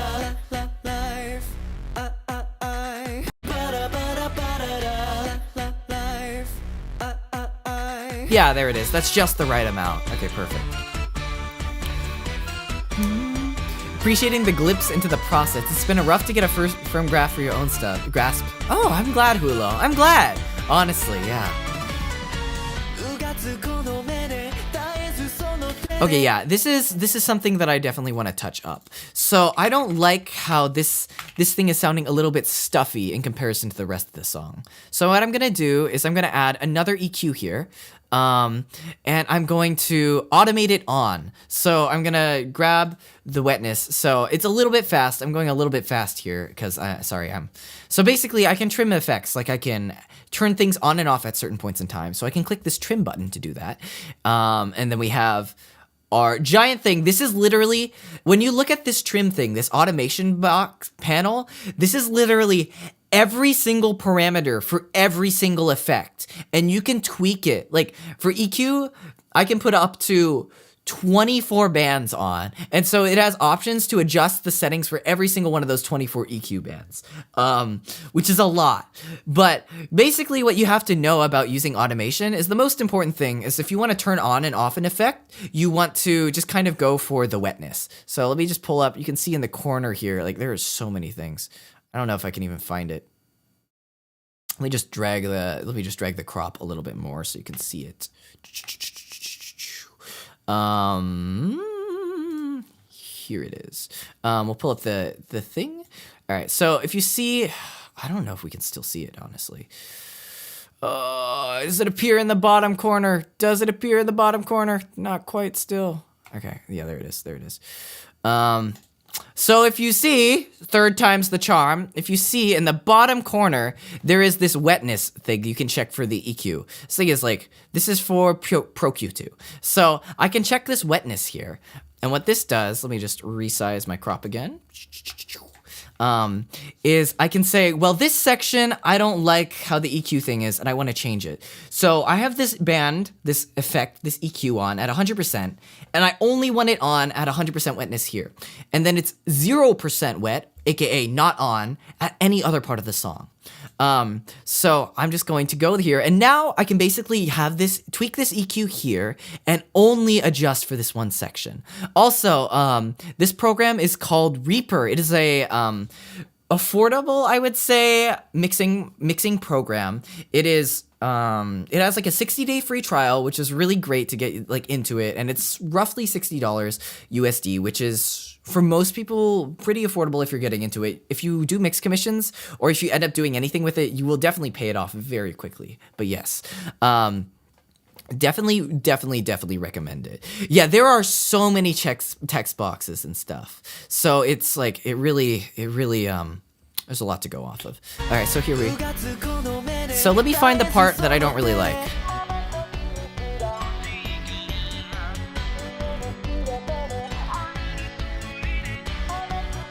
I think it's here. Yeah, it's a little bit thick here in this mid-range, so I'll duck it down.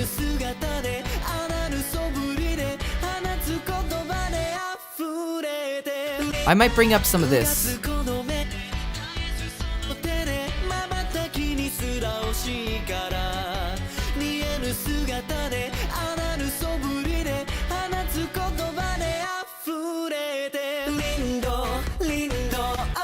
And as I'm listening to that, I realize there is a little bit of weight in the vocals as a whole, kind of in that range. So I'm gonna go onto the master vocals track here, and I'm just gonna take down a little bit from this range.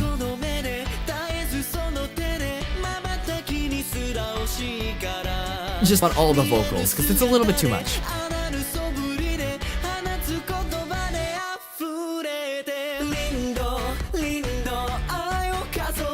And I think when these vocals come in too, it's a little bit thick, so let's push this down on the group. Honestly, it is pure magic. Some of these things are absolutely incredible. I don't know who came up with doing this stuff, but it's fantastic stuff, Sonny.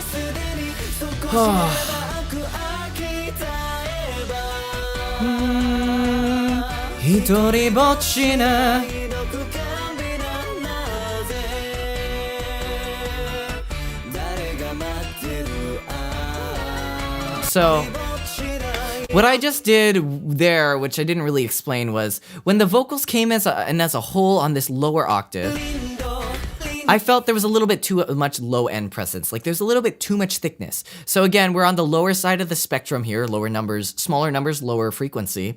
We're taking out some of this lower end here.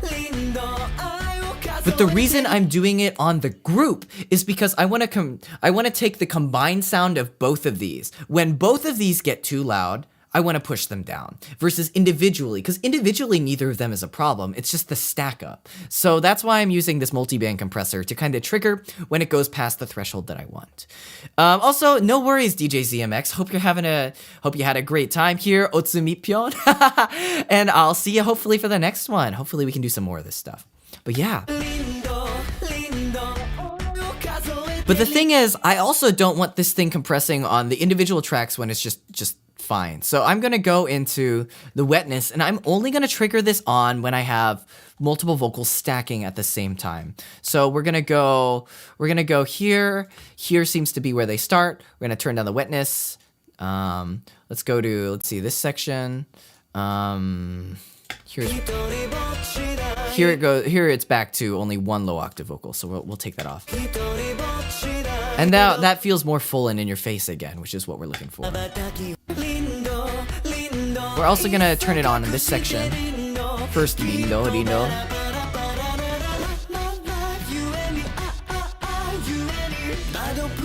Oh, there's something weird going on. There is some glitching thing going on, so. Let's see which track it is in. I hear some kind of like clipping or something. I have a vocal fry going into Bado and it's kind of distracting, so I'll take that out. I'll just crop it out with some editing there, and we'll see it.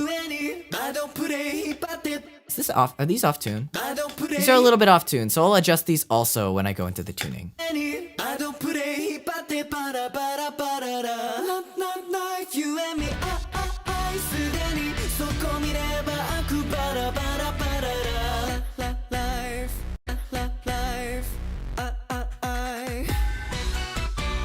think there's a little... I don't really like this breathing out part here. I don't think it's enough that I want to cut it out, but I'm just gonna lower it down just a little bit. Right now, again, I'm at the stage where I'm just trying to find things that I don't really like in the mix that I'm trying to correct. A little too much. A little too much. Take this up. I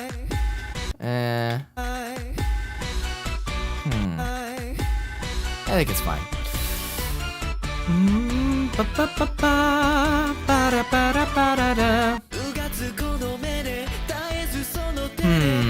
Still feeling like it's a little bit stiff. It's thick.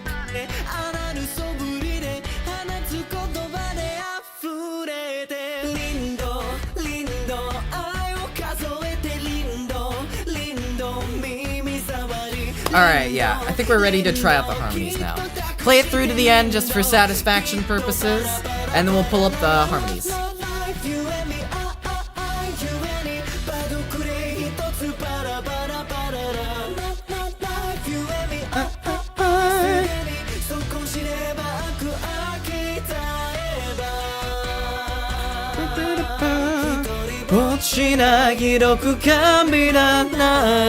I love that line. That line's so good. I wanna do a radio effect on that probably at the end, just a reminder for myself. I'll probably do it later. But yes, you kind of don't understand any of it, but you love what you're hearing, Kai. No worries. You know, I wasn't explaining much of that recently because that was just touch-up stuff. But yeah, hopefully the tuning stuff will be a little bit easier to understand as we jump into that. I do hope you love what you're hearing, though. Like, I think it's coming together. I think it's slowly coming together, and that's what counts. That's what counts. Anyways, so we've got the mix stuff kind of in. We're gonna start moving into tuning. So I'm just gonna pull up the Melodyne here, which is the program I use for tuning, and we're just going to pop it in. There it is. There it is. We got Melodyne open. So I use the multi-track version of Melodyne for various reasons, but the biggest reason is because I do so many layers, I like to be able to see both at the same time. So I can like tune stuff. For example, if I toggle all these on, you can see all the tracks at the same time in addition to the one you're tuning. Again, these are the raws. They're untimed, they're uncleaned, is what it is. But yes, so for tuning, what I am going to do is I'm going to find the original version of the song, and I am going to listen in for the harmonies. So Kanaria, I'm just gonna download it real quick. Download using my downloader thingamabob. And then I will be having that in the background, and I'll just be playing it back and forth for reference. So let me just quickly download this thing here. I really should have thought about this beforehand, but it kind of is what it is. Also, I don't need to be using the display capture window thingy-madinger anymore because Melodyne itself only really uses one kind of thingy. So we're just gonna download this thing into downloads folder. Just gonna extract, and yes. So I'm just gonna have it in the background on Reaper, and we should be able to listen in for the harmonies now. So here we are.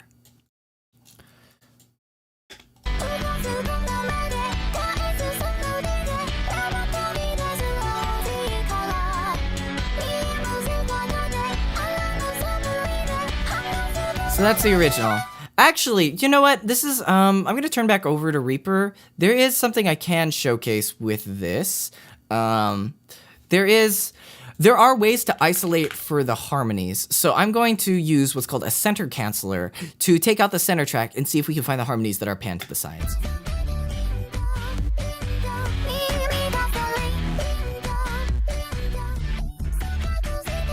Can't really hear them doing this. This is a little bit awkward.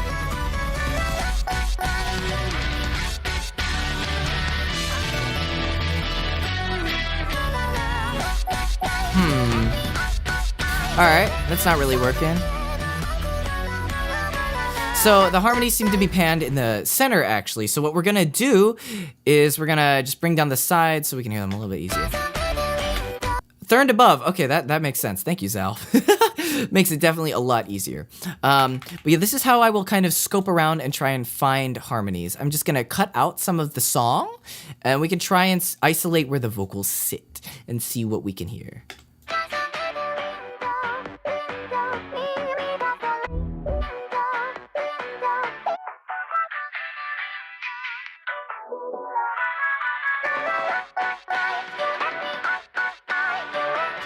All right, yeah, third above sounds about right. So we're gonna switch back over to Melodyne and we're gonna test out. So guys, be ready to witness the magic of how tuning works.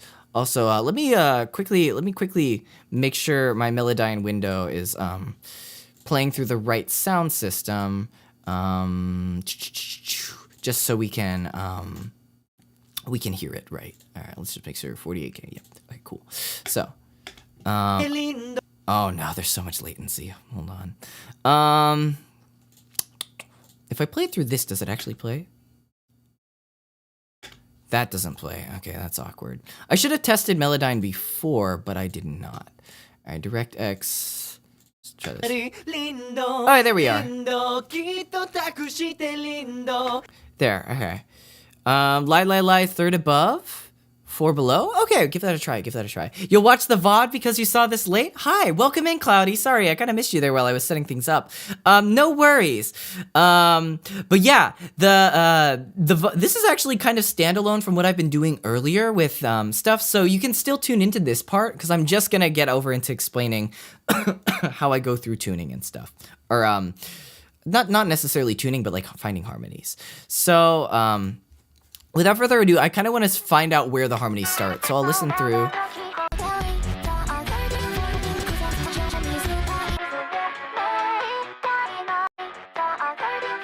Okay, so they start on the 13-14. So we'll find the spot in the song in the mains where the 13-14 is, which I think is on this track here. So we'll go into Melodyne and we'll say like, okay, this is the track here. I main 2? No, that's not it. Here.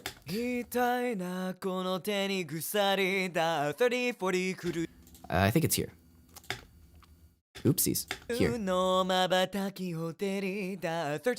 And we want to find what the 13-14 harmony is. So I'll create a new track up here. And I'm going to rename this to Harmony Guide. And we're just going to take everything from here. We're going to highlight it all, copy it, and we're going to go into Harmony Guide track and paste it. And then we're going to double check to make sure it's like perfectly overlapping, which it looks like it is. Singing it come together is fascinating. I'm glad, Tahoe. I'm glad. It should be a little bit. It's definitely like a sampler of really everything I do, but a lot going on. So let me listen again and see if it sounds more like a high harmony or a low harmony. I think it's a low harmony. 13. So let's drag this down.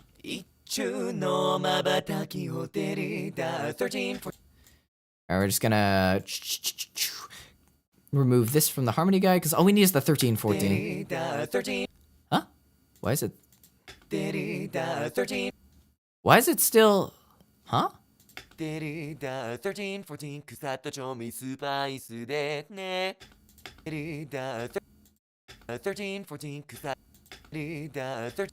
Alright, oh, it's this D here. I didn't take out that E. Oopsies.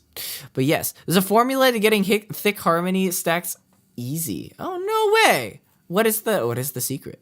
It's early morning, hoping to hear a small bit of the final product. Yes, I'll definitely be dipping into that very soon. This is I'm gonna like fiddle around with some of the harmonies. I might not figure out them all, but I'll just get a head start on them. 13, 14,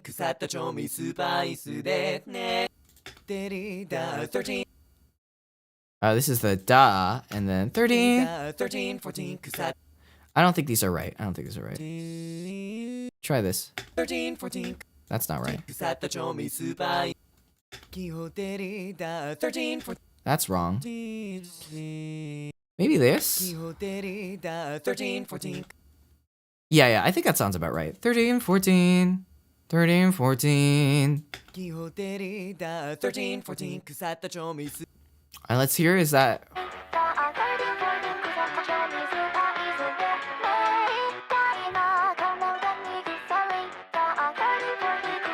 Yeah, it really is only on the numbers. So we'll go back into now the next track and we'll grab where the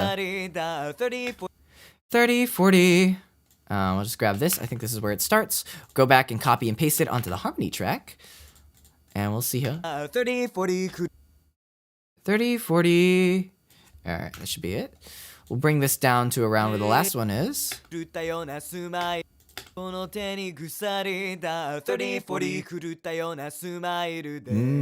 Oh yeah, thanks Zell. Feel free to. Alright, we're just gonna save it before I forget. And then the next part is the lindo.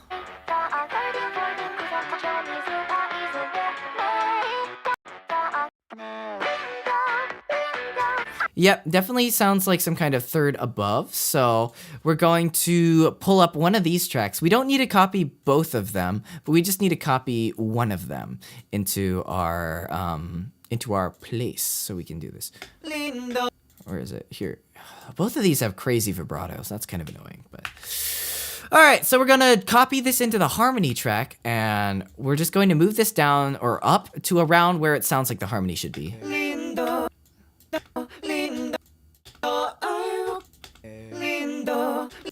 Alright, so I think this first note is kind of a little bit low. Let's try this. Alright,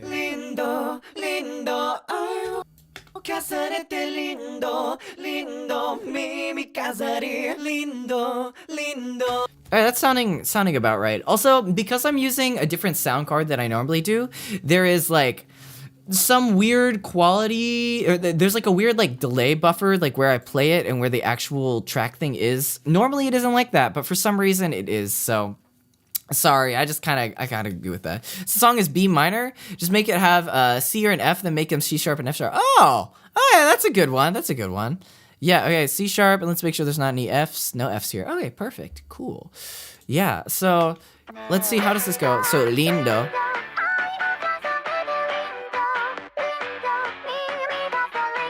Oh, it sounds like that sounds a little bit different. So I definitely think this one is kind of like a fourth down, it sounds like. So. That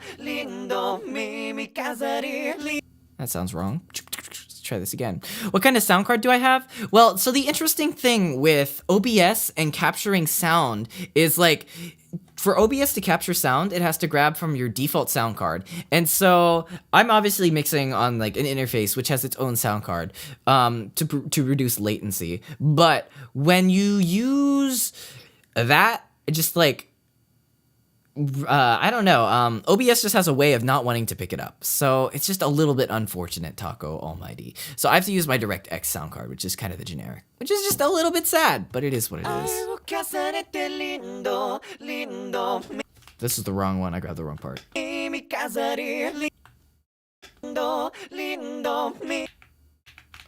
alright, there we are. So.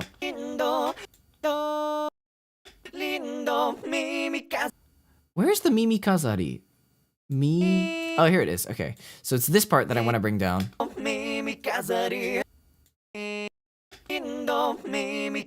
That doesn't sound right.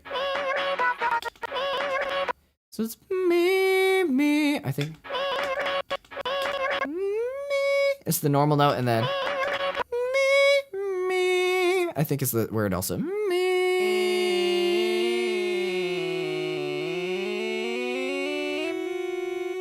There it is. Oh, what the heck?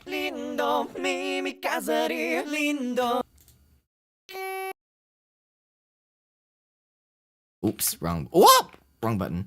But yeah, okay, so that's kind of how I'll experiment around. That sounds wrong. Huh. There might be 2 harmonies.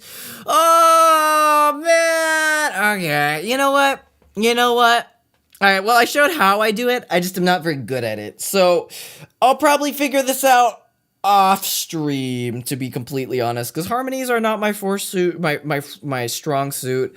And honestly, I think working through it together is going to be a very slow and painful process to watch. So, without further ado, I think I don't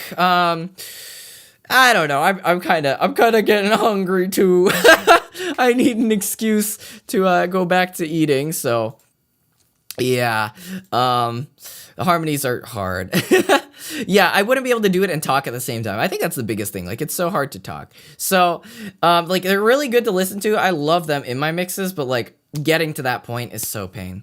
So, what I'm gonna do to close it out is we're just gonna listen to our mix again. I'm just gonna review a few things, just kind of the basics, what we went through, and things I can expand on, and then we'll close it out. I'll eat some breakfast, and we'll be on our merry way. So, let's play it through. Yes, it's time to start your career as a fully qualified professional mixer from my not fully qualified professional mixing advice, but please do give it a try. Hopefully some of the things in this video will be helpful for learning and starting out.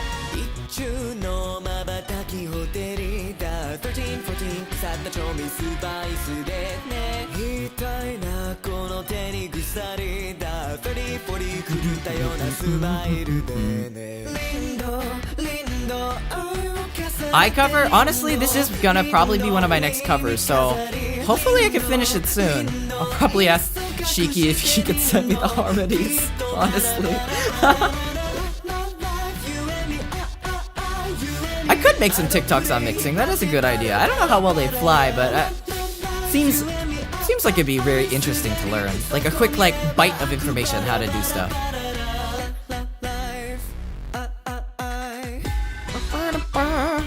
But yeah, my video editing, is not nearly at the level of my audio editing. So like, making those TikToks will be very painful. I can assure you that.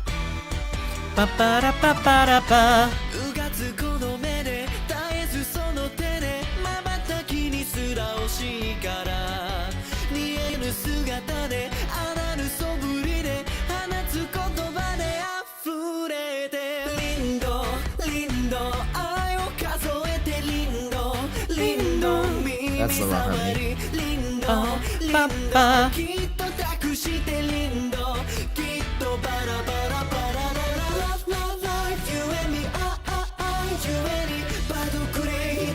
I don't think I want to bring this up too much louder.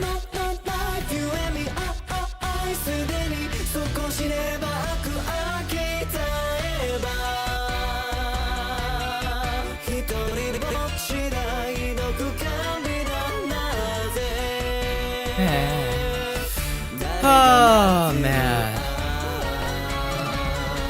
Yeah, honestly, TikToks are tricky because of the sheer amount of information you have to put into them in a short time. But yes, that is kind of my bass mix that I have going on. Again, like, this is kind of the stage I'll get my mixes to in one sitting usually. And then I'll usually sit on a mix for like a few days, like thinking about what I can change. Like, okay, what if I don't like this effect? What if I want to try reworking the compression a little bit? What if I want to try a different plugin? What if I want to try adding radio effects here? What if I want to make another layer? Or what if I want to re-record some parts? And then kind of once I've gone through that kind of crunching process, it'll pop out into a final mix. I also didn't really go through mastering because I would prefer not to just today, because mastering is kind of its whole beast and I don't really know much about it. But I hope this has kind of gotten you from like a beginning to like solid like 80% of the mixing process, because really the rest of this is just fine-tuning, looking at creative spots, and putting in harmonies and stuff. Harmonies are pretty simple. It's mostly just copy and paste of a lot of effects, but yes. So once again, I would like to thank everyone for coming. Let me switch back to my chatting screen. Woo! And yeah, thank you all for coming once again. I hope you had a very good time. I am so hungry once again, and I hope this stream was well worth it and informative. I will try, no guarantees, to go through and timestamp through this so people can check the description and pop in and see like, oh, okay, this is where he does like timing. This is where he does timing again. This is where he does EQ. This is his lecture section. This is where there's a funny story, and like different things. So I hope you guys will all look and enjoy looking back at that. And for those who couldn't catch the full thing, that the VOD will be very interesting and entertaining as well. So without further ado, thank you so much everyone for coming. I didn't expect so many people to be interested in mixing and learning this stuff, so I am so thankful for the positive response, even for everyone who isn't necessarily interested in learning. So once again, thank you all for coming. I'm not going to sleep, but I will hit you guys with that oyasumi. See you all next time. Bye bye.